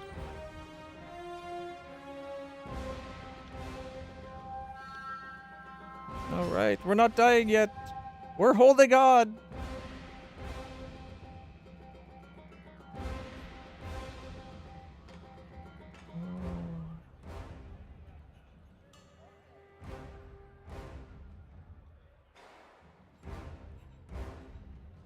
For each enemy engaging in bear gets a bonus to damage.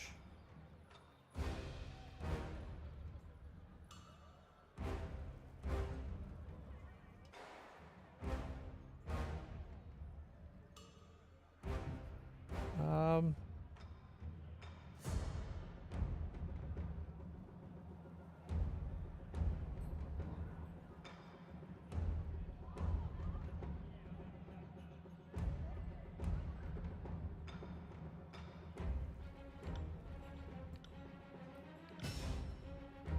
Increased chance of attacking when he's attacked.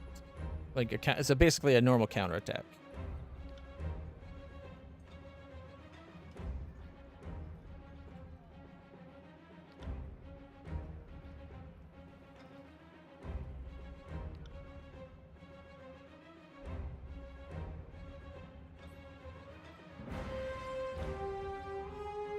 Harsh words would cause more harm than this useless weapon. Why is he going in circles? I bring glory to my guild. The pathfinding clearly needs some work. Working.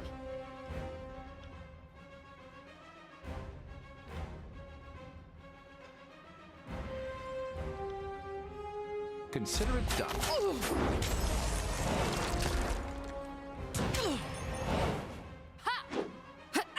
This isn't working. Oh, what's happened to him?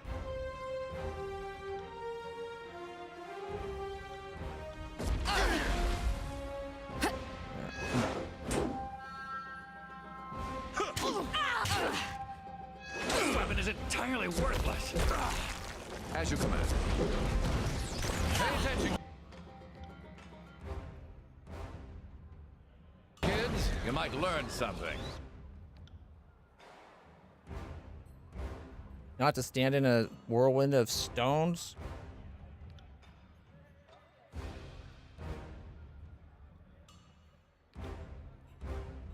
You got it.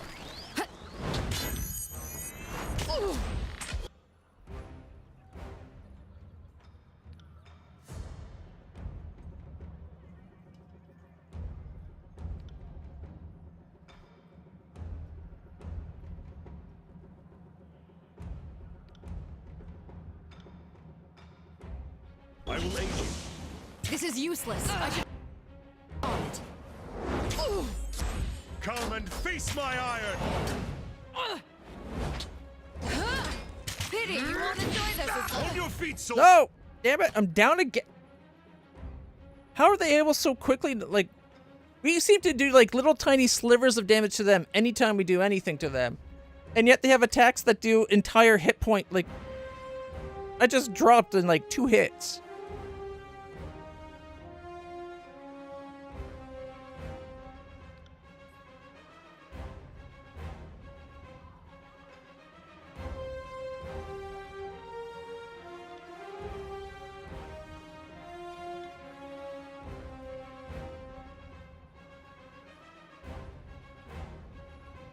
I will aid you. They won't even get close.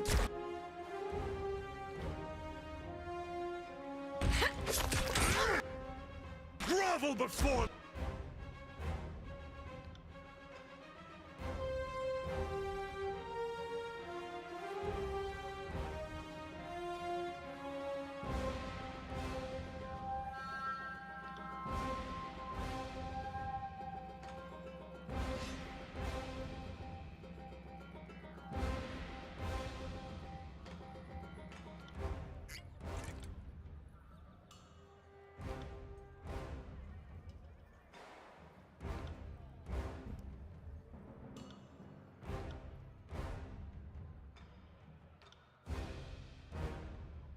Heal her.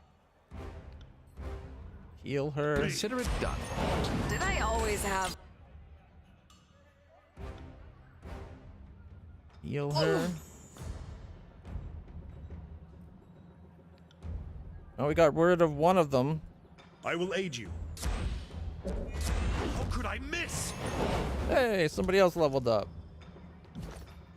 Good old man. All right. All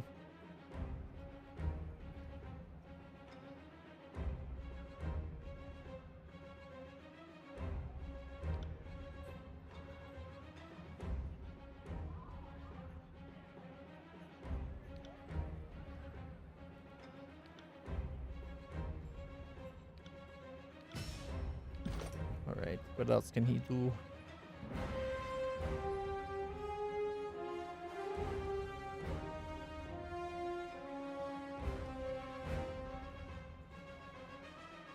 Imbue attacks with the power of frost. Grant a bonus to arcane armor and magic defense. Greater renewal. Power Lantry's renewal ability, granting an even greater increase to weapon damage and armor. Improves control of vigor.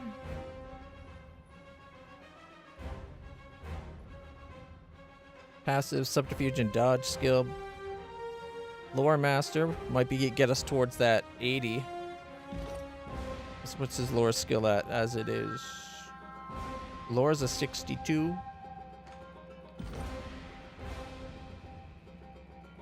I think I'm gonna go Mage Slayer though. Hopefully that'll let us use the thing to silence the caster.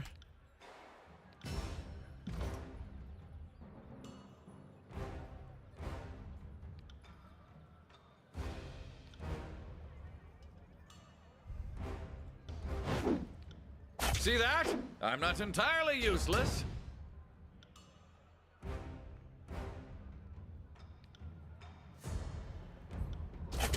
Take me if you can. Oh, he's dead.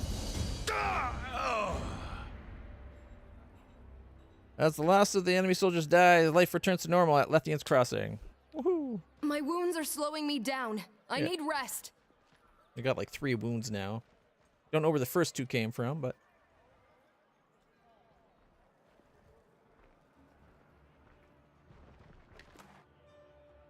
Iron Guard Gauntlets.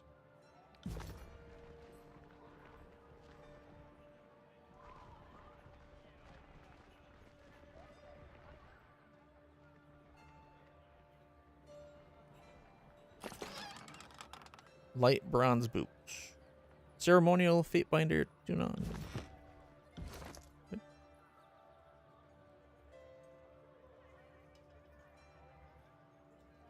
Light bronze boots. Ceremonial Fatebinder of Tuon boot.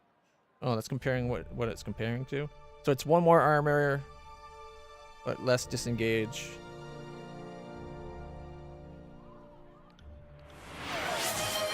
What? An anomalous gifter gave Cheshire a tier 1 sub. Thank you so much for sharing the subs.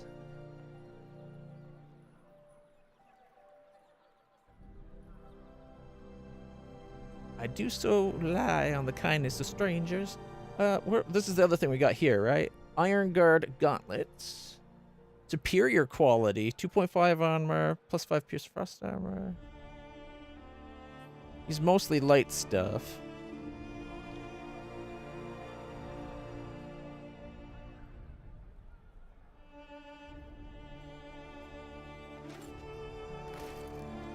I think it'll be worth the upgrade for me. Gets me up to 7 armor. And then I can give her my old ones. Which is what he was already wearing, so that worked out well.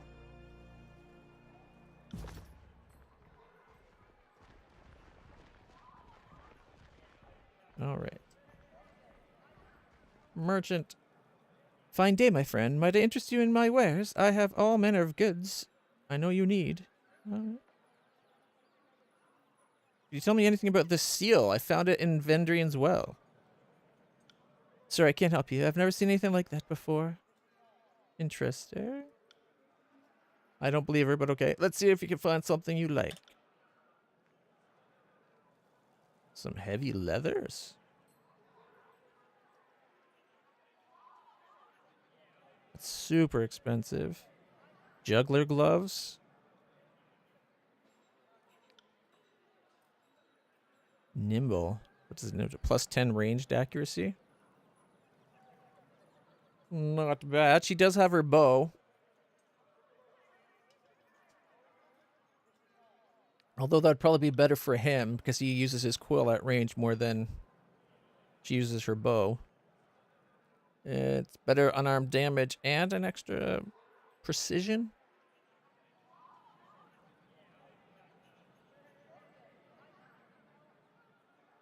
A warrior's girdle? What's that do?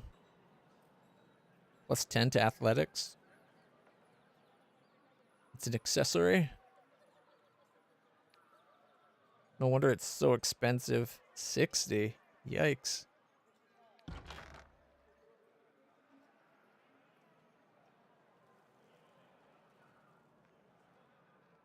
Alright, 1 second. The mace ended up being less damage. Oh, less armor penetration. 2% less chance to hit. 0.34 more DPS. Yeah, we'll sell it.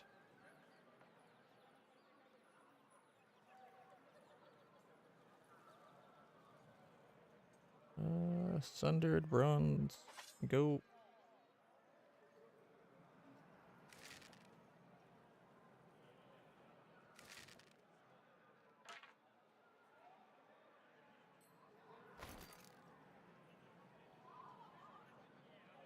Okay.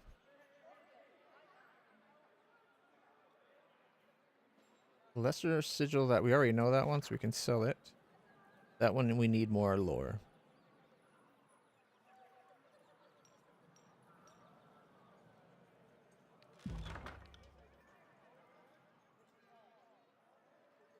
Deer forged bronze.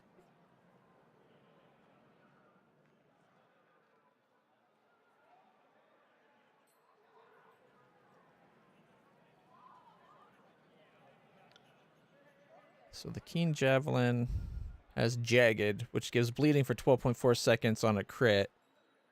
However, it's 0.7 more DPS. It's got 4 more accuracy. The only downside is it doesn't have the armor penetration.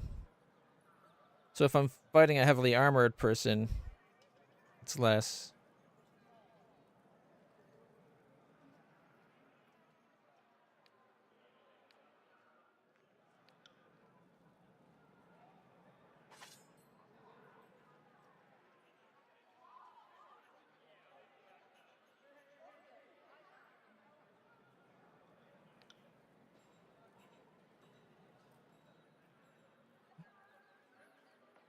Looks like they're identical.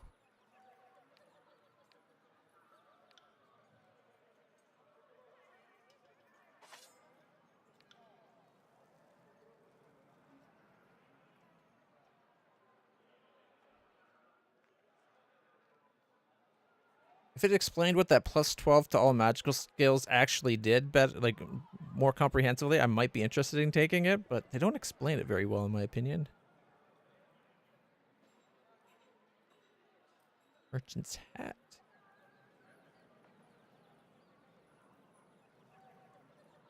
Boots.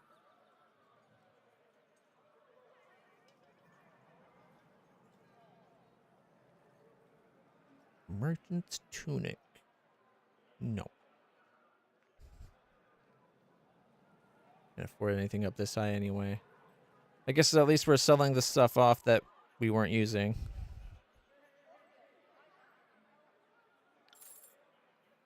Disappointed they didn't have more stuff for us to buy.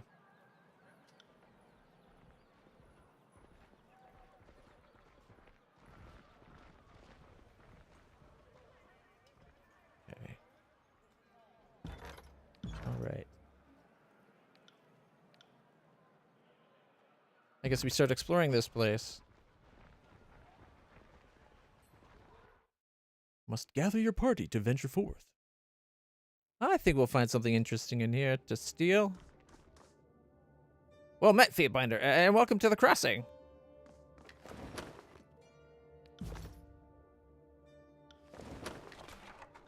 I'll take your rice. Eldian. The sunburnt man dips his head in greetings. An outsider never arrives alone. At least, that is what my mother always said. Seems she knew what she was talking about. Nods thoughtfully at his own words.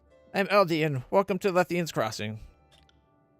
Well, if it isn't Tuon's Fatebinder, welcome back to the Crossing. Haven't seen you around here since you put the disfavored in charge of everything. Must say, my memory seems to be failing. Something I never thought I'd say. The people talk about how you came through and drove the Brotherhood out of town. You should be 10 feet tall and shoot lightning from your eyes. It's fire out of my ass, come on. Although I do like lightning more than fire. Okay, I'll take it. I seem to remember you being a little more human. Can't always tell the content of a pie from its crust, though. Can you? For instance, who would give the town to the disfavored and walk in and kill them all? Not that I will miss the rules and schedules, but one has to wonder why you would switch sides so readily.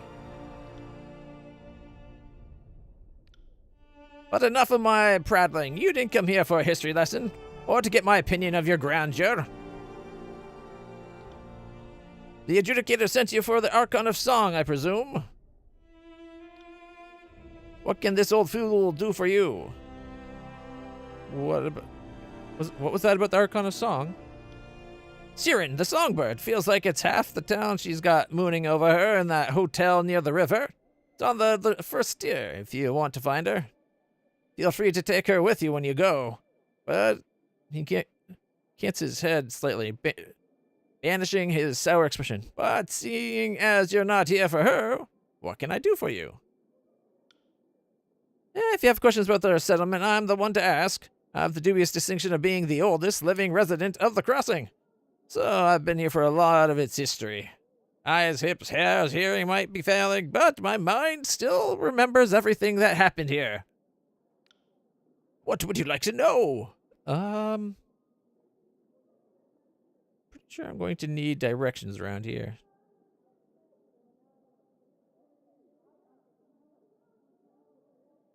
What can you tell me of the Spire and Lethian's Crossing?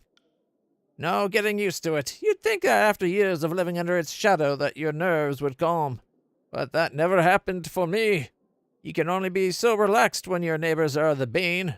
The moment you let your guard down around one of those old walls, my friend, you're done. Now, Lethian wasn't completely mad to settle here. She ventured inside and found sealed passageways that made it impossible to wander too far beyond the entrance. Figured that meant that the Bane couldn't easily reach us either. Whoever created this monstrosity wanted us to stay out. That's exactly what we've done. Hasn't been a perfect arrangement. There have been incidences. But for the most part, the Bane don't venture out so long as you don't venture in. We just have to stay vigilant. Can I enter the old walls? Must you enter? Surely there's another. Nobody will stop you, Fatebinder, if that's what you mean. If you have business inside, I can only assume that it must be important matter. The old walls are unpredictable, plain and simple. The Bane may leave you alone today, but I'm not the sort to gamble when it comes to those abominations. Okay. All right.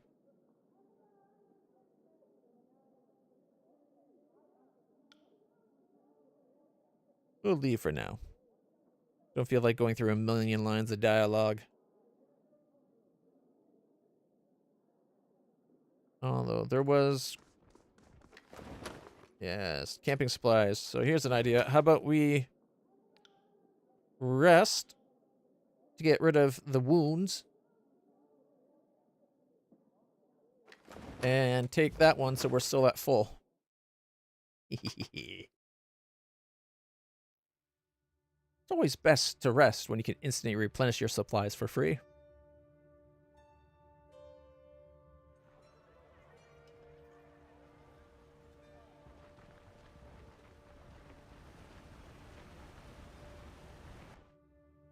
What's over here? Is it the tavern? Ooh. Yep. It's the tavern. There's Siren. An iron glaive. Ooh. An extra 1.75 meter range. More damage and only one less armor penetration.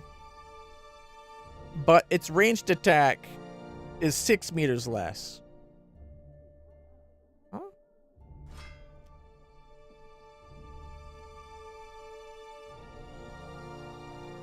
Alright. The phalanx seems to be the same as what it is.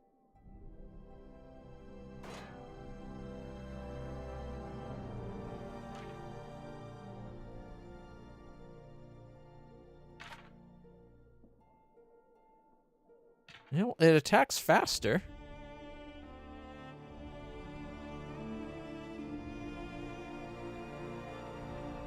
I like the shape of that at the end there.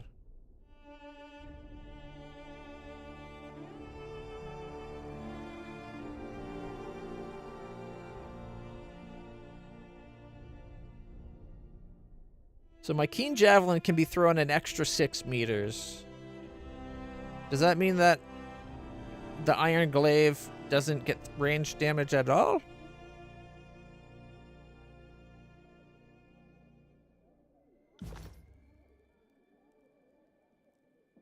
Yep, I can't do my heart shot. Okay.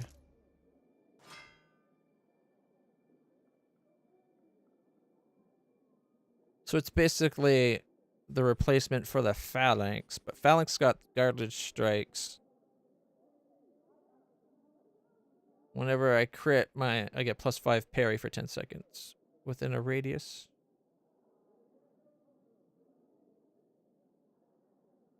I like it. I like being able to do the thrown damage.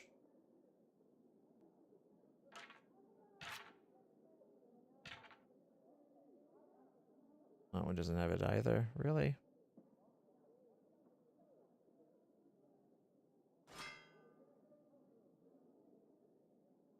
That's the other one.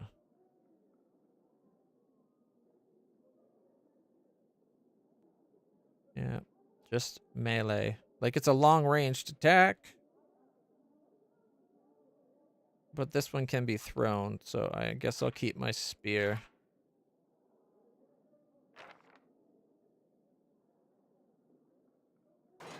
Do I like that one's look or that one? I like the look of that blade more for some reason.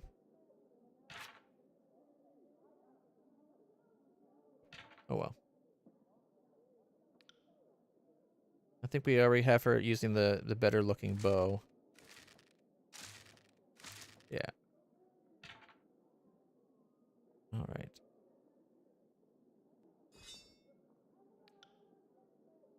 We do have another iron dagger, don't we? It's more armor penetration, but it is less damage than her bronze dagger for some reason.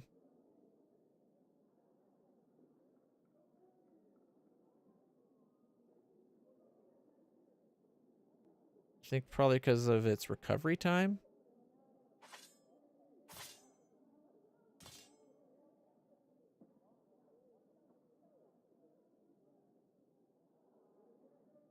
Two iron daggers. The way they make it out, you would think that the iron daggers would be the better weapon.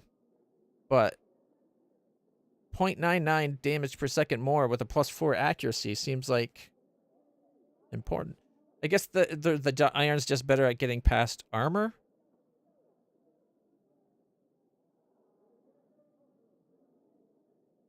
They have 4 armor penetration, which I think means they do 4 more damage than, like, if people with enough armor, they'd take less damage.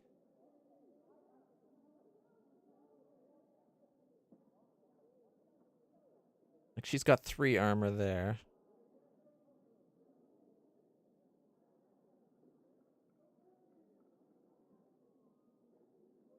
I believe, unless I misread something, when she takes damage, if it's slash damage, Like, she's got 5 armor against slash, so she take 5 less against slash. But in general, she's got, like, 3 armor means 3 less damage.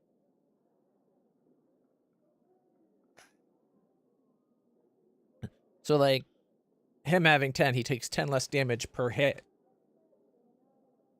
So you'd think having plus 4, like 4 extra armor penetration, that's like 4 extra damage on every attack. But it doesn't, wouldn't that take into account the damage, like the DPS?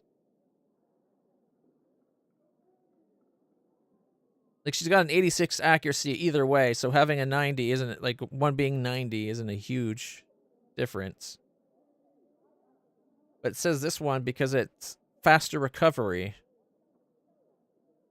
It's 0.42 seconds faster on the recovery, so it I think that's why it does more damage.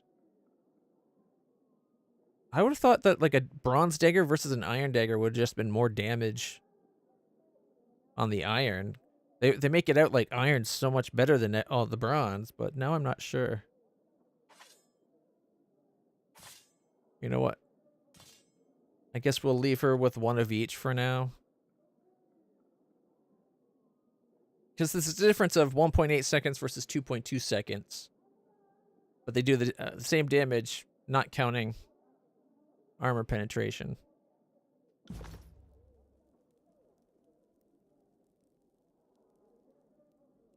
On it.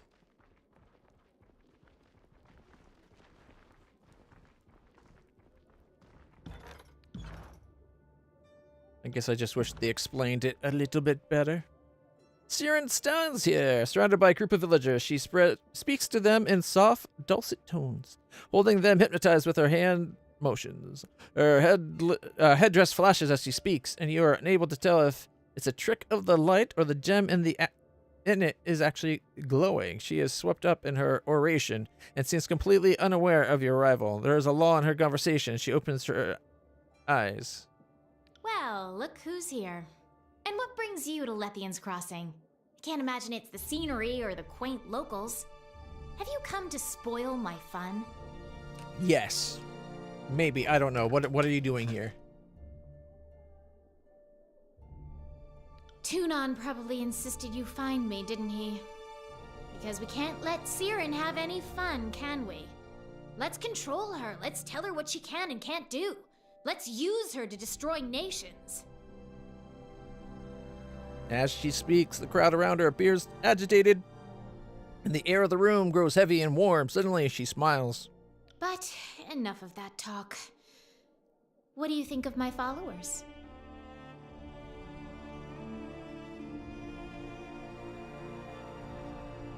You shouldn't be doing this, Siren. These people don't truly love you. You're manipulating them.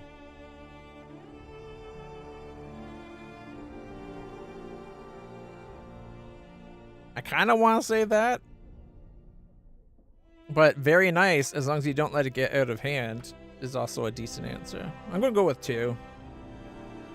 Don't worry, Fatebinder. I'm just practicing. While her words and tone... I don't want to make her fearful. Her tone convey a careless air. The peace you were feeling tightens in your brain. A couple of the gathered crowd slowly turned their heads to look at you. Besides, who doesn't love having a legion of adoring lackeys? She smiles, and the tightness releases your mind. The threads turn against... or the heads turn again to face Siren. Adoration shining in their eyes. Are you going to disband this group, too? She asks, her tone turning cold. It feels like the room is getting smaller.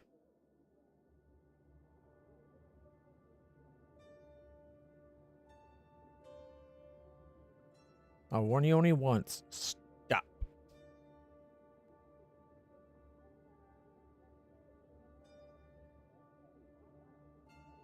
You need to control yourself.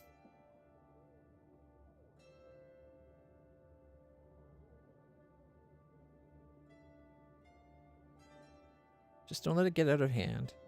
Why does everyone keep harping on that? Just because I have the power to destroy armies doesn't mean I'm gonna use it. I can't. Not with this stupid helmet on. She stares at you intently before breaking into a smile. That was a joke. I have a little more self-control than that. But maybe you're right. Perhaps if you were to allow me to accompany you. You did activate one of the spires, so your power is something I could learn from. You'd be able to teach me how to control myself. You may join. You need someone watching you. Well then, let's go. If you're gonna teach me the wonders of the world, it's not gonna happen here.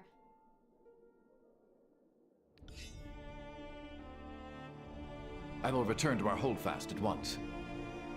She's level 8. Which is what Lantry's level was.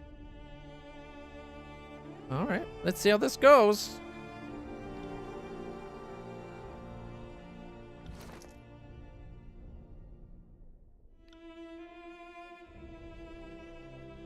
Discordant melody.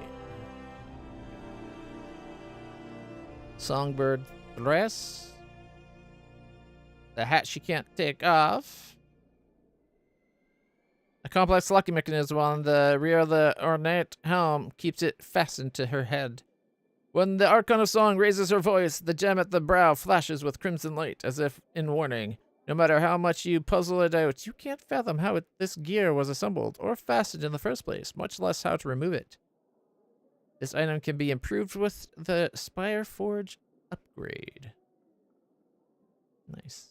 Gives plus 6 accuracy, 6% deflection.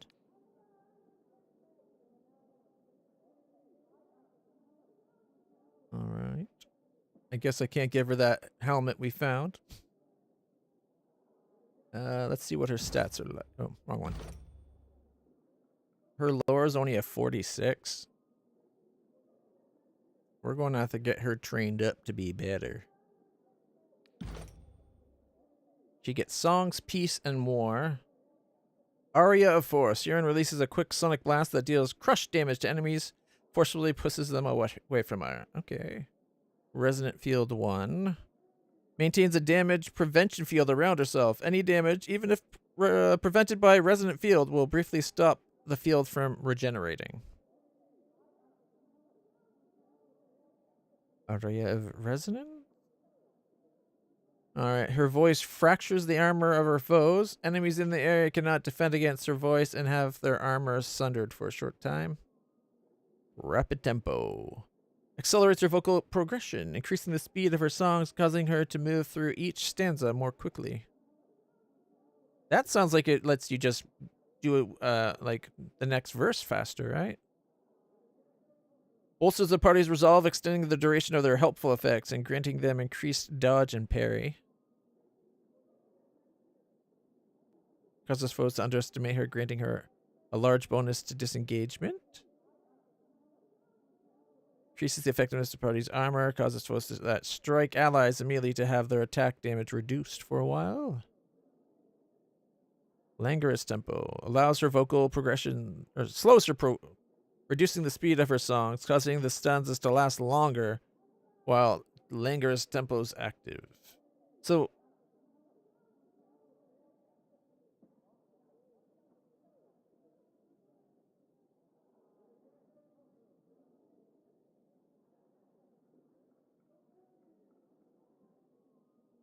required level 9, Glory in Battle, a song that evokes qualities of the disfavored. When sung by Siren, it exemplifies those qualities in her allies. Red runs our blood. An old song, once proudly sung by the free cities of the Four Brothers. Since Kairos' destruction of Setting Sun, the song is rarely heard. Song that terrorizes enemies with notes that conjure horrifying visions of the Bane. Bringer of Death. A song ominously describing the power of Kairos. Kairos' will as it washes over the land, life and land, reaping those that stand against it. Sword of Strength, a song of valor and defiance adopted by the Vendrian Guard to boost morale in their rebellion.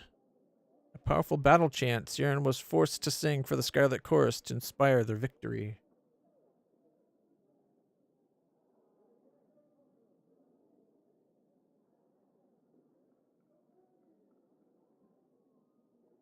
She's basically a bard, right?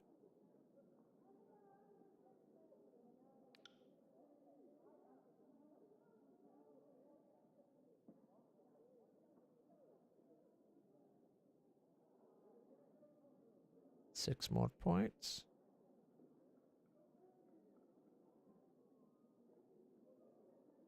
Okay, increase dodge.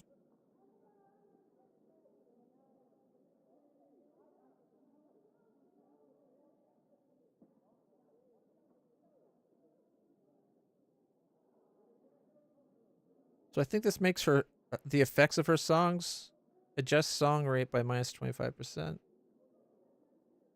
What's the benefit? Like, I don't know how that benefits things. Do the effects last as long as the song lasts, or do some of them last longer?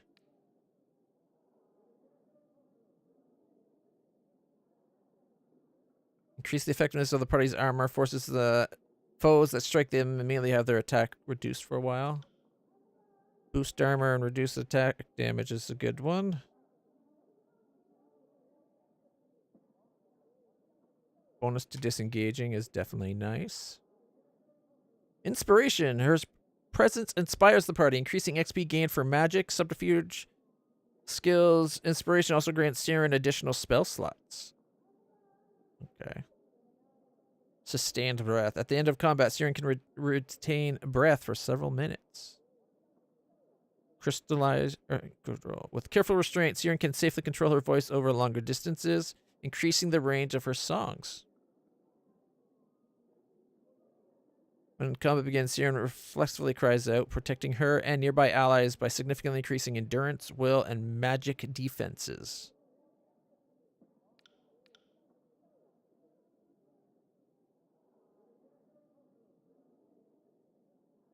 All right. So these are spells that are helpful for our allies.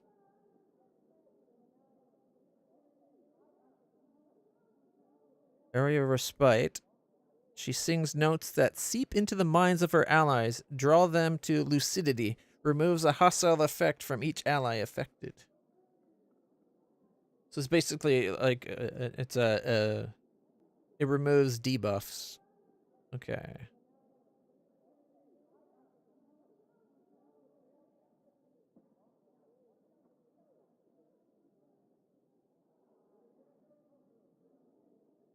I want to get more of this resonant field stuff.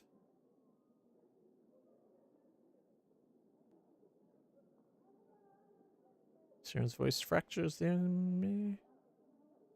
Accelerates her vocal progressions, increasing the speed of her songs.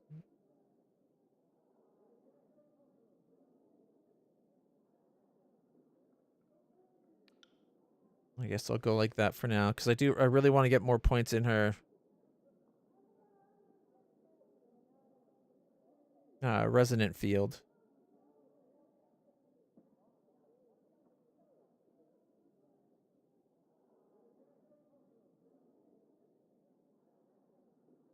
So next time we level up, we probably take the resonant field thing.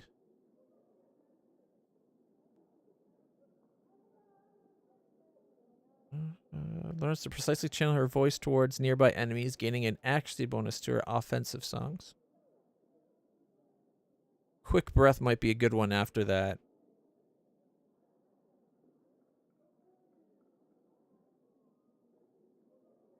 Really increases. Cry of Despair. Area of Confusion. Quick breath 2. Okay. So I think our next 2 levels are probably going to be Resonant Field and Quick Breath. And then maybe Control. We'll have to see from there.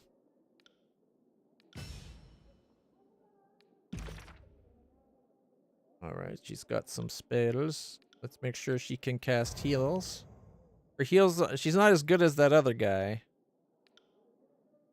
But a rapid heal.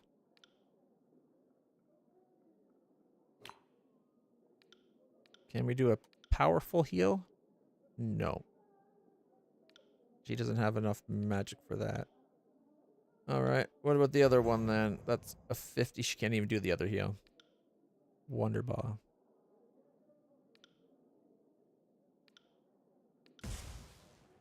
Not that one. Distant Impact. There we go.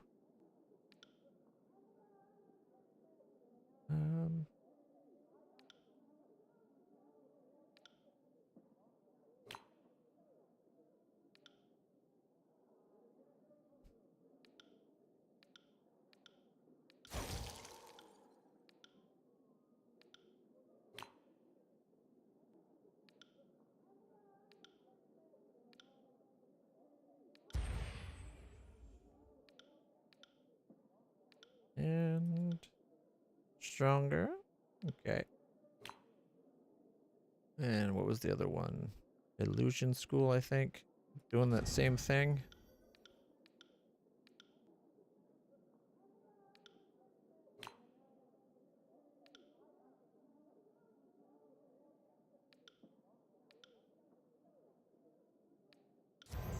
Yeah, can't do that. Okay. Let's see. Sigil of Force.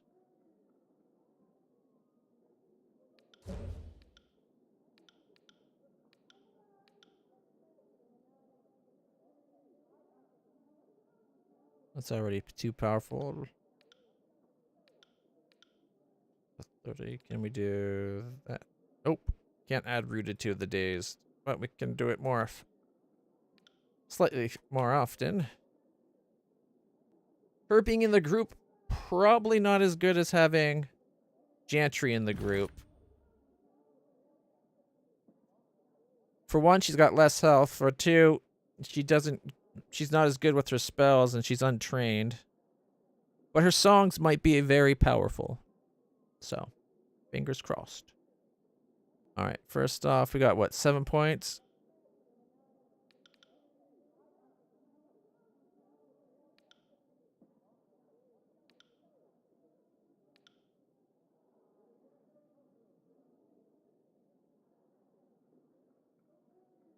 Okay, what if I just go for the cooldown bonus? At least we got no negatives to our defenses anymore.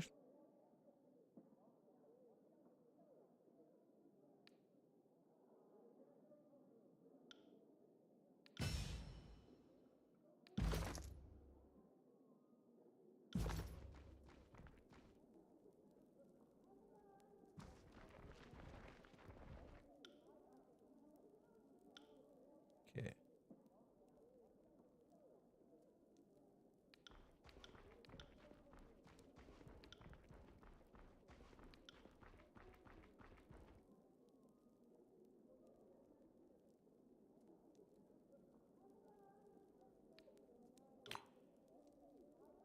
Got ice, lightning, we got heal. So not happening. Ray of Force, Shattered Stone, Resonance. Plus 20 bear. It's only for 30 seconds. Requires 5 breaths. I'm guessing that's the number right below there in the corner.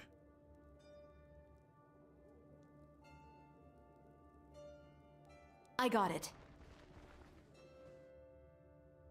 Well, she's in our group. That's something. More characters, the better, right?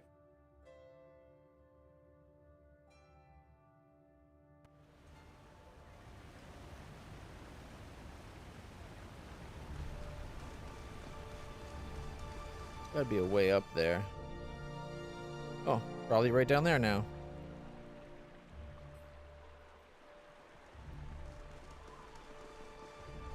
We've got like 3 different merchants over here. Arcade Bronze. Greetings and salutations, and welcome to The Crossing, home of the best merchant in the country of the tiers, or in the entirety of the tiers. That would be me.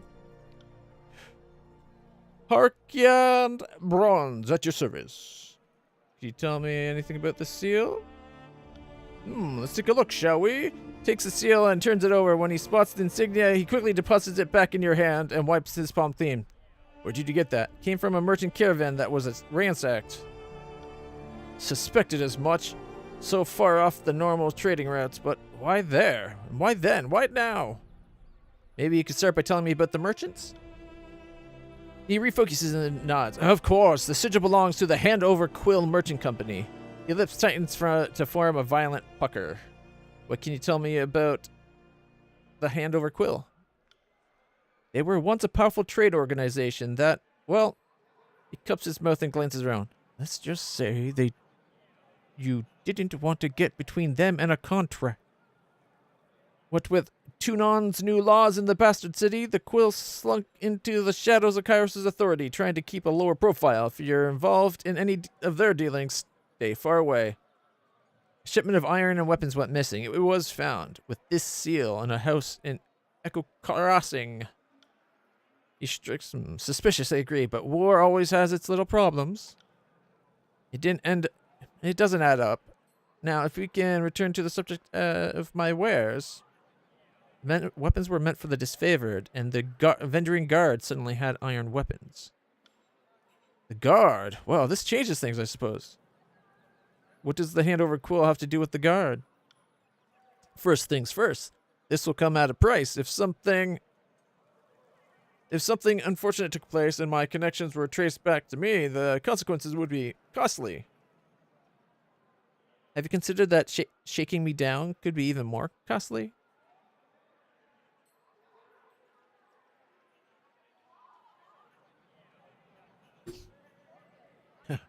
He wants 1,000 rings? That's insane.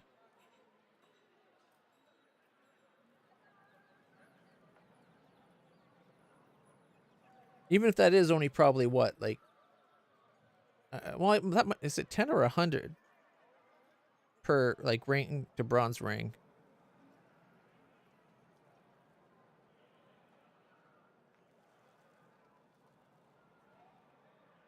If you consider that shaking me down, known fate binder could be even more costly. You gain 106 athletic skill experience. He studies you a moment before his posture deflates. No, I suppose not. You can make my life far more difficult in the long run, can't you? We've lost the house seal. If you breathe a word of this to anyone, I'll denounce you for the liar that you are, but... He looks around to make sure there are no settlers close enough to overhear. I received instructions from Fifth Eye to use hand-over quill to deliver iron weapons to Vendrian's Well Citadel. I don't question my orders. I just follow through. I don't know anything else, and that's the truth. I'd like to see your wares. So, Fifth Eye... Isn't Fifth Eye the second in command of the Scarlet Chorus? Ooh, look at this one. Iron Ring. Look at that weapon. It's got Devastating on crit, 0.5 meter push, and Rejuvenating accelerates recovery on kill. 32 to 39 base damage. Oh, man. He's got some good stuff. He's got some really expensive stuff. Ooh. Scroll of bleeding. It's 12 to get. We're so close to having enough to get fire. But I don't think we're going to be getting it.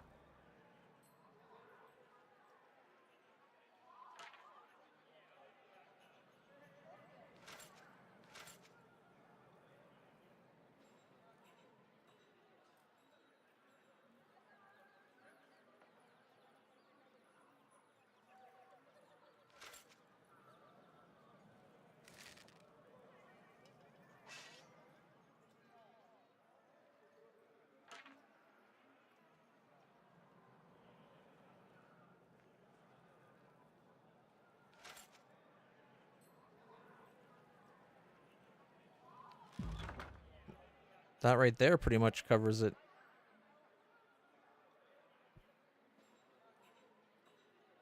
Ring counters? Plus 10% will defense. An accessory. 60! Ouch. Soft step heel wraps of rogues. It gives you plus 10 to subterfuge, plus 2 to disengagement defense. But it's 15. That's expensive too. Mantle of Mirrors. Reflect 20% of incoming hostile spells back to their casters. Nice. 70 bronze to get that though. Right. All right. Now I have enough We already got rooting. We got illusion and okay. Fire magic. We could get the bleeding one. But you need 75 lore, and we don't have that yet, so I guess we can hold off.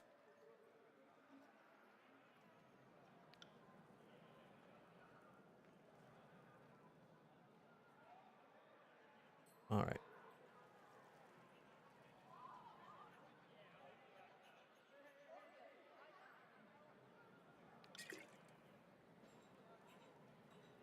I'll buy the healing potions too. 53. Good gracious.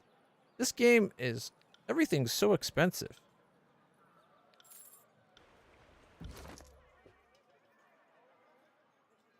No, you need a 50. Oh, we can't learn it unless we have what's his name in the group to learn it for us. Because I'm a 49, not 50. Right? Oh, 45. Sorry.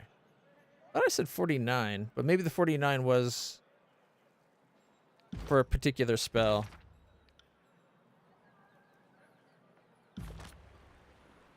All right. Show me what you got. Ooh, relentless bow. Again, it's like super expensive. Got throwing daggers now. Tearsman great bow.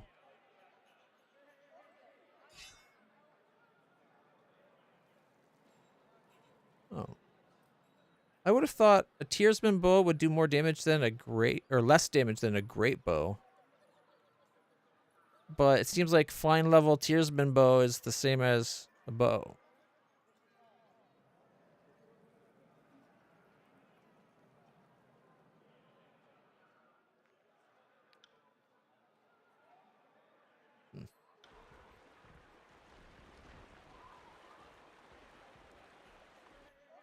Show me what you got.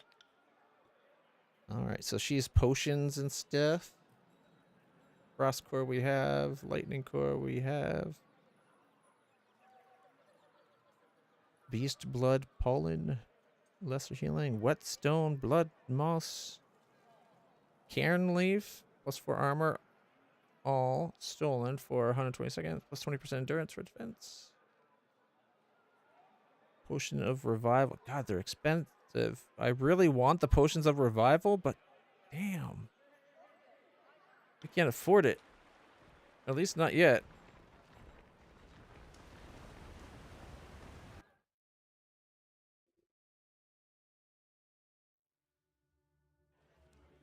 Welcome to Lethian's mistress, my lady. Please, come on in.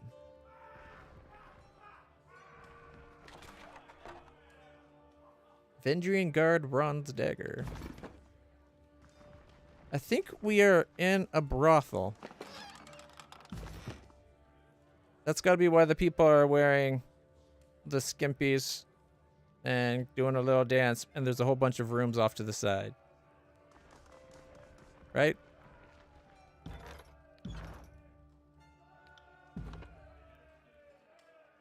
What a pleasure it is to see you in my establishment, Fatebinder. It's always an honor to entertain someone of your standing at Lethian's mistress.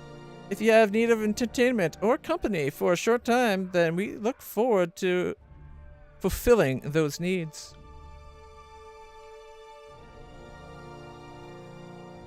How much to partake in the entertainment? The price of all my for all of my entertainers is 100 rings for the night. If you would like specifics, please speak to one of them. Please speak to the one you'd like to hire, and they can tell you about themselves and what they're particularly good at. She smiles. But each one of my beauties will give you your ring's worth, I guarantee. Zotica, Timmy, Gallum, and Lord. Alright. Tell me about your establishment. Well, the mistress started as a safe place for people to come in to drink in secret, but eventually evolved into a gathering place where drinking and other things falls into a gathering place where drinking and fornication were both common activities. Everyone needs a way to relax, and I provide one for them. All right, another time perhaps.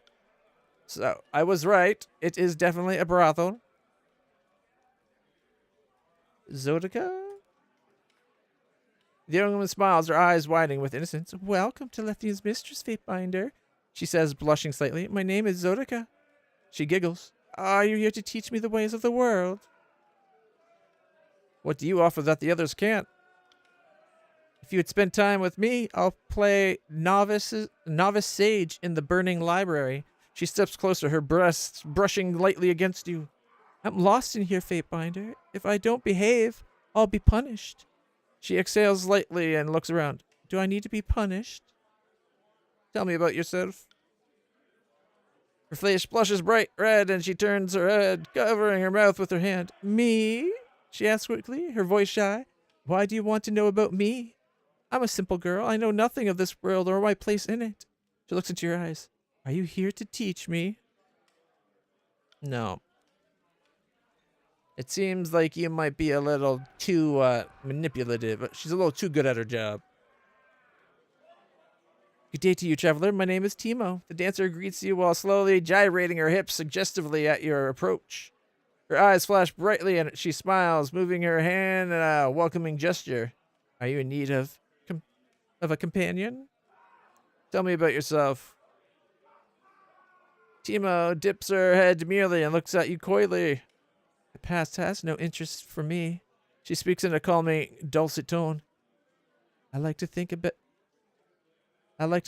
here. She points to a spot between her breasts and slowly traces her finger down the front of her body. Now, what can you tell me about? What can you offer that the others can't?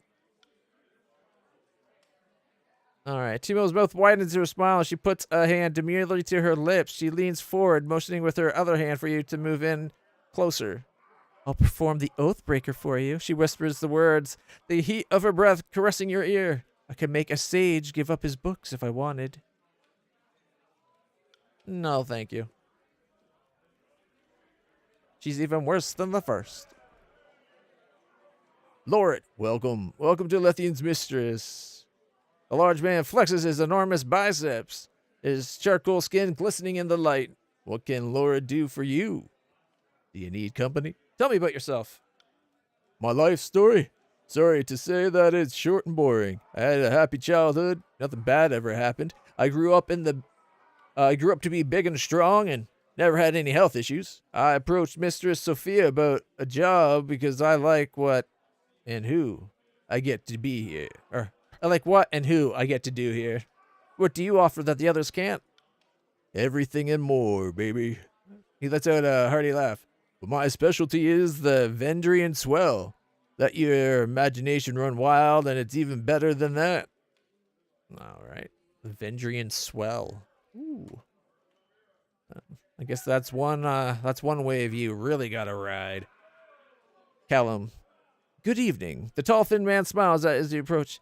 And welcome to Lethian's mistress. My name is Callum, and it would do me no end of pleasure to serve you today. Someone's a little too eager. Tell me about yourself, Callum, if that is your real name.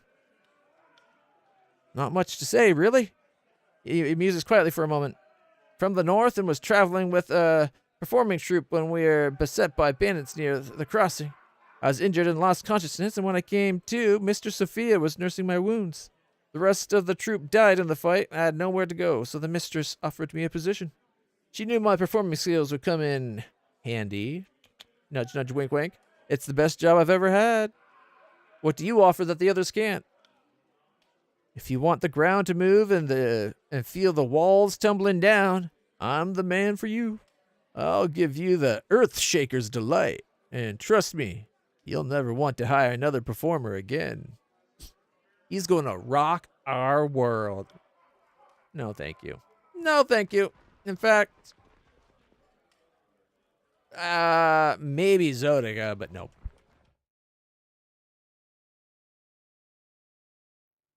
She's too eager for that punishment, if you know what I mean. And if you do, could you tell me? Because I'm not really sure what I mean.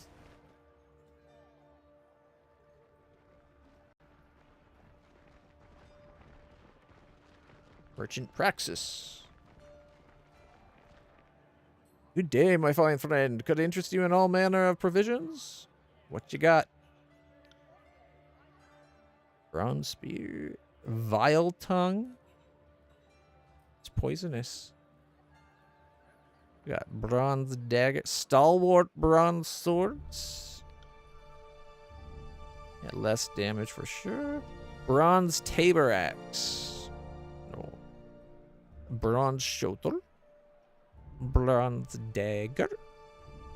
A war mace. Here we go. War mace has devastating on it. On crit, it interrupt has a weak interrupt, delaying their next attack.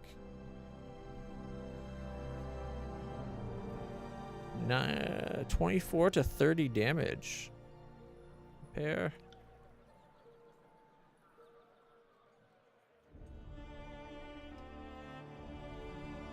It's an extra DPS.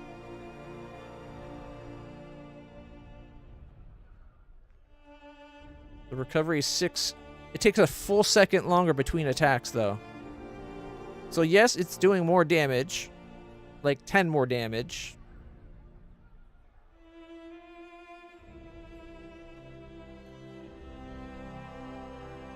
Well, 8 to 10 more damage, but still.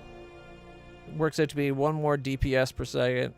Takes 1 more second to recover. It's got a little bit more range, but 3 less armor penetration. And it does crush damage instead of slash damage. Still, that's really tempting. It's 22, though. That'd be all our money. So, nope. Unfortunately, no. I was excited for a second there.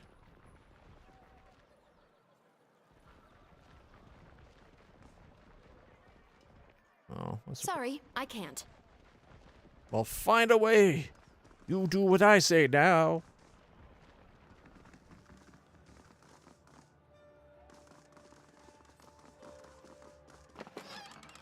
Another hide and some iron.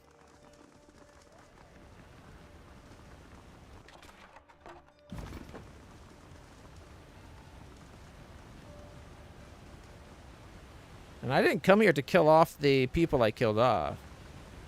They just forced me to. During clear mornings, the western waterfall reflects the rising sun and and during sunset, this one does it?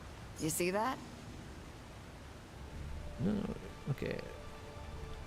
This is the eastern waterfall. Though it cascades down alone, some settlers believe that the waterfall split from a single source somewhere above the old wall. Nice.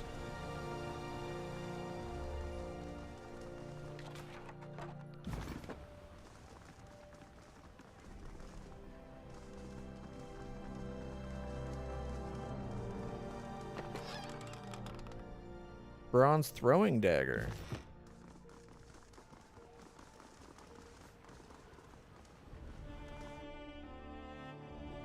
All right.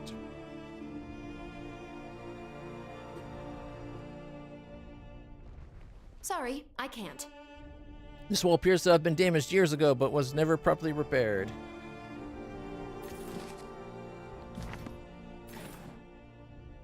A great bow.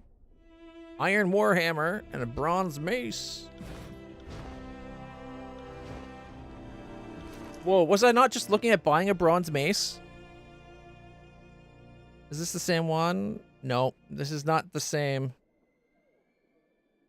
This does 16 to 22. So it's 3 less armor penetration. Still fine quality. I thought the other one was also fine.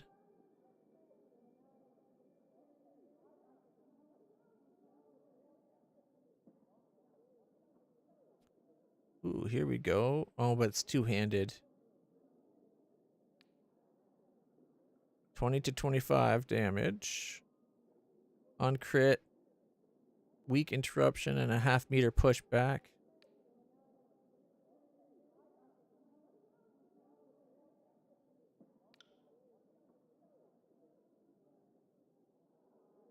Alright. +1 armor penetration, and 0.74 DPS more damage.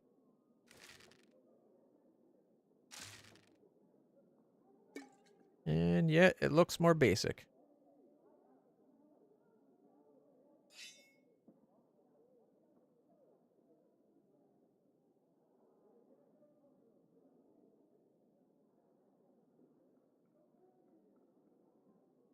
Vendrian Guard Bronze Dagger, 0.99 DPS. Bronze Throwing Dagger, 8 meters more to range.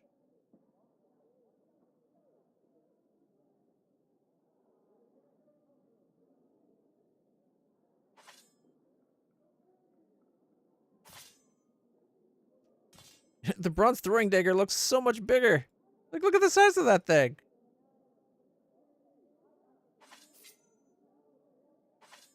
There's the Bronze Dagger, or Bronze Throwing Dagger. There's the dagger. Look at the difference.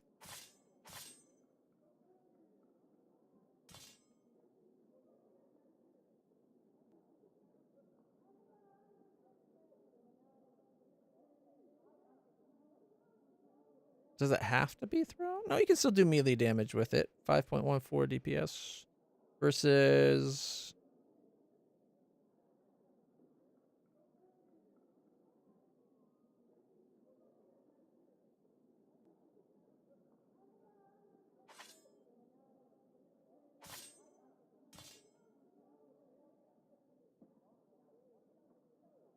Okay, it does 5.14 with 15 plus 15 accuracy. 8 meter throwing range. Compare. Okay, that.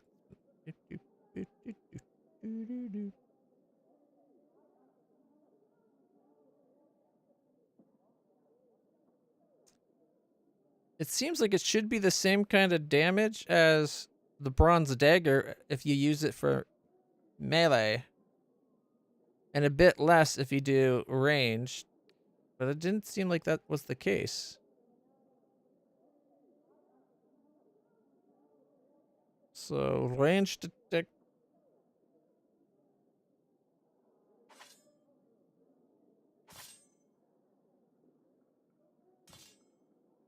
It's doing 1 more damage, it looks like. But this one says it's more DPS. It's a 1 second faster recovery. What? Recovery of 1.75.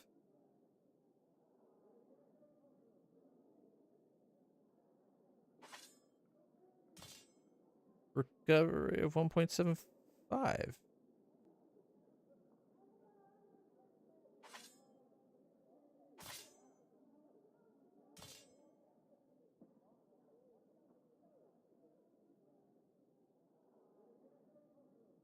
Okay, 8 to 10 slashing damage.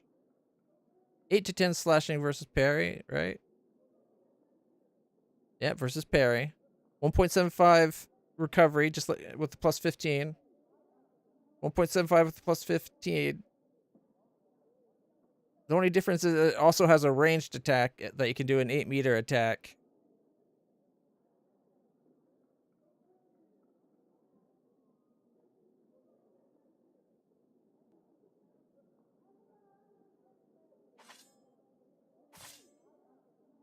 And yet when I compare here, it says this one would do faster recovery and more DPS.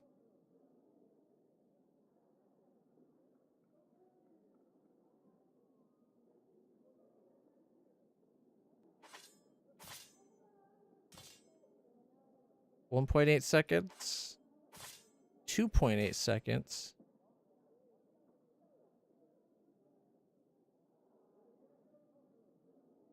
.75 total.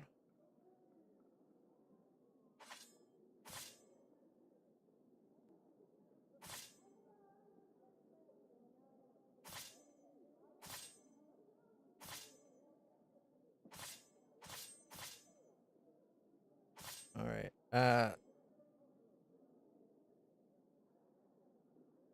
I'm clearly missing something because those numbers don't seem to add up.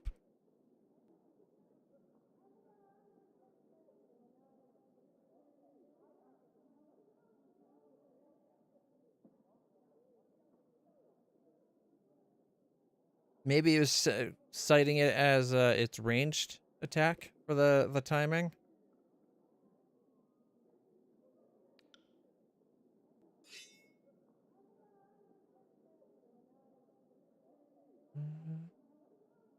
Lose bloodthirsty but gain devastating. It does 0.45 more DPS, but a little bit less range and a little bit slower attack.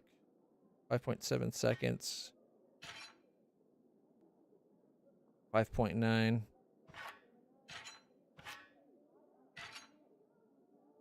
Piercing versus crushing. Yeah, I'll still leave them with the axe for now.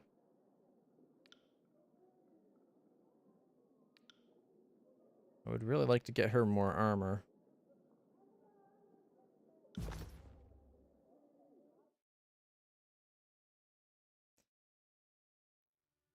Armor can never reduce damage below 1. Good to know. So if they hit you, the armor can only go so far.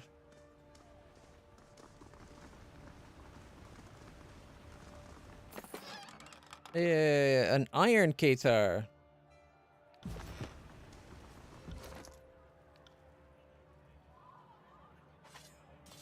Alright. Compared to the iron, it's 4 more penetration.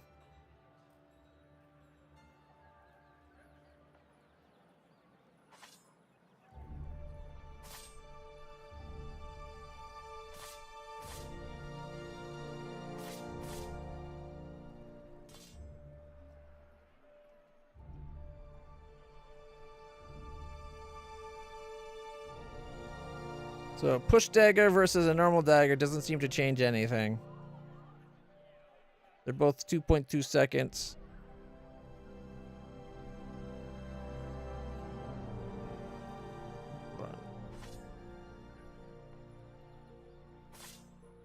I like the look of the push dagger more than the non one, but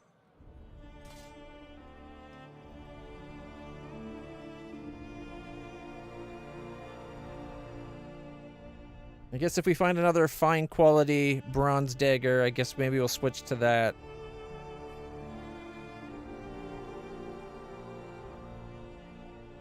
Like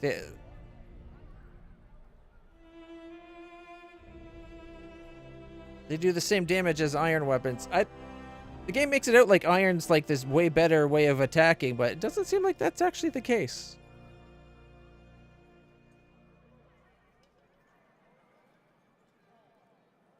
This is bronze's 1.75 recovery for a bronze, like for slashing, and plus 1.25 for throwing.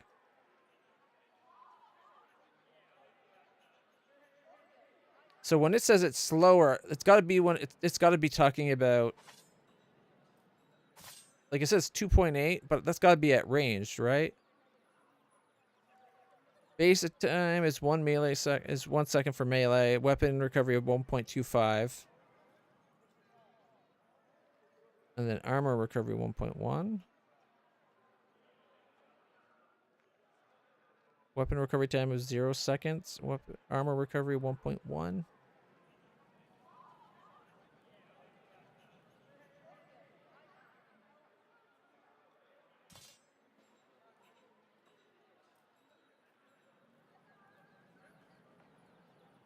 I'm guessing that the offhand weapon is always slower. Now it's saying it's 3.3 if it's just the ranged. What?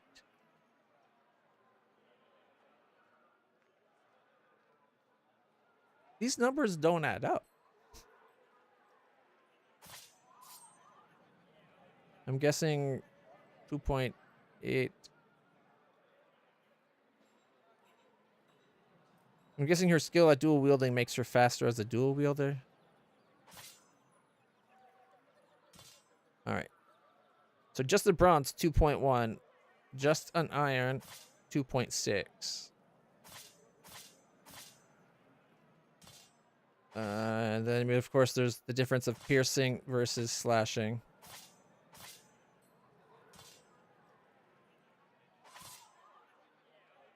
1.8. Yeah.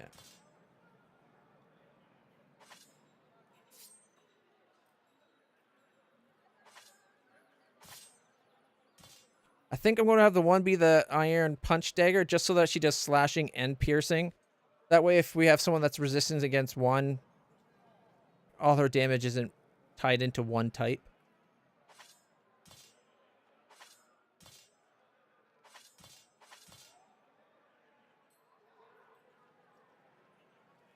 If we find another bronze throwing dagger, I might have her go to just bronze daggers. Or bronze throwing daggers, I mean.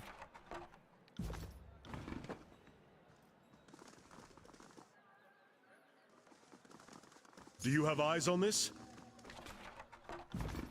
I do now. What do we got? We got a bloodstone, an agate, a bronze ingot, and a scroll. I think that's all stuff for upgrading.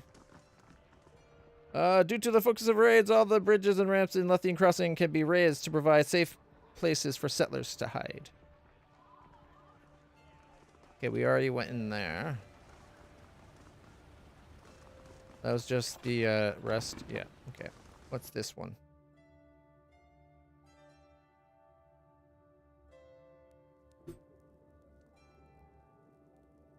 Phaedra and Dea.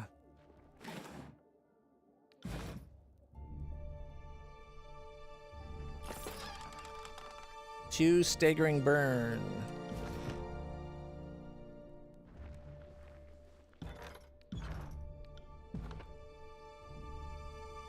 Phaedra. A bright-faced woman greets you as you approach. Welcome to Lethean's Crossing, Wanderer. My name is Phaedra, and this is my beautiful wife, Dea.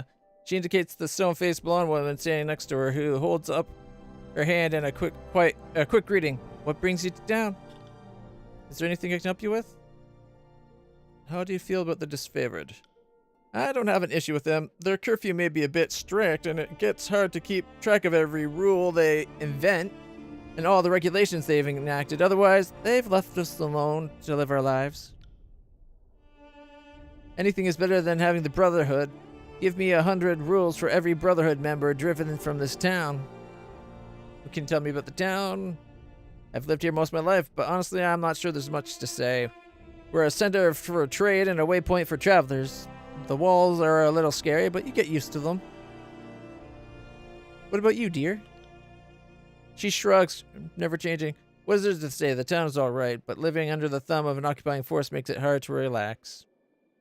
Puts her hand on Dea's shoulder, and Dea sighs. Sorry, we couldn't be more help. You haven't always lived here? Several years before Kairos' invasion, I moved away from Lethean's Crossing. Being the granddaughter of a Lethian came with a responsibility I wasn't ready for. I met Dea in the Bastard City and decided to stay for a while.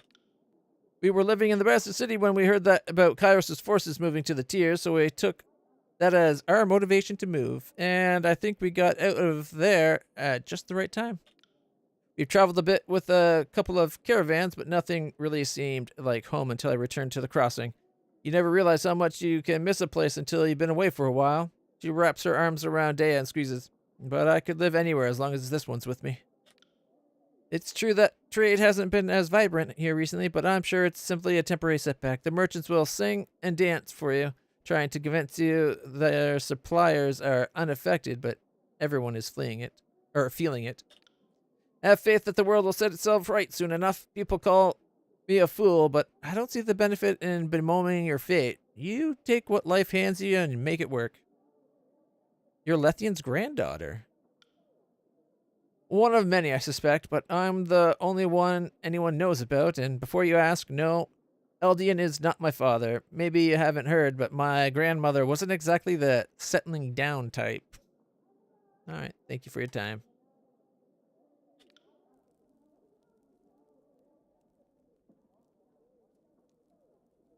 Hello, traveler. They seem like a nice couple. I feel a little bad about stealing from them. Oh well. We're living in like the end times. The evil emperor has conquered the world. Biotis. Welcome, friend.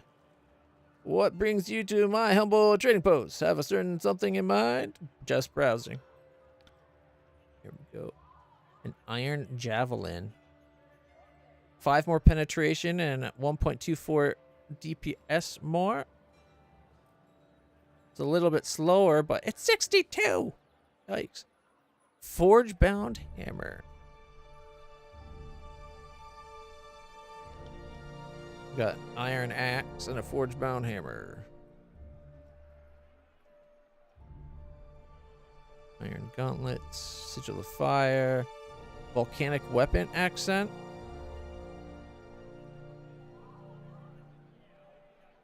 Lore of 30. I'll take that. Forge bound apprentice armor. More forge bound stuff. Forge bound hammer.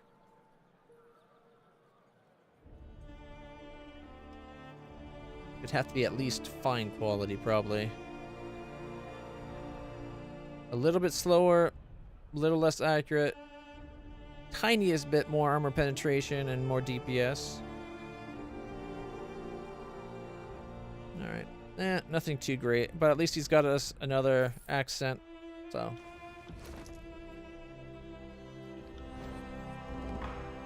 Volcanic weapons. Oh, here, how about boom? No, that can't do it. Spectral blur.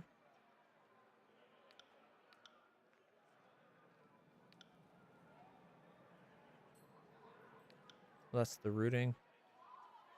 Yeah.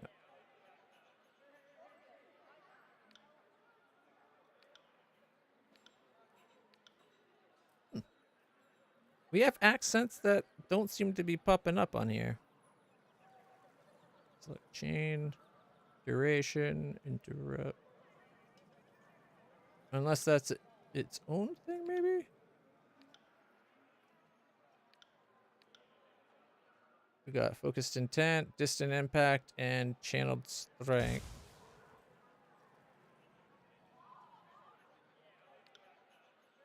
Oh, weird. We just got that other one, right?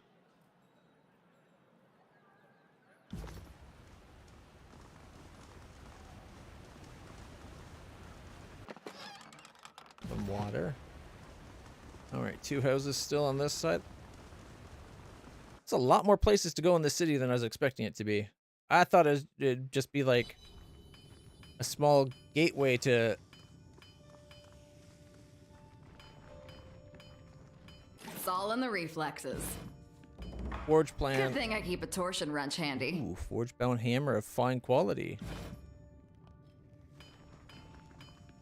These worn iron weapons look as if they have been recently repaired and are being readied to be shipped back out. Skycap, pollen, and garnet. This armor is newly made by the forge bound. It is still warm to the touch. Taught, don't touch. I think. Master of tempering, master of casting. Eulantis surveys the room with an air of superiority. He addresses you without making eye contact. Is there something you want? Is there a problem? His eyes carefully watch Lohara as he answers you. Yes, but these are forge-bound matters. Nothing that concerns the High Court of Tunan, I can assure you. What do you do here at the Forge? I keep things running smoothly. Upkeep, mostly. I'm also second in command to Lohara, so in case anything ever happens to her, I'm here to take charge.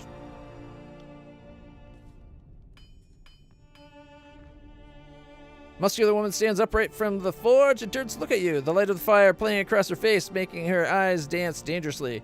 A toothy smile breaks across her mouth, the only bright spot on her soot-stained face. Do you kill with your left hand or your right? She rubs blackened palms together, eyeing you expectantly. Normally, I can tell at a glance, but you're a little harder to read.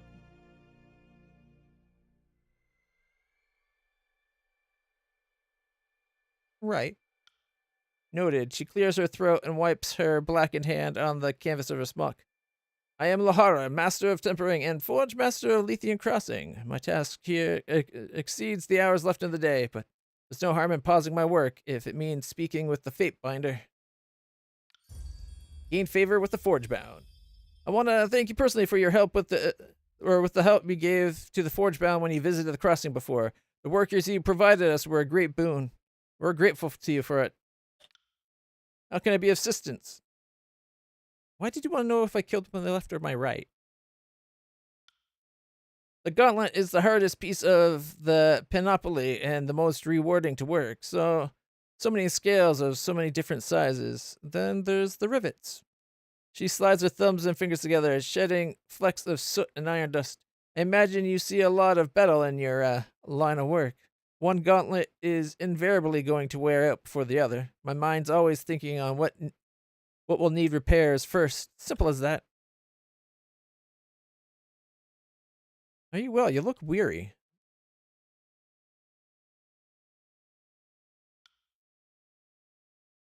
Ecstatic. The ritual of the forge links hearts to hammer. My blood beats only when I strike my ingot.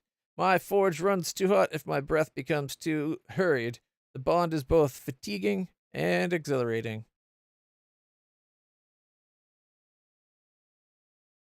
Is that how you excel at your craft? Well, that and practice. But yeah, the ritual links the senses to the materials and the body to the tools.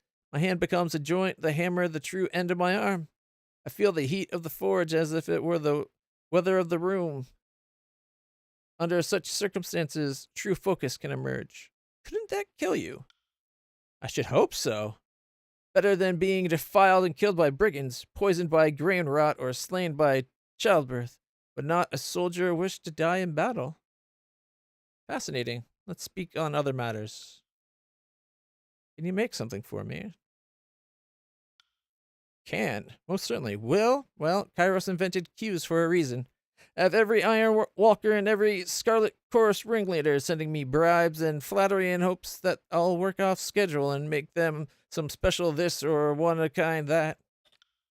Her mouth moves as if to speak, but she falls silent, folding her arms.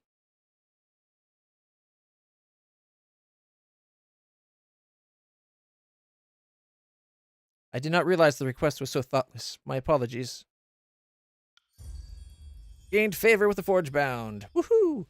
I get unreasonable demands every day, but it's not the volume, it's the purpose. I do not resent the Kairos' demands reduce our work to mere quotas. I should be allowed to customize my work for every soldier. Only apprentices have anything to learn from making the same size helmet again and again. Forget I asked. That I will. All right. Can you tell me about the Forge Bound? For centuries, my guild has sought the union of magical and manual perfection, while others concern themselves with this arcane for the sake of inordinate power. We studied it to overcome the traditional limits of our art and craft. The forge is our dominant concentration of study, but not all forge-bound work metal. Some are weavers, carpenters, and one of our older members fancies himself a chef. The wise and mighty Kairos has been kind to our guild, offered to put our weapons and armor in the hands of those who would change the world. And he has been true to his word. Forge-bound iron has trampled the tears, and all that oppose Kairos' forces rests their head on forge-bound spears. What make weapons if you could kill your foes with magic?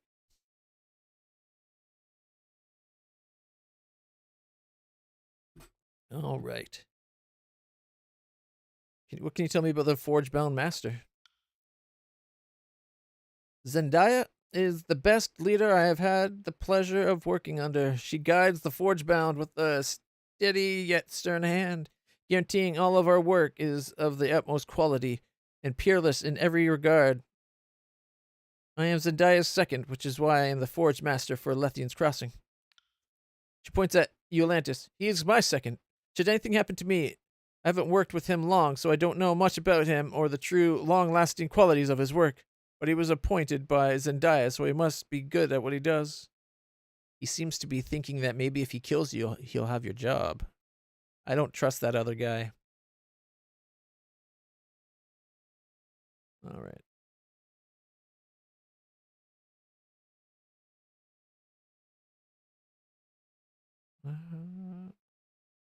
Can you make something magical? No, but almost everyone asks. Relics of arcane power must grow into themselves. They are never made from nothing. She points her finger in the air and smiles, but what I can do is use my magic to swing my hammer with perfect precision, or work a cantrip to handle molten metal with my bare hands. We can build artifacts of exceeding quality and refinement, but they must be used in great deeds to grow into relics of power. And that is why we seek to put the works of our forges into the hands of the greats. True legends require the alliance of sword maker and sword master. That's cool. Talked about the disfavored. The disfavored have treated us as honored guests. We were given privacy, autonomy, food, and protection. In return, we give them the best iron in the tiers, and they put it to use. A favorable arrangement. But I'm no fool that I read too much into the kindness. We are a war resource, and exist only because we feed their insatiable need for quality iron. All right. We'll let her go for now. Master of castings and master of tempering.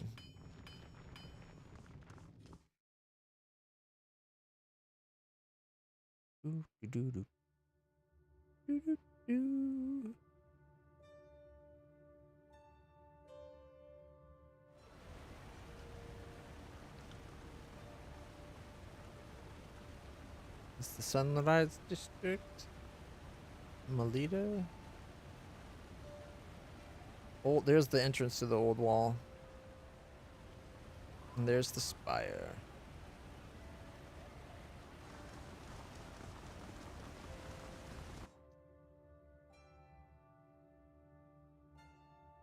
See that?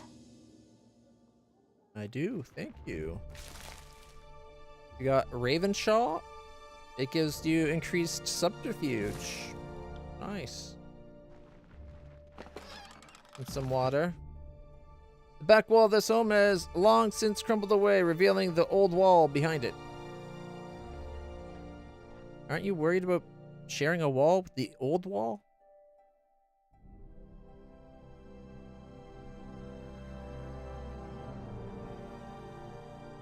Like, could not one of those Bane things come out through there?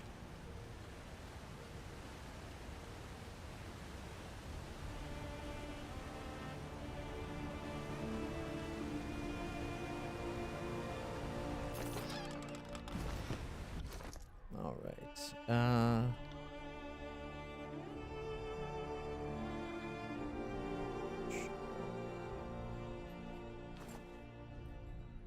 Boom. Plus 10. She's got Raven. I kind of wish the accessories showed up on them as well, but she now has the Ravenshaw, giving her plus 10 to subterfuge.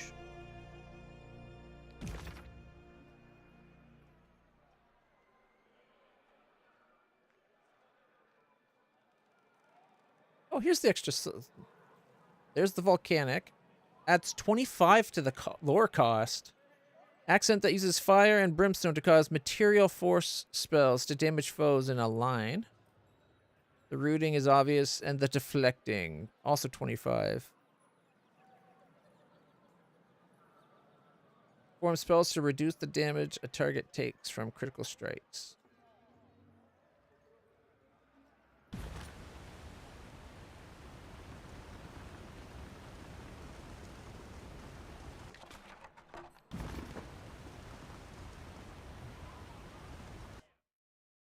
What's in this place?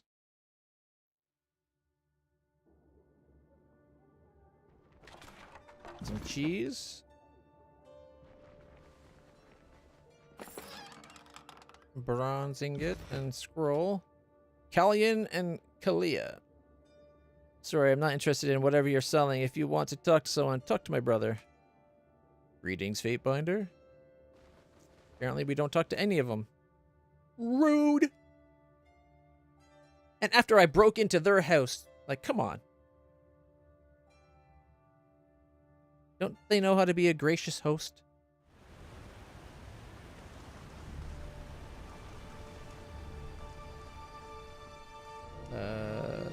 Did we go into this place here too?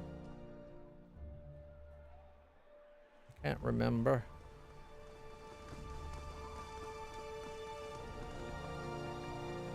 I'm thinking we did.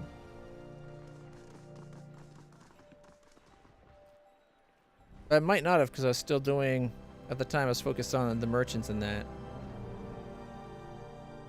Oh wait, is this the brothel? Okay, yeah, that's the brothel. Okay, never mind.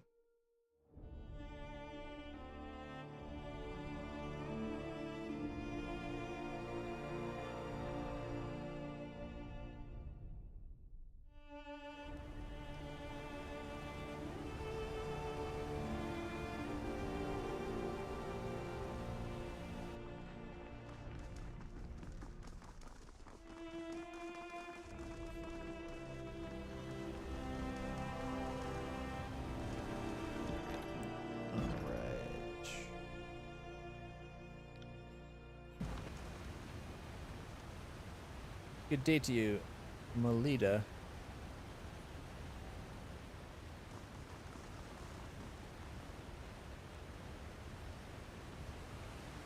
There's something about a named character, like, not acknowledging me at all that really irks me in games like this. Yeah.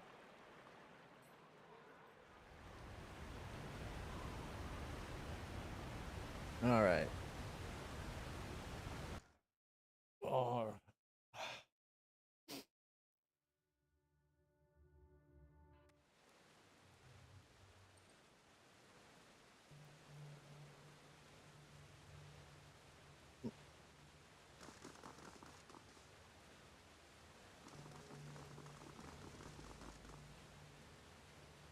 There is an eerie glow of unknown origin coming from the depths of the pit. Interesting. Ooh, dead body. Note from the Iron Guard Vintara.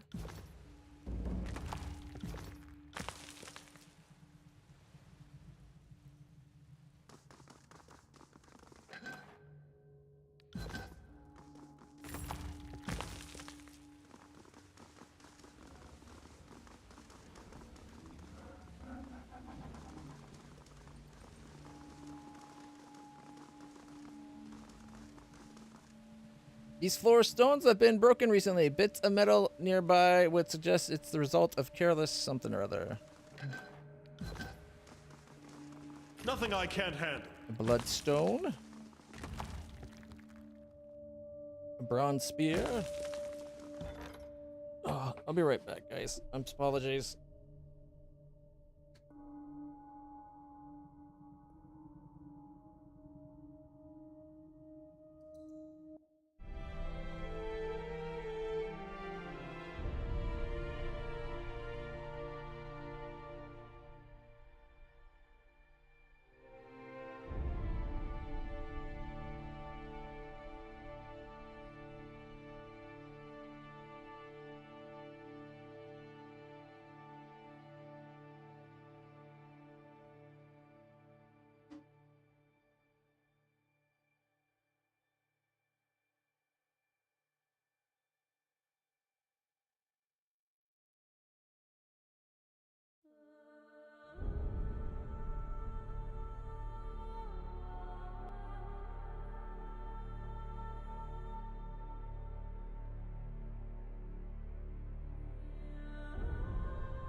All right, everybody. Sorry about that. All right, where were we? All right, we're in the creepy tower place.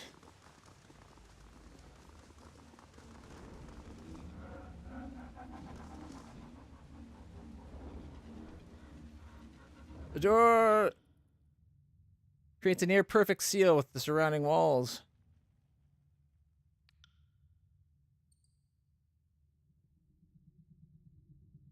Along its surface, you see several chips and shallow gouges from failed attempts to force it open. There is nothing to interact with on this pan or on its panels, and you just surmise that it was never meant to be opened from this side.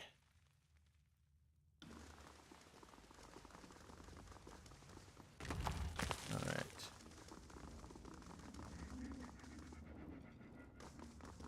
All right. So there's something there. Takes us to another map. Time to lighten my step. Oh, wait, 1 second. I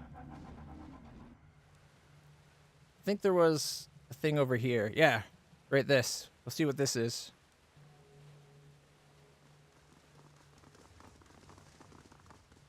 Is it going to climb up? Interesting rune. This sunken relief, though heavily damaged, is clearly meant to depict a runic symbol, similar to the one you saw at Ascension Hall. The relief is incomplete, and thus the final form of the rune is unknown. Take a charcoal rubbing. Pressing charcoal to parchment, you capture a blurry but proportionate image of the ancient relief. With enough collected imprints, it may be possible to reconstruct the original shape of the rune.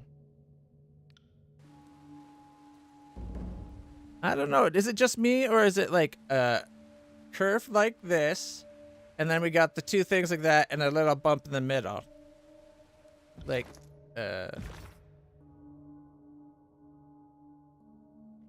Dissonance of War, Trial of Archons.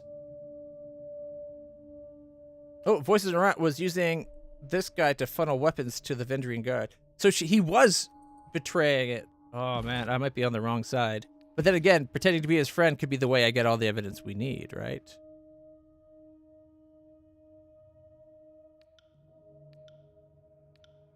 So see, like right there, it like has the little up.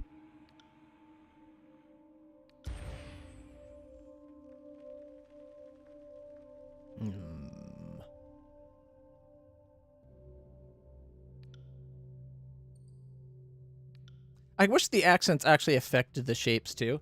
But that's very close to what we saw on there, I think. Except for it didn't have the side bits. And I think this was more of a curve. Kind of like we have back at our tower. Alright, so that's not what I was hoping. I was hoping that was going to have us climb up. Alright, let's go to the next map. This might have us fighting stuff. Can you feel it? There's power here. We should explore. All right.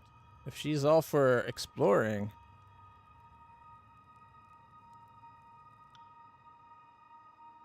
Bane of Night, not in combat. I'm guessing maybe this shows her breaths or something? I'm not sure.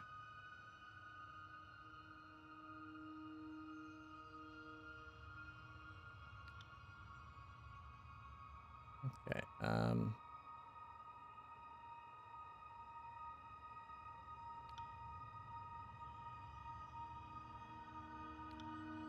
Spectral Blur on me. She's going to Spectral Blur herself. Easy as can be.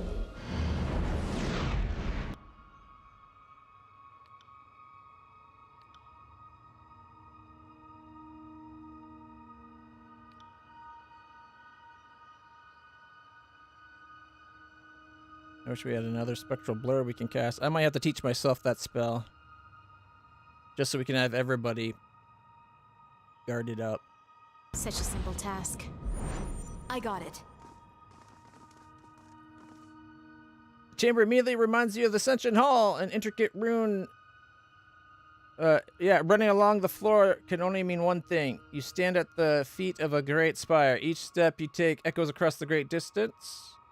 As you gaze upward, the sage-colored walls quickly give way to unending blackness.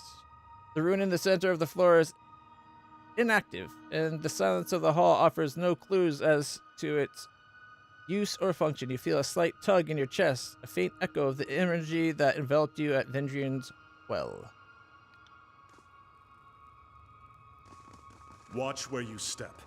This has trap written all over it. Where?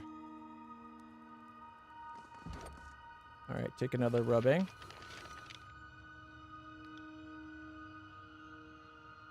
Though the drawn rune remains incomplete, it seems likely that the completed design is symmetrical in nature. Should the need arise, you could reasonably guess its shape.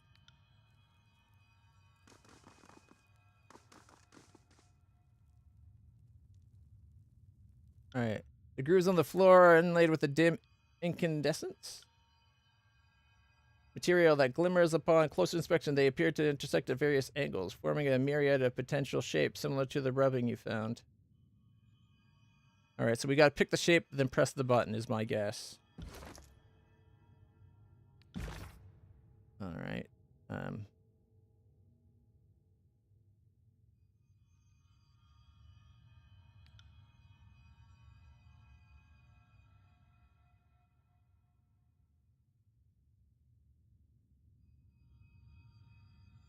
Alright, while exploring, you could acquire a charcoal rubbing, perhaps examining the rubbing further. Did it actually give us a rubbing?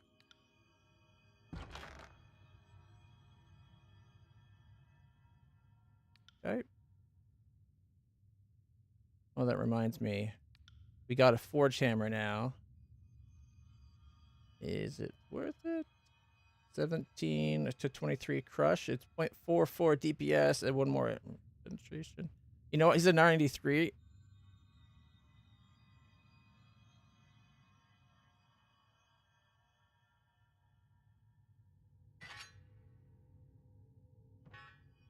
Check it out. It's got fire hammer. Yeah. Still 89 accuracy. That's pretty damn good. Vintar. As per our verbal agreement, you are allowed entry into the old walls at Lithian's Crossing, with the explicit instruction to find a path to the Bronze Brotherhood's campsite on the other end. Any items acquired inside the odd walls will be yours to keep in exchange for your help in the matter. Interesting. Oh, here's the charcoal rubbing.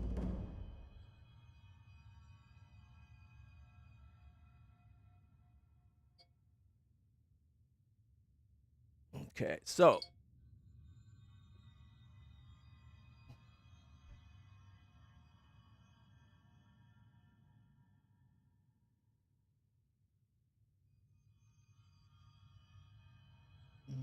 it makes a diamond with 4 points.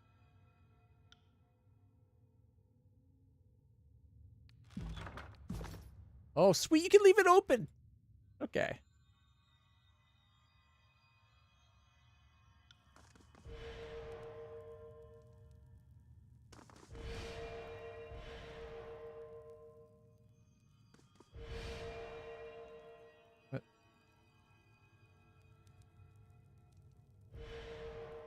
Okay, tell you what, everybody out of the way.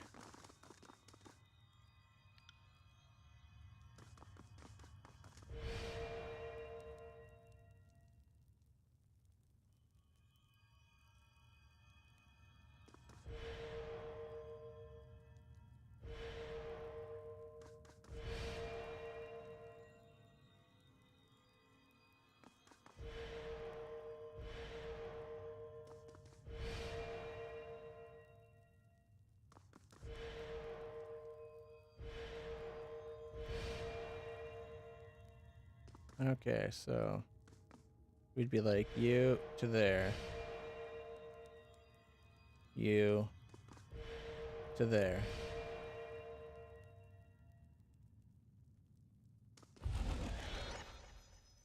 No?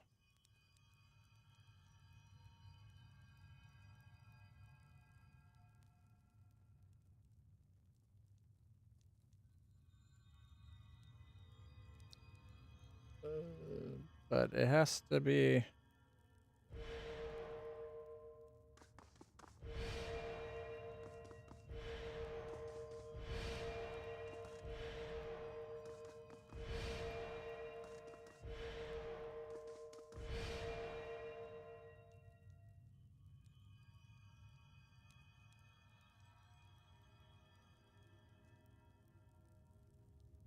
I'm assuming this would be the bottom.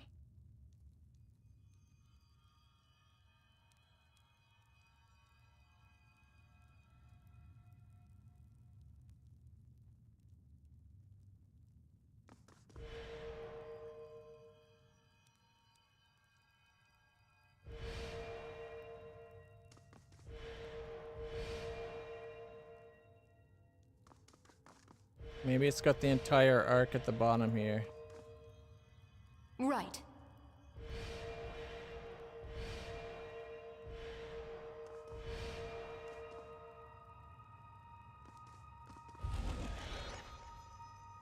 Doesn't show anything around the outside, does it?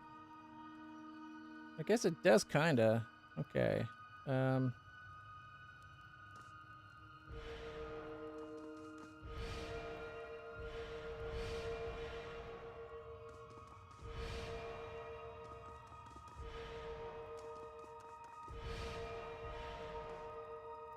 I got it.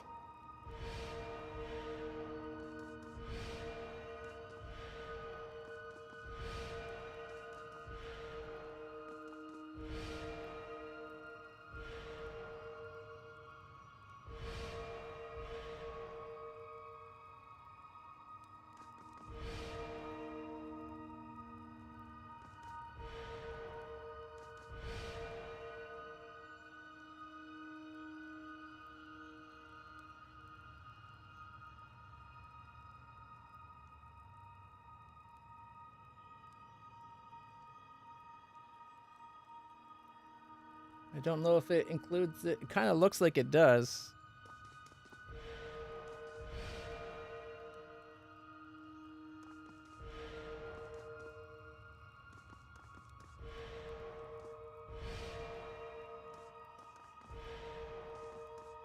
Will do.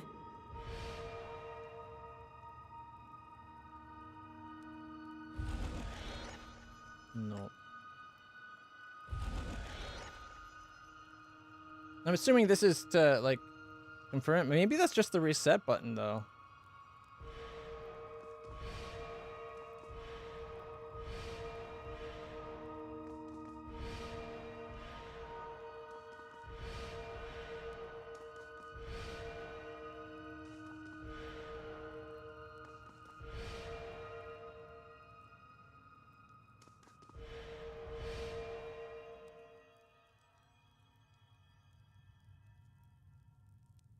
A portion of an unknown sigil has been recorded on this scroll. The charcoal impression is rough and incomplete, leaving the full design a mystery for now.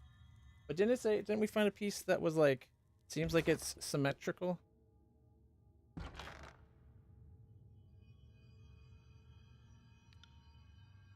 Oh, close it.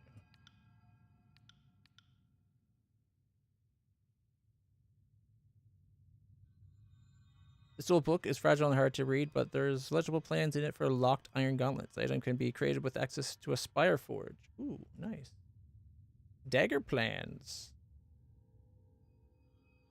The partial plans describe the process for crafting a powerful weapon, but more research is needed to fill in the gaps in the plan. The research can be made with a spire library upgrade. Okay. A broken hilt that needs repair. Headhunter. These plans detail how to forge the mythic blade known as Headhunter. The item can be created with access to Spire Forge upgrades and proper materials. Ooh, another one.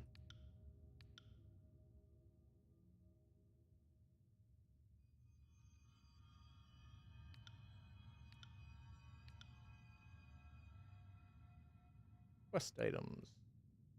Sturdy metal pole. And incomplete charcoal rubbing.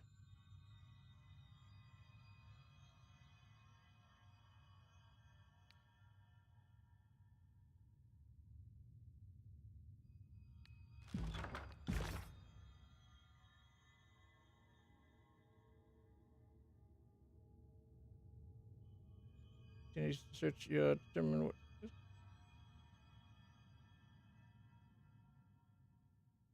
You appear to have uncovered enough of the symbol to see the completed image. Examine it to see what it looks like. But it just said it's not complete.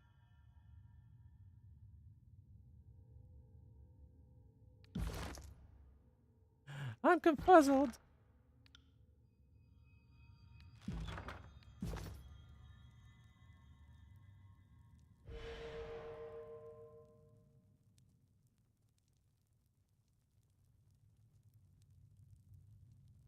Oh, is this one connected up? So should I have the circle as well?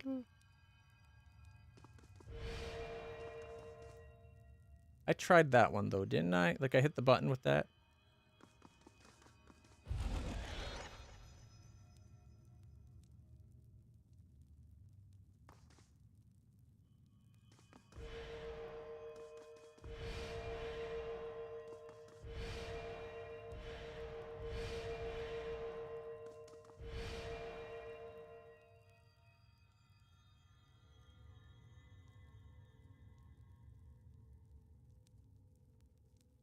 Like I feel like if I don't know. If it's supposed to be symmetrical.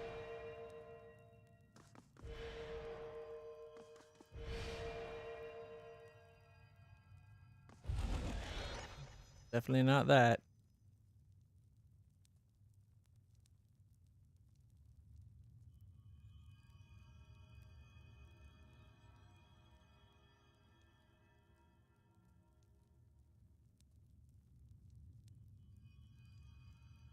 I wish I could zoom in further.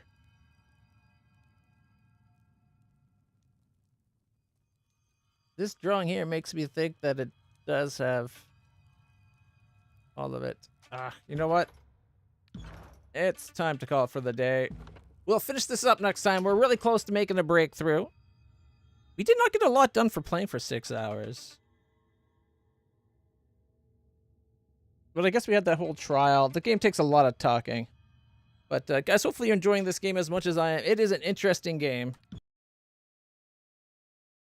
The combats are hard. Like we went to the main town. We had the whole trial there. We had a whole lot of talking of people, both when we first started and when we're there. We just got to find out that sigil. Tyranny runes. Spell creation spreadsheet. Images.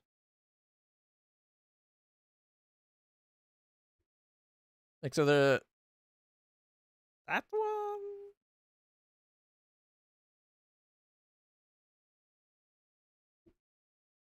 That is not what we had. That's what it looks like on the wall, but our rubbing doesn't look like that.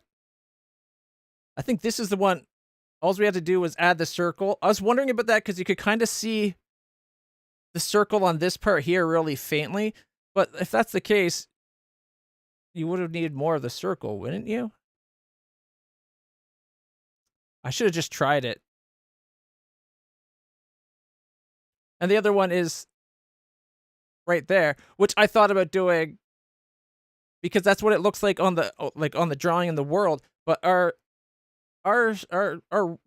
thing doesn't look like that. It looks like that. Or actually, it doesn't look like that because we don't have the circle part. But the circle was what I was going to try adding anyways. It's nice to see that had I just done it, we would have got in.